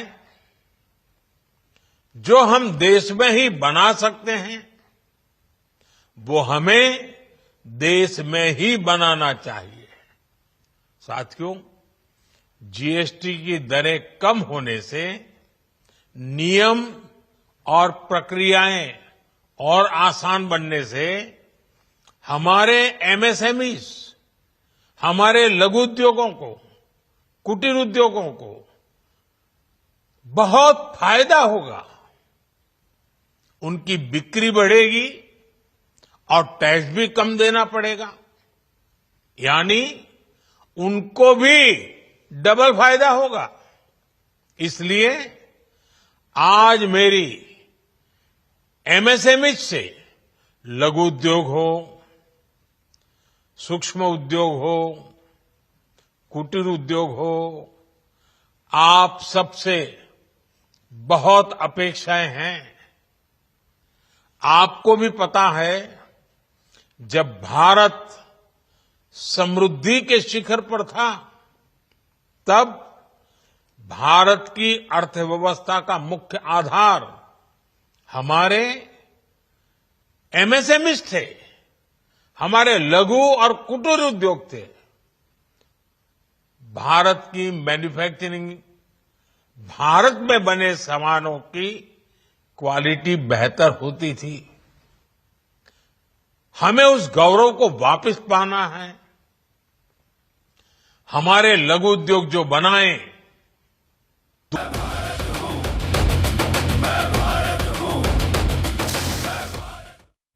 has made a perfect start to their Premier League campaign, having won all the 5 matches in the top flight so far. Mohamed Salah and co will be put through their places, in fact, when they take on the Crystal Palace on Saturday. Palace have been one of the standout teams so far, and with the 3 wins in the 5 matches, they are currently placed 5th in the EPL point tables. आधे bowl दही में 4 चम्मच MDH चटनी पुदीना मसाला डाला, stir करो, पुदीना चटनी तैयार। MDH चटनी पुदीना मसाला। त्योहार भी आ गए और हुंडई सुपर डिलाइट डेज भी। अब हर कदम पे खुशियां बांटेंगी, हर मोड़ पे नई यादें बनेंगी, हर सेलिब्रेशन अपना अपना सा लगेगा। यही तो टाइम है प्यार दिखाने का। अपनी फेवरेट हुंडई कार को आपकी मनपसंद हुंडई कारों पर मिल रही है कमाल की डील्स। वैसे लोगे तो आप हुंडई ही, चाहे दिल की सुनो या डील्स की। थोड़े में ज्यादा स्वाद, यही तो है इसकी खास बात। वाओ मामा, क्या स्वाद है। अरे मेरे राजा, साथियों, हम नागरिक देवो भवः, नागरिक देवो भवः के जिस मंत्र के साथ आगे बढ़ रहे हैं, नेक्स्ट जनरेशन जीएसटी रिफॉर्म में इसकी साफ झलक दिखाई देती है। अगर हम इनकम टैक्स में छूट और जीएसटी में छूट को जोड़ दें, तो 1 साल में जो निर्णय हुए हैं, उससे देश के लोगों को 2.5 लाख करोड़ रुपए से ज्यादा की बचत होगी। और तभी तो मैं कह रहा हूं, ये बचत उत्सव है। साथियों, विकसित भारत के लक्ष्य तक पहुंचने के लिए हमें आत्मनिर्भरता के रास्ते पर चलना ही होगा। और भारत को आत्मनिर्भर बनाने का बहुत बड़ा दायित्व हमारे एमएसएमईज, यानी हमारे लघु, मध्यम और कुटीर उद्योगों पर भी है, जो देश के लोगों की जरूरत का है। From Asia's largest news headquarters, setting the agenda for Bharat.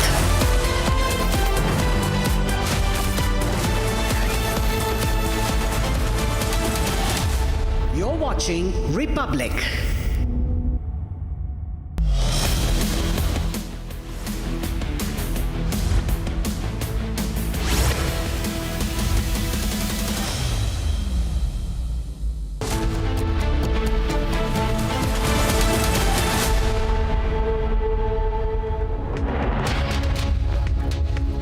welcome. You're watching Republic TV with me, Akanksha Khajuria. Top of the hour, we'll get you updates on how Ladakh is still on the edge. Curfew has been imposed and Sonam Wangchuk, the climate activist there, is under the scanner. We'll get you more updates on this. Let's start with the headlines first. Indian Air Force bids an emotional farewell to its supersonic warehouse MiG-21, ceremony held at Chandigarh Air Base. तो MiG-21 तो हमारा national pride है, यह तो हमारी रक्षा का shield रहा है, हमारी शक्ति का यह सिंबल रहा है और इसलिए इसका सम्मान करना भला हम कैसे छोड़ सकते हैं। MiG-21 flies through Indian skies for the one last time. Rajnath Singh terms it a national pride. Maharashtra Deputy Chief Minister Ajit Pawar back with his dadakiri as he snaps at flood-hit farmers' request. Sonam Wangchuk's speech post-Ladakh violence is under the police scanner. Shilpa Shetty rubbishes report of Raj Kundra giving her 50 crore rupees in a fraud case, moves court against the defamatory campaign against her. Shehbaz Sharif and Field Marshal Syed Asim Munir meets US President Donald Trump at the Oval Office today. After delayed negotiation, India-US trade talks see progress. Pending issues may be resolved soon.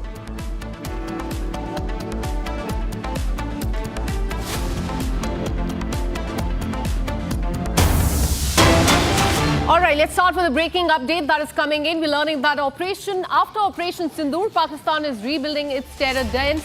Last week, we exposed how Jaish-e-Mohammed and Hizbul Mujahideen are shifting their terror training centers and accommodation centers to Khyber Pakhtunkhwa. And now we're learning that it has now been observed that along with Jaish-e-Mohammed and Hizbul Mujahideen, Pakistan's largest state-sponsored and UN-designated terrorist organization, Lashkar-e-Taiba, has also shifted its large operational and training infra deeper into Khyber. And this is a big breaking update that we're getting for you. That following India's Operation Sindoor, which targeted and destroyed 9 major terrorist hideouts across POK, Pakistan-occupied Kashmir, not just Jaish-e-Mohammed, Hizbul Mujahideen, but now we're learning that LAT has also moved its bases deep inside Pakistan's Khyber, near the Afghan border is what we're learning. And this is quite concerning, but because with POK now under India's scrutiny, all these terror groups have in fact shifted westwards towards Khyber, and we're learning that all the organizations are entrenching themselves in Khyber province. So this has happened after Operation Sindoor, remember, during which as many as 9 terror dens of Pakistan terror groups, they were destroyed, decimated by the Indian Army. And now all these groups embedded in the countries, they have started relocating, and now they have chosen Khyber, that is near the Afghan border. So they've started shifting towards the west side of their country, fearing India and the armed forces. Let me go across to my colleague Ishan, who's been tracking all these details very closely. Ishan, Republic TV exposed how there were few organizations that were moving towards Khyber last week, and now we're learning that LAT has also decided to move westwards in Pakistan, fearing the Indian armed forces. Give us more details. Yes, we have seen in recent months that multiple terror organizations of Pakistan have started moving their operations to the Khyber Pakhtunkhwa region. They are doing this for 2 primary reasons. One, that it is further away from the Indian armed forces and Indian region, and it is closer to the Afghan border. Afghan border currently is a very porous border, and a lot of weapons have been flowing in through the Afghan border into Pakistan and into the hands of these terror organizations. Furthermore, it is also noted that when United States left Afghanistan in a hurry, it was then that they had left around $1 billion worth of small arms in the region, and these small arms that had been left behind by the United States military is now being trickled down into the hands of terror organizations. They have been markets and they have been selling these, and now these are slowly making their way across the border into Pakistan. the Khyber Pakhtunkhwa region has also recently seen multiple attacks on Pakistani military posts, and Pakistan is slowly losing control of this region as multiple organizations have waged war not only against India, but they have also started waging war against Pakistan state. And now we see that LET has also shifted a major part of its operation and training premises into the Khyber Pakhtunkhwa region. Absolutely, and those are the visuals on your screen that you can see. Those are from Khyber, where now the LET is making the infrastructure there. Now let me bring in Major General Rajan Kochar. Thanks so much, sir, for speaking to Republic TV. We all saw what happened during Operation Sindoor. As many as 9 terror bases were destroyed by Indian armed forces, and now we can see that not just several other terror groups, but LET has also decided to move towards the west side of the country because they are fearful of our armed forces, keeping a track on them on POK.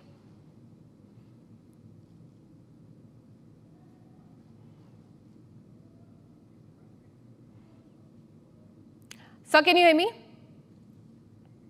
Yeah, I can hear you very well. Yeah. Please go on, sir. Oh, now you see what is happening is that Pakistan has to project an image to the world that there are no terror camps within Pakistan. So once you have terror camps in, say, a POKJ area, you are liable to scrutiny because the Indian forces have the capability of infiltration. You can carry out surgical strikes in these areas. You can carry out aerial strikes in these areas. So now Pakistan has moved into a slightly safer zone. And when I mean into the safer zone, it means into an area called Bandai.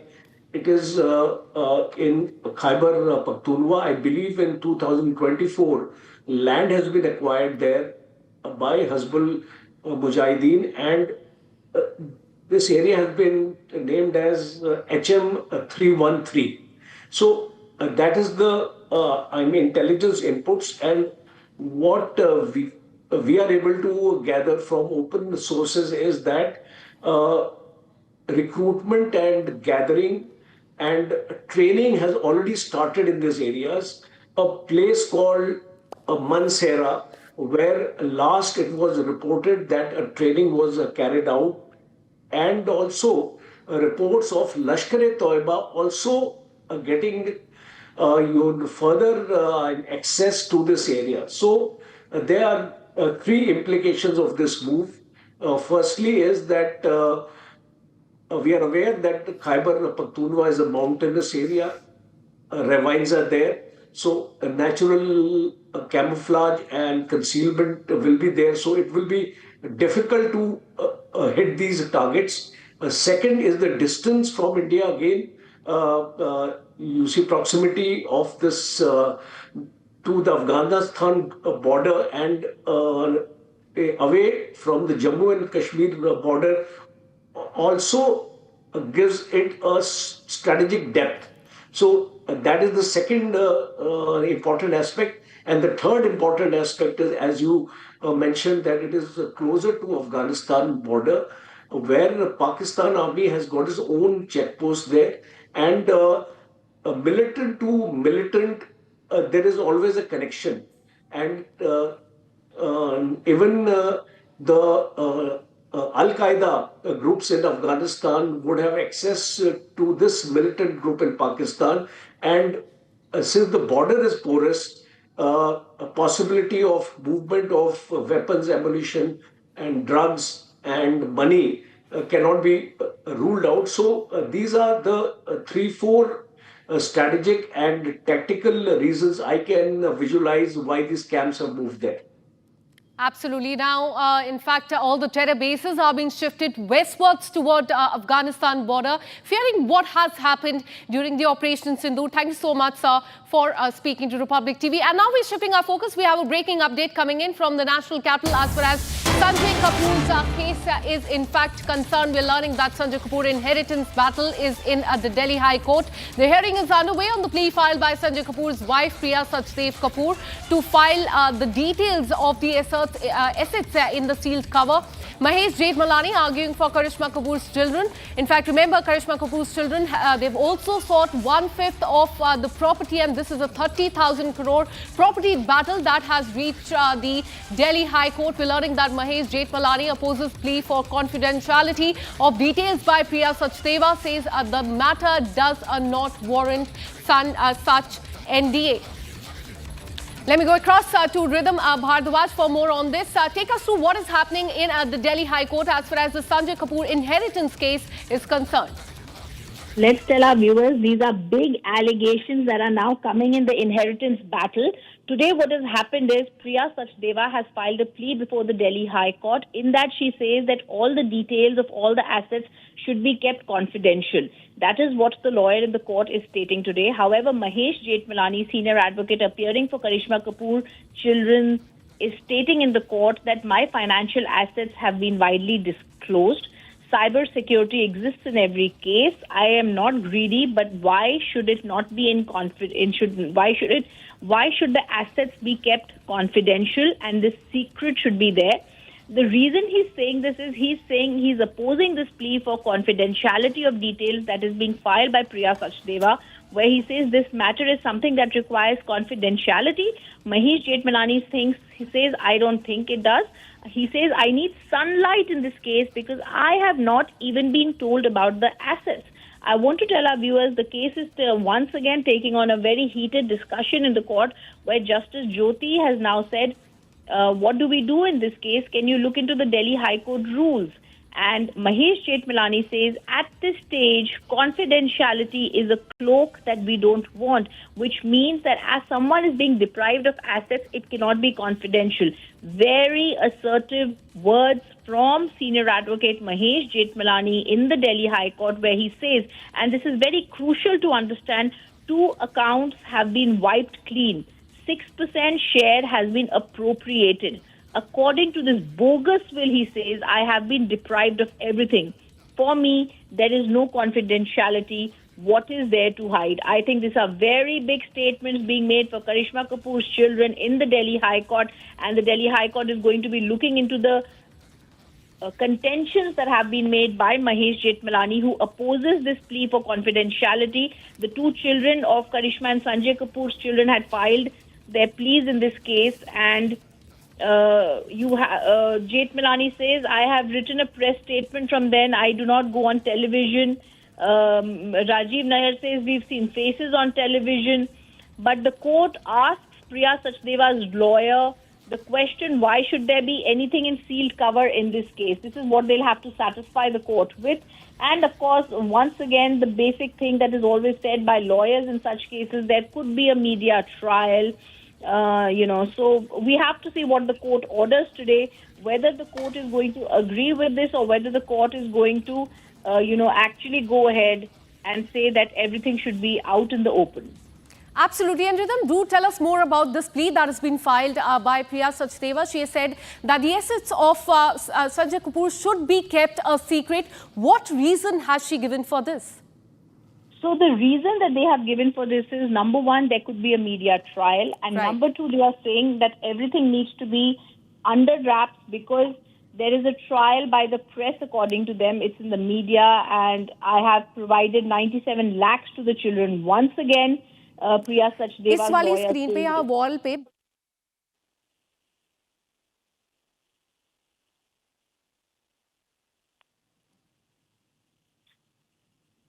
So the court is asking, what is the nature of this case? The court is also asking, do you all stand here and say you will not go to the press?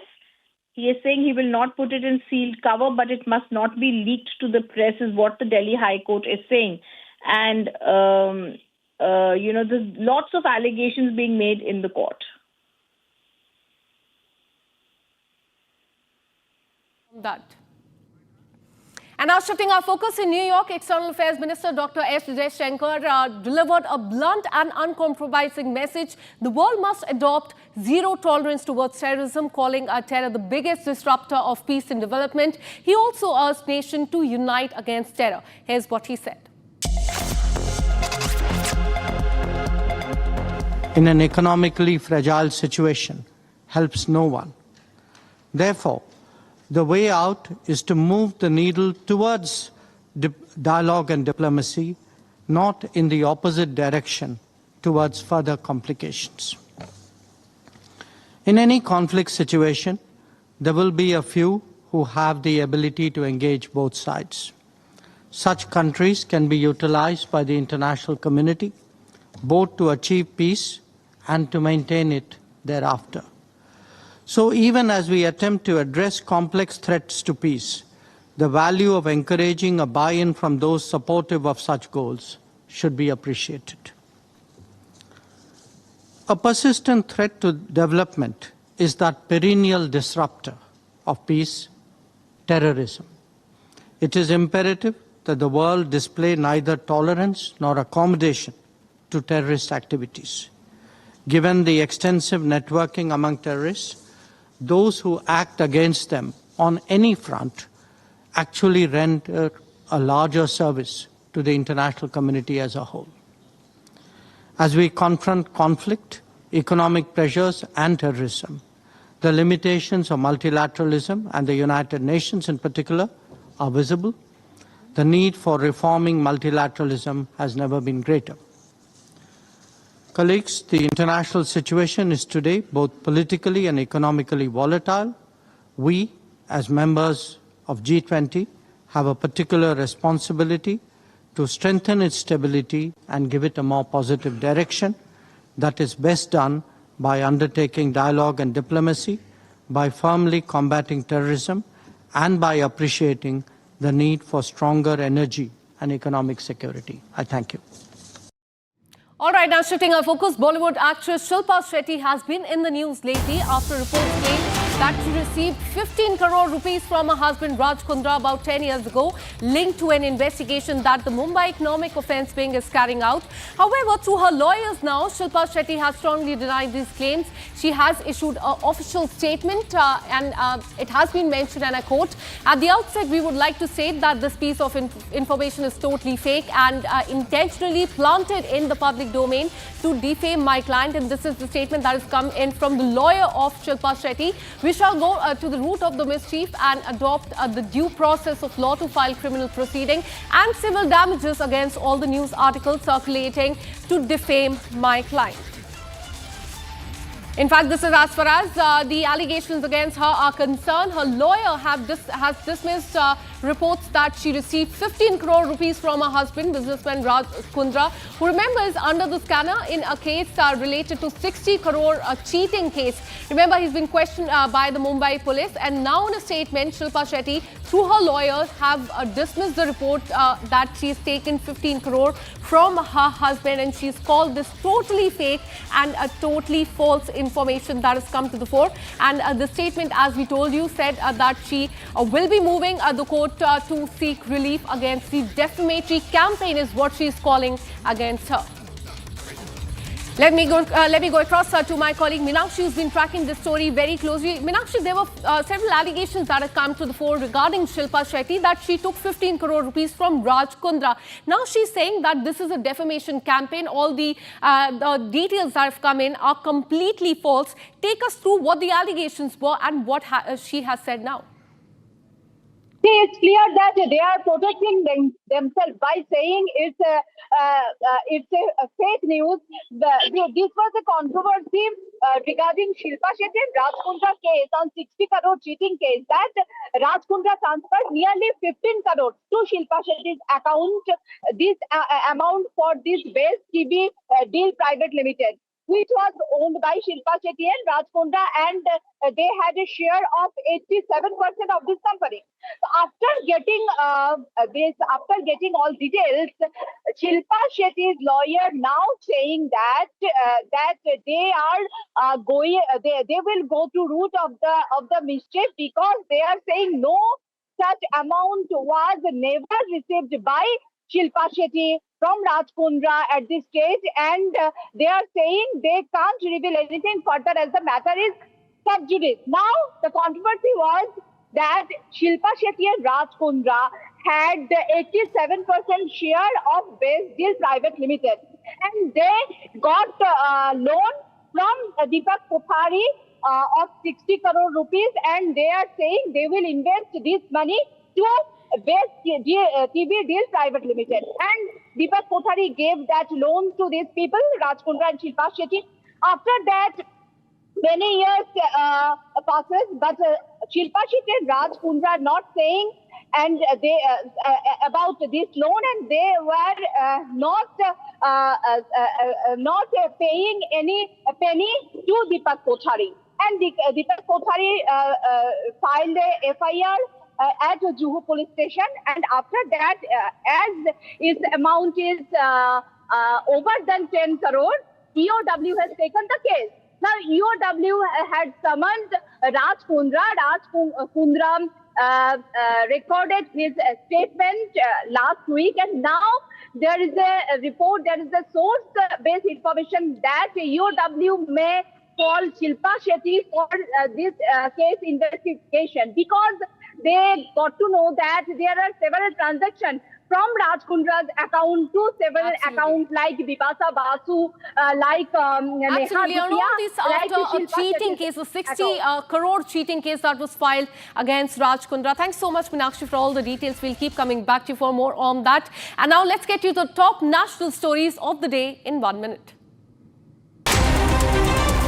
Bharat 1 Minute brought to you by Canara Bank. Together we can. At 8 a.m. today, the counting of the votes commenced for the 5th general elections of the BTC amid tight security in Assam.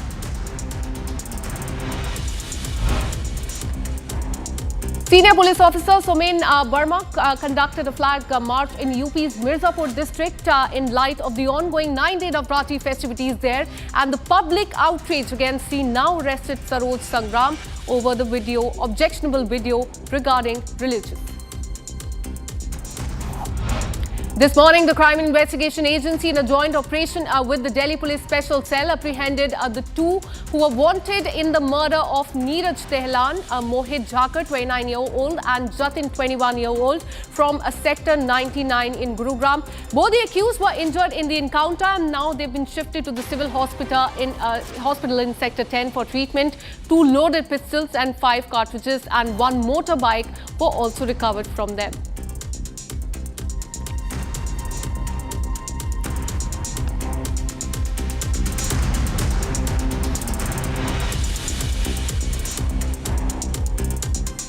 And with this, we're taking a very short break. Coming up on the other side, we'll tell you about Pakistan, how Shehbaz Sharif and Field Marshal Asim Munir met with US President Donald Trump at the Oval Office today.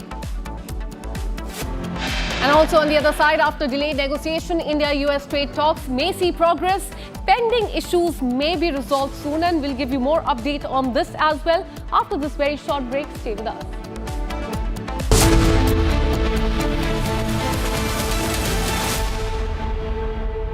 Secret recipe MDH का जीरा SIP जल जीरा मसाला SIP SIP जीरा SIP MDH का जल जीरा SIP MDH का जल जीरा सिप केसरिया से मन जोगी हुआ रे दिल झूमे देखो मतवारा हुआ रे केसरिया से मन जोगी हुआ हर पल मनाओ केसरी त्योहार विमल बोलो जुबान केसरी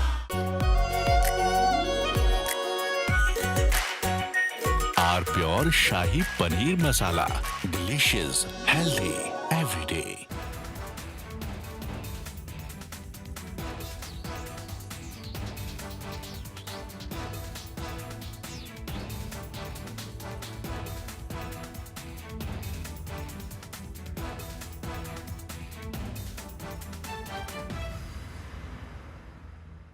कल यानी नवरात्रि के प्रथम दिवस 22 सितंबर को सूर्योदय के साथ ही नेक्स्ट जनरेशन जीएसटी रिफॉर्म्स लागू हो जाएंगे। एक तरह से कल से देश में जीएसटी बचत उत्सव शुरू होने जा रहा है। इस जीएसटी बचत उत्सव में आपकी बचत बढ़ेगी, और आप अपनी पसंद की चीजों को और ज्यादा आसानी से खरीद पाएंगे। नए स्वरूप में मुख्य रूप से अब सिर्फ 5% और 18% के ही टैक्स स्लैब रहेंगे। इसका मतलब है रोजमर्रा के इस्तेमाल की ज्यादातर चीजें और सस्ती हो जाएगी। खाने पीने का सामान, दवाइयां, साबुन, ब्रश, पेस्ट, स्वास्थ्य और जीवन बीमा, ऐसे अनेकों सामान, अनेकों सेवाएं या तो टैक्स फ्री होगी या फिर केवल 5% टैक्स देना होगा। जीएसटी कम होने से अब देश के नागरिकों के लिए अपने सपने पूरे करना और आसान होगा। घर बनाना, टीवी, फ्रिज खरीदने की बात हो, स्कूटर, बाइक, कार खरीदना हो, ये सब पर अब कम खर्च करना होगा। आपके लिए घूमना फिरना भी सस्ता हो जाएगा, क्योंकि ज्यादातर होटल्स के कमरों पर भी जीएसटी कम कर दिया गया है। हम नागरिक देवो भवः, नागरिक देवो भवः।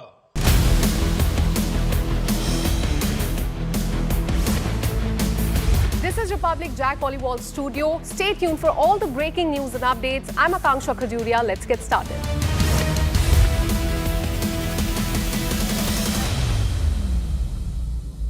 दादी के हाथों का जादू और खुशबू से महकता घर, माँ की मुस्कुराहट और खाने की सुगंध। MDH गरम मसाला, क्योंकि हर रिश्ता है स्वाद से जुड़ा। QS&THE, the world's foremost university rankings organizations, have ranked Amity amongst the top 3% universities globally, making it among the very few Indian universities to be included in both rankings. Yet another top ranking for Amity University. थोड़े स्वाद ये तो है इसकी खास बात। Wow मामा, क्या स्वाद है? अरे मेरे राजा, सबका राजा आरती और मसाला।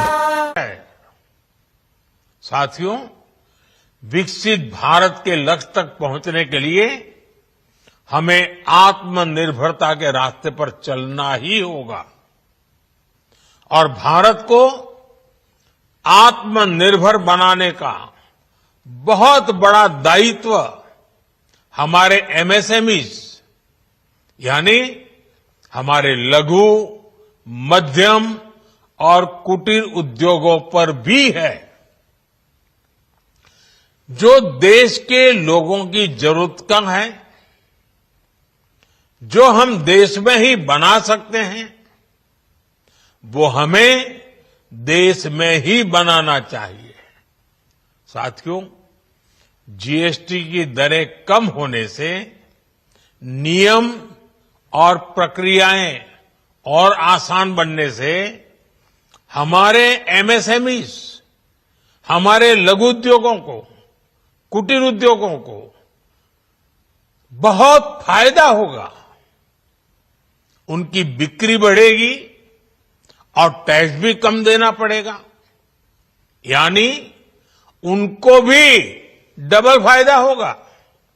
इसलिए आज मेरी MSMEs से लघु उद्योग हो, सूक्ष्म उद्योग हो, कुटीर उद्योग हो, आप सबसे बहुत अपेक्षाएं हैं। Updates coming in right now. Viewers, Sonam Wakchuk arrested by Ladakh police. Huge update coming in. Sonam Wakchuk has been arrested for provocative speech. This is coming in as, let's tell you the latest details. Sonam has been arrested by the Leh police, arrested for provocative speech. The arrest happened just a short while back. It happened just a short while back around 2:30 p.m. from the outskirts of Leh. And the team, which was led by the DG Ladakh SD Jamwal, has made that arrest. So huge update coming in right now. Viewers on Republic TV. Sonam Wangchuk has already been arrested. The arrest happened just 1 hour back, approximately. He has been arrested by the Leh police. We're trying to get our viewers more updates. Let's go across to Gursimran. Gursimran is joining us live right now. And Gursimran, what is happening right now? Of course, there was a lot of suspicion, around him. But the arrest has happened. Sonam Wangchuk has been arrested. Yes, this is the confirmation we are getting from the sources in the Ladakh administration that Sonam Wangchuk has been placed under the arrest. The arrest has been made by the team of Leh Police. It was headed by the deputy, Director General of the Leh Police, the head of the UT Police, Shivdeep Singh Jamwal, who was part of the team that made the arrest, and now he's being taken to an unknown location. We are told that the official confirmation will only come from the authorities only when Sonam Wangchuk is taken out from this area to a safer location. So he has been booked for the provocative speeches. It was Republic only which this afternoon broke the news that the statements that are being made by Sonam Wangchuk post the arrest, post the unrest that has taken place, those statements are also under radar, and there will be an action that will be taken by the administration. There will be an action that will be taken by the authorities, and now the action stands taken. We are told that not only the police, but also the intelligence agencies officials, they were also present when this arrest has been made. Now it has to be seen how things pan out from this very place. But for now, it is confirmed that Sonam Wangchuk has been arrested by the Leh police. That is right. So this is for provocative speech. Aravind is joining us live. Aravind, I'm coming across to you right now. Already we saw that the FCRA certificate of Sonam Wangchuk's NGO was cancelled, was suspended. And then we told our viewers source-based information which had come in the morning that his speeches were also being scanned and there would be some legal action. And now the legal action has taken place. Wangchuk arrested for provocative speech. Now, if you know which provocative speech, do we have any details on that?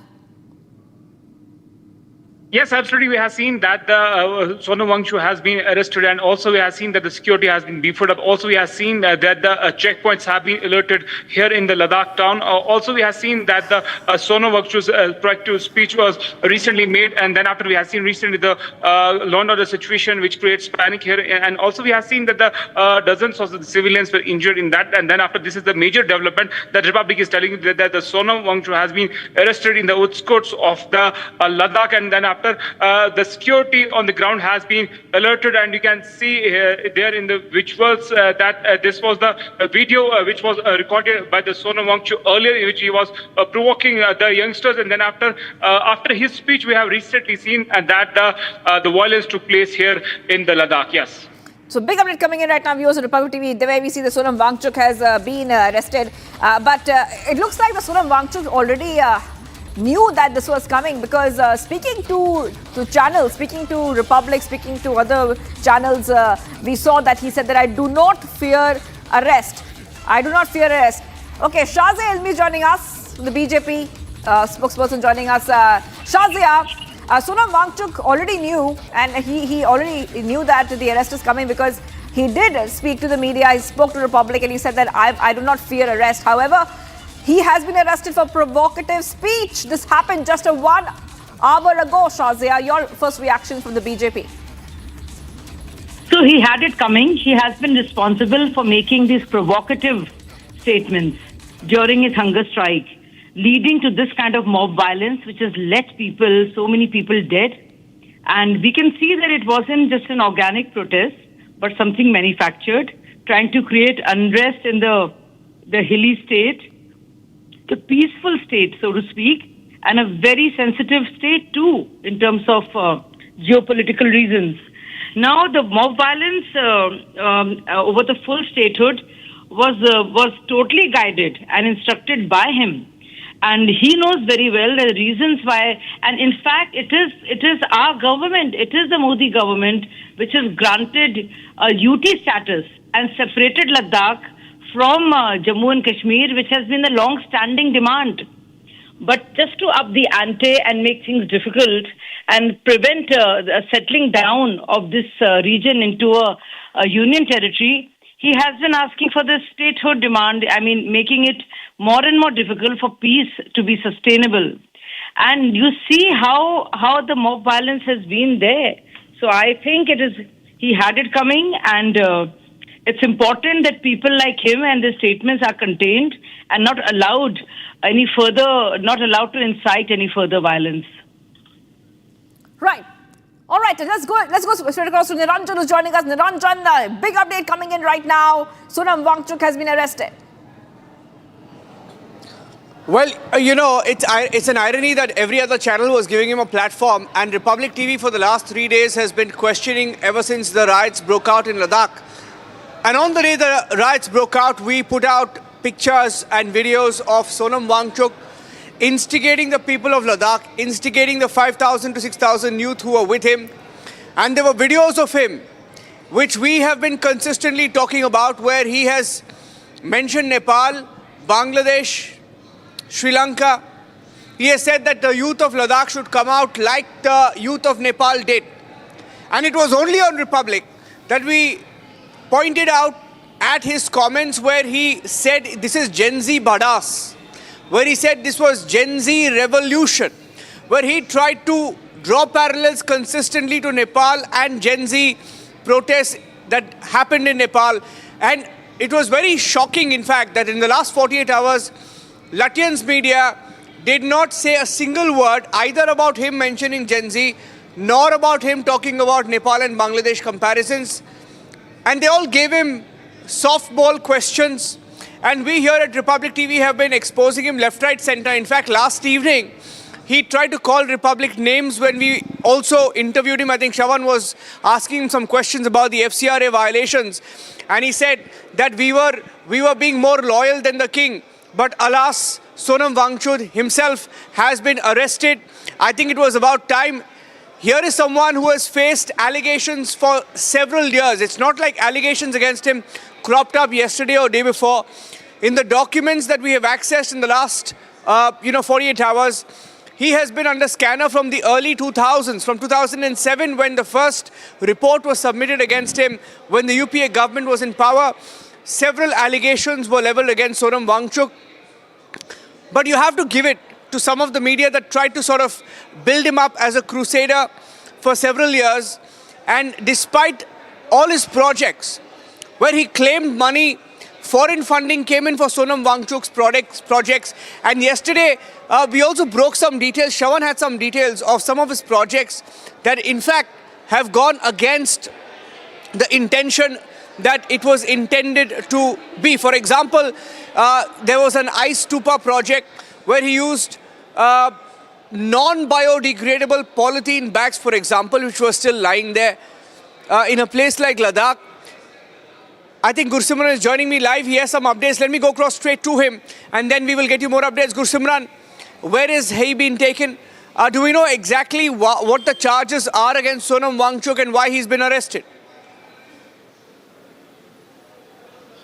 See, Niranjan, as we speak on the streets of Leh, what we have seen that there has been a heightened movement of the police that has been done. Here you will see that the police with the cannons with them, and also these the rapid action force deployment has been done. We have just seen a couple of more vehicles moving from this very area. So now they are trying to contain the situation. Arrest has been made at around 2:30. We are told that the team of Leh police has made the arrest. Arrest has been made for instigating the youth and also for giving provocative speeches. These speeches are not the old speeches, but also the speeches that have taken place post this violence as well. Even he went on to justify what the youth has done. So this all is being now monitored by the authorities, and as we speak, the relief and the rescue, as we speak, the authorities, they are trying to ensure that as early as possible they want the situation to come down to normal, and that's why we are witnessing additional deployment of the forces that has been done here.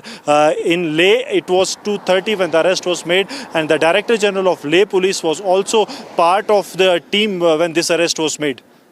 Yeah, stay with me, Ajay Alok. Ajay Alok of the BJP is joining us. Ajay Alok, it's surprising that none of the other media houses for some reason even bothered to ask him why he drew the Nepal comparison, why he drew the Bangladesh comparison, and why he tried to invoke Gen Z in his speeches again and again. Fact is, he mentioned Gen Z, he called it bhadas on the streets of Ladakh. And he said he will be proud if the people of Ladakh come out to the Nepal-like protest.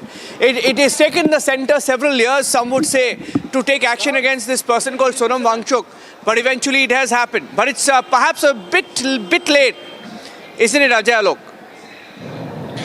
Well, when all the agencies had sufficient input and sufficient evidence that his all actions were aimed at destabilizing Ladakh and his all actions were anti-national and he was a part of a grand toolkit, which used the foreign nationals to incite the violence in Ladakh. So all these things and his previous track record clearly indicate that this man cannot be left free. So the agencies have arrested him and I congratulate the agencies for doing so. Frame ठीक है.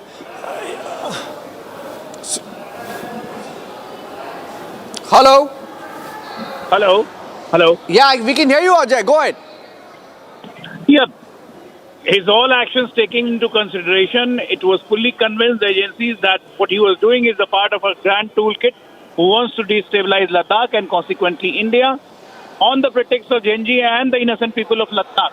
Where most of the people who were gathered in the protest, they were Nepalese, they have been arrested, they were foreign nationals, and all the evidences which are coming up, it's a part of the grand design to destabilize Ladakh because this was the same Sonam, who in 2019 congratulated central government for making Ladakh a center UT. And today he is demanding a statehood. This is just a population of 3 lakhs. He understands everything. He intentionally did it. And his aim was to destabilize Ladakh on pretext of Bangladesh, Nepal and Genji. But the fact is, the Genji of Ladakh are very much development oriented and they have seen what has sea changes in Ladakh in the last 5 years. Exactly. Okay, I think we're getting... Thank you, Ajay Alok, for speaking to Republic TV. That's BJP's Ajay Alok. We're getting in more responses now. Sonam Wangchuk has been arrested, ladies and gentlemen. Udit Raj of the Congress Party joining us on the phone line, the party that openly backed Sonam Wangchuk. Udit Raj, आपने back किया सोनम वांगचुक को जब सोनम वांगचुक ने बोला कि उनको लगता है कि ये जेनजी का भड़ास है. उन्होंने बोला कि ये जेनजी का रेवोल्यूशन है. आपने उनको बैक किया. भाई ऐसा है कि केवल मात्र कहने से कोई रिवोल्यूशन नहीं हो जाता. अब रशियन रिवोल्यूशन, फ्रेंच रिवोल्यूशन, तमाम रिवोल्यूशन या गांधी जी का civil disobedience movement, quit India movement कोई नाम ले लेगा तो क्या वैसा हो जाएगा क्या? ये सरकमस्टांसेस वहाँ की बीजेपी की सरकार ने ऐसा बनाया है. वहाँ यूथ जो बेरोजगार लोग हैं वो एजुकेट कर रहे हैं.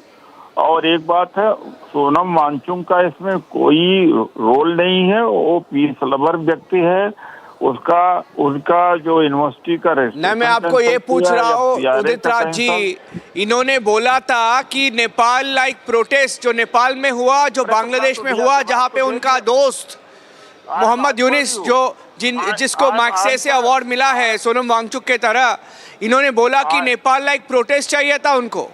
तो आपने उनको बैक किया था ना, आपको भी वही चाहिए था. Listen. I'm listening. And comparing one incident of one place or agitation of a place, revolution doesn't mean that if a person who is mentioning it is guilty, but without the circumstances. If by mentioning mere word Genji, then whole country can have a Genji. What are you talking about? No, I am talking about exactly what he has said. It's not my word, my sir. Udit Raj ji, मेरा शब्द नहीं है. These are not my words. अरे भाई, आपके mention करने से मैं अभी कहता हूँ. मैं आपको पूछ रहा हूँ, इन्होंने बोला था कि अगर चाइनीज ट्रूप्स आएंगे, एक मिनट, इन्होंने बोला था कि अगर पीएलए के ट्रूप्स आएंगे, चाइनीज के ट्रूप्स आएंगे, तो इस बार हमको छोड़ देंगे, इनको छोड़ देंगे हम, लद्दाख के लोग हम छोड़ देंगे इनको अंदर, भारत के अंदर. इन्होंने बोला था कि क्या आप उनको बैक करते? तुमने जो बात कही वो आप देश हित में तो आप बोल नहीं सकते. देश के आप विरोधी आदमी हैं. लेह में कितना चाइना ने जमीन हमारी कब्जा कर लिया, सोनम वांगचुक कह रहे हैं। हाँ, जैसे ए.के. एंथनी ने बताया था, defence minister, former defence minister A K. Antony ने बताया था पार्लियामेंट में, उदित राज जी शायद आप बीजेपी में थे, जब ए.के. एंथनी ने बताया था पार्लियामेंट में कि China had taken over huge tracts of land. He admitted. I'm assuming you were in the BJP and A.K. Anthony was still in the Congress party and was the defense minister of India when he admitted that they had conceded land to China.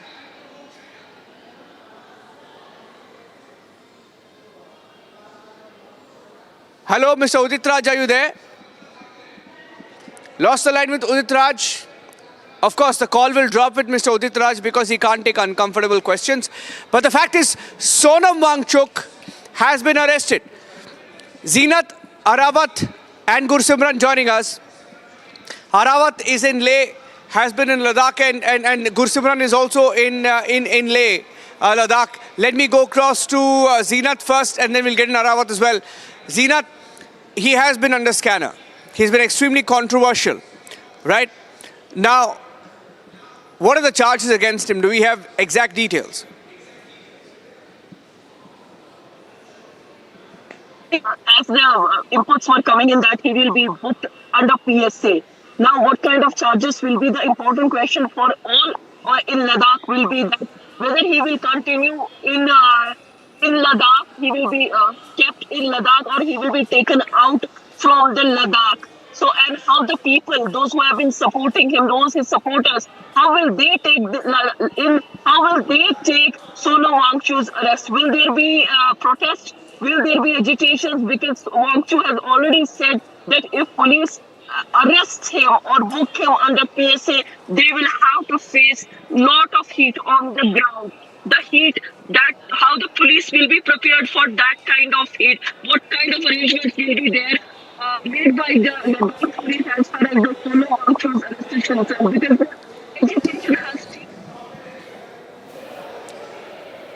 Gursimran is joining us. I have a bad line with you. Stay with me there, Zeenat. I'll go across to Gursimran and Arawat as well. Arawat, you've been there in Ladakh. You tried speaking to him, right? The fact is, he's been protesting there. Thousands of youth were protesting with him.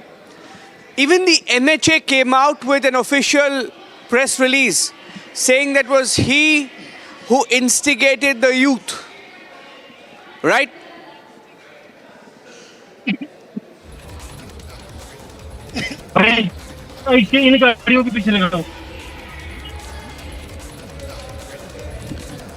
Okay, let me also go across. I think I have a bad line with you there. Let me go across to Gursimran. Gursimran, you can take that question.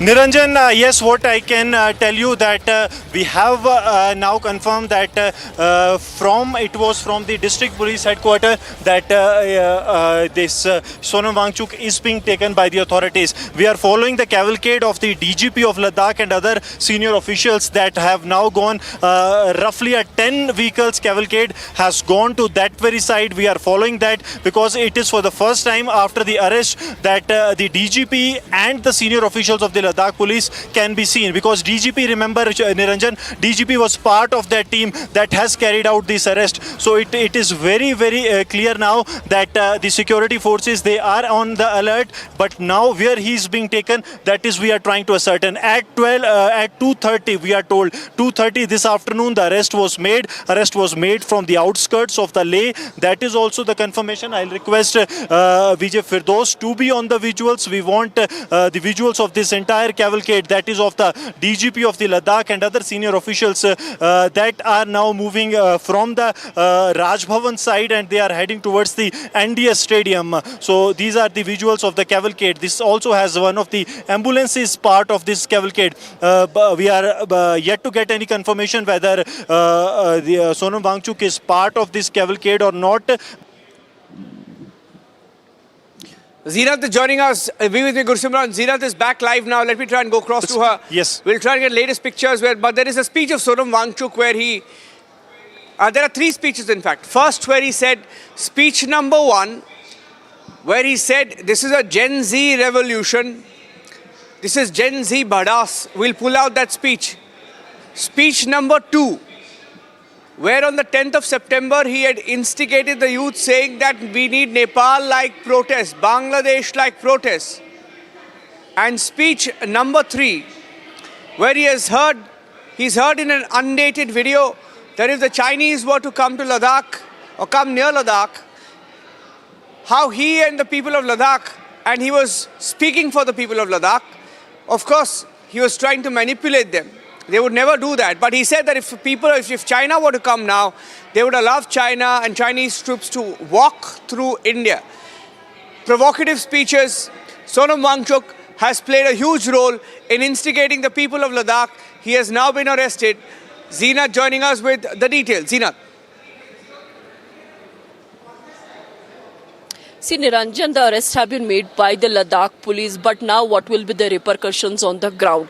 That definitely the Ladakh police and the administration must have done their homework, because seeing the kind of support that Sonam has got in Ladakh, will it instigate the ground on further, or it will cool down the situation? Because on the other side, we see the apex body along with Kargil Democratic Alliance moving tomorrow to Delhi to have talks with the Ministry of Home Affairs. But before they could move from Ladakh, another card that has been played on ground is against the Sonam Wangchuk by arresting him. What kind of charges will be there? Will he be booked under PSA, which is one of the toughest punishment, and then will he be kept in Ladakh, or he will be moved outside Union territory of Ladakh? How the supporters will react to it, how the leaders who are going to have talks with the MHA will react to the development. Whether as Sonam Wangchuk, as per the Ministry of Home Affairs, has instigated the ground that has led to the killing of 4 people. Government buildings were gutted, people were targeted, stone pelting was observed. In fact, the petrol bombs too were hurled. How the government is seeing the situation, and will it help the government keeping the Wangchuk inside the prison behind the bars? Definitely a strategy must have been adopted before taking such a move. But the question is how the people of Ladakh is going to react on the development. Till now, he was speaking to people, whether through the video calls or through the Zoom links, or he was appearing before the public through the videos that were in circulation. Since yesterday or day before, he had gone completely in hiding, and the Leh police were searching for his location. Today, Ladakh police laid its hand on Sonam Wangchuk, and by arresting him, the climate activist has been arrested by the Ladakh police. Now, the people who have been detained, will they be released, or they will still continue to be in detention? The charges that have been laid, although there has already been like a curfew-like situation, 163 BNSS is already in place, but will people be defying the stringent curfew or the restrictions that have been on ground? The internet services have been suspended so that the messages should not go in circulation, but a word of mouth is being spreaded across Leh that Sonam has been arrested. The charges that will be laid, and how it is going to help the government of India to diffuse the situation on ground, because we have been seeing the LG Ladakh chaired the meeting. Absolutely alertness on the ground from Ladakh to Khalsi to Kargil to Dras. We have been seeing the huge deployment of joint security forces. In fact, a month or two before, there have also been the deployment was brought from the CRPF, and the government had certain notions about the ground that was building up So we need to see how the things will pan, because just 2 days before, 4 people have lost their lives in the agitation when the mob turned violent. And again, that has picked up from Sonam Wangchuk's hunger strike. The moment the 4 people lost their life, he ended his fast. So was he expecting that now the things will fall on him, and he went completely in hiding? So government has to take a very tough decision if government wants to diffuse the situation on ground. In Kargil also, we've seen the deployment, because today being Friday, congregational prayers were held. There were apprehensions that the law and order situation will erupt. So a lot of deployment was there to see that nothing goes untoward. Although the post prayers everything remained peaceful in Kargil. But now that Sonam has been arrested, how the people will take it, how the leaders will take it, what will they communicate to Delhi when they will meet MHA officials, then the people who are still facing the detention, those who are lying in the hospitals, how they are reacting it, or as the Sonam Wangchuk called it, it's a Gen Z protest. Will the Gen Z again, they again erupt from the places? Will there be further protests, or it will be seen as a warning to others that not to indulge in violence?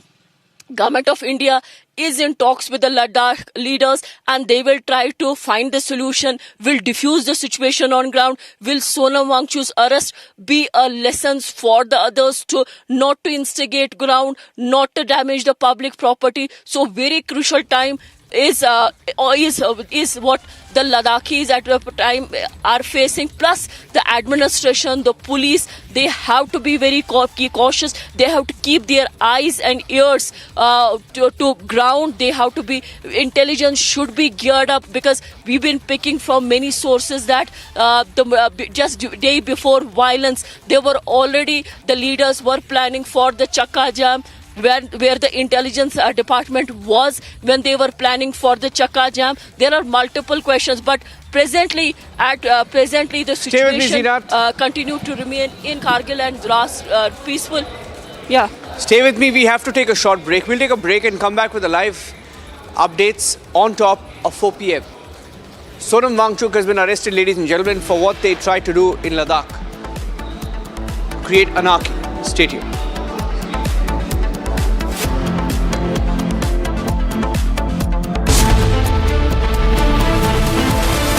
आधे bowl दही में 4 चम्मच MDH चटनी पुदीना मसाला डाला, stir करो, पुदीना चटनी तैयार। MDH चटनी पुदीना मसाला।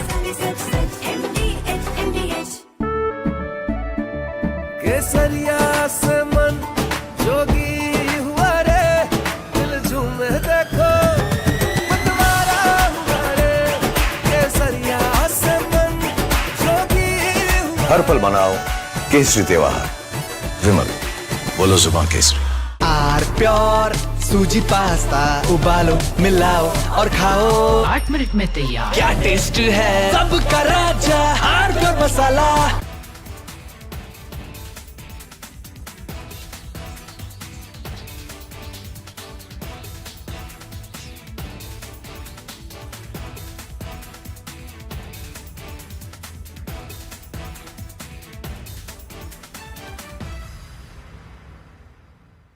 साथियों, हम नागरिक देवो भवः, नागरिक देवो भवः के जिस मंत्र के साथ आगे बढ़ रहे हैं, नेक्स्ट जनरेशन जीएसटी रिफॉर्म में इसकी साफ झलक दिखाई देती है।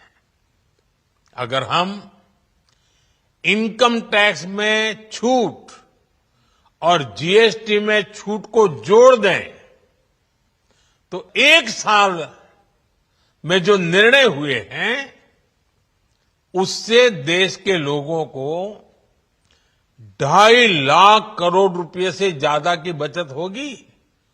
और तभी तो मैं कह रहा हूं, ये बचत उत्सव है।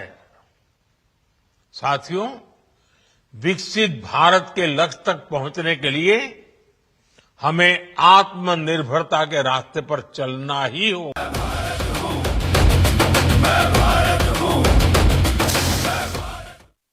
Has made a perfect start to their Premier League campaign, having won all the 5 matches in the top flight so far. Mohamed Salah and co will be put through their places, in fact, when they take on the Crystal Palace on Saturday. Palace have been one of the standout teams so far, and with the 3 wins in the 5 matches, they are currently placed 5th in the EPL point tables. MDH की हल्दी मिर्ची धनिया करे कमाल, ये रंग दे, ये खुशबू दे, ये तीखा, ये कम पड़े, क्या निराला MDH masala. I choose a world where we dream, and the limit is the sky, and this world is my home where I'm living my best. Mindfully crafted home decor fabrics. Sansar, a D-Decor brand. Live consciously.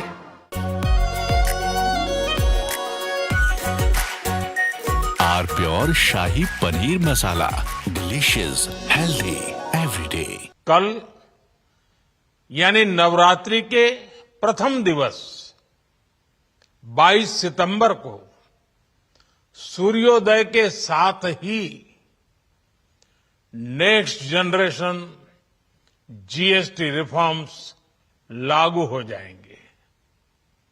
एक तरह से कल से देश में GST बचत उत्सव शुरू होने जा रहा है।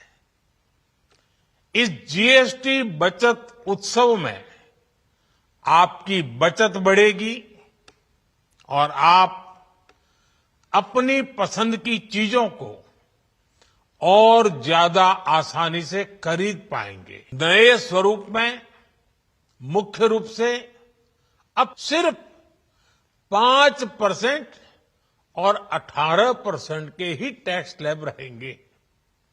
इसका मतलब है रोजमर्रा के इस्तेमाल की ज्यादातर चीजें और सस्ती हो जाएगी।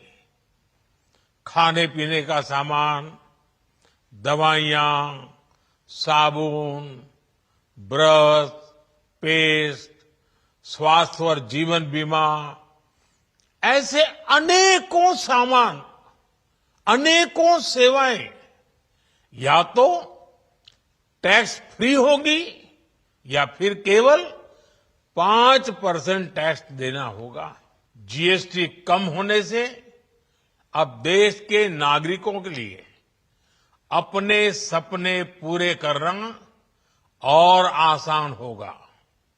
घर बनाना, टीवी, फ्रिज खरीदने की बात हो, स्कूटर, बाइक, कार खरीदना हो, ये सब पर अब कम खर्च करना होगा।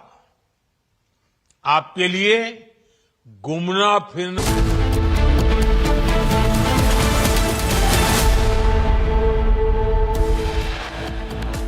Hours after Republic expert Sonam Wangchuk, Ladakh police arrest him for provocative speech and instigating youth of Ladakh. After Jaish-e-Mohammed and Hizbul Mujahideen, Lashkar is also shifting its base to Khyber Pakhtunkhwa. Sanjay Kapoor inheritance battle. Delhi High Court orders the list of assets to be filed in a sealed cover and copies to be shared with the parties.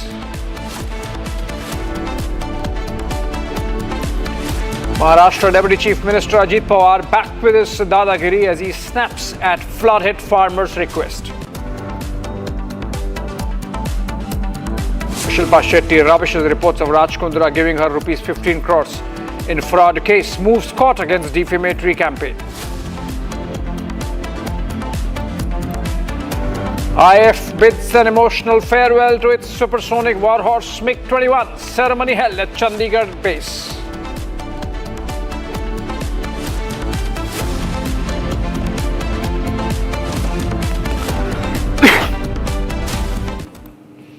All right, welcome back, friends. Activist Sonam Wangchuk has been arrested by Ladakh police for his provocative speeches that turned incendiary and in fact led to youth coming out and rioting in Leh town. In fact, Wangchuk has been arrested in Ladakh on outskirts of Leh at around 2:30 p.m.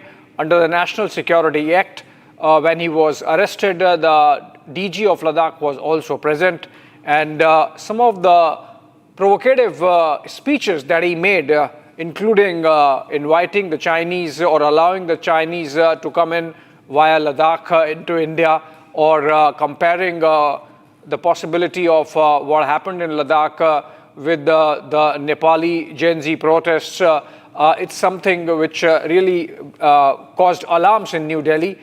His speeches were scanned and were put under a scanner. His NGO and its activities were put under a scanner, and now he has been arrested. Questioning is going on. In a while, we would have a statement from the Director General of Police of Ladakh. But in the meanwhile, let's listen exactly to the kind of comments he made, and you can judge for yourself whether those were in national interest for which he has been arrested. जब चीन घुस आता है तो लद्दाख के लोग जान देकर रोकते हैं, मगर अब अगर भारत सरकार हमारे लिए कुछ नहीं कर रहा है तो अगली बार वो आए तो हम उनको रास्ता दिखाएंगे, हम रोकेंगे नहीं। हम जान क्यों दें जब हमारा कोई संरक्षण नहीं हो रहा है।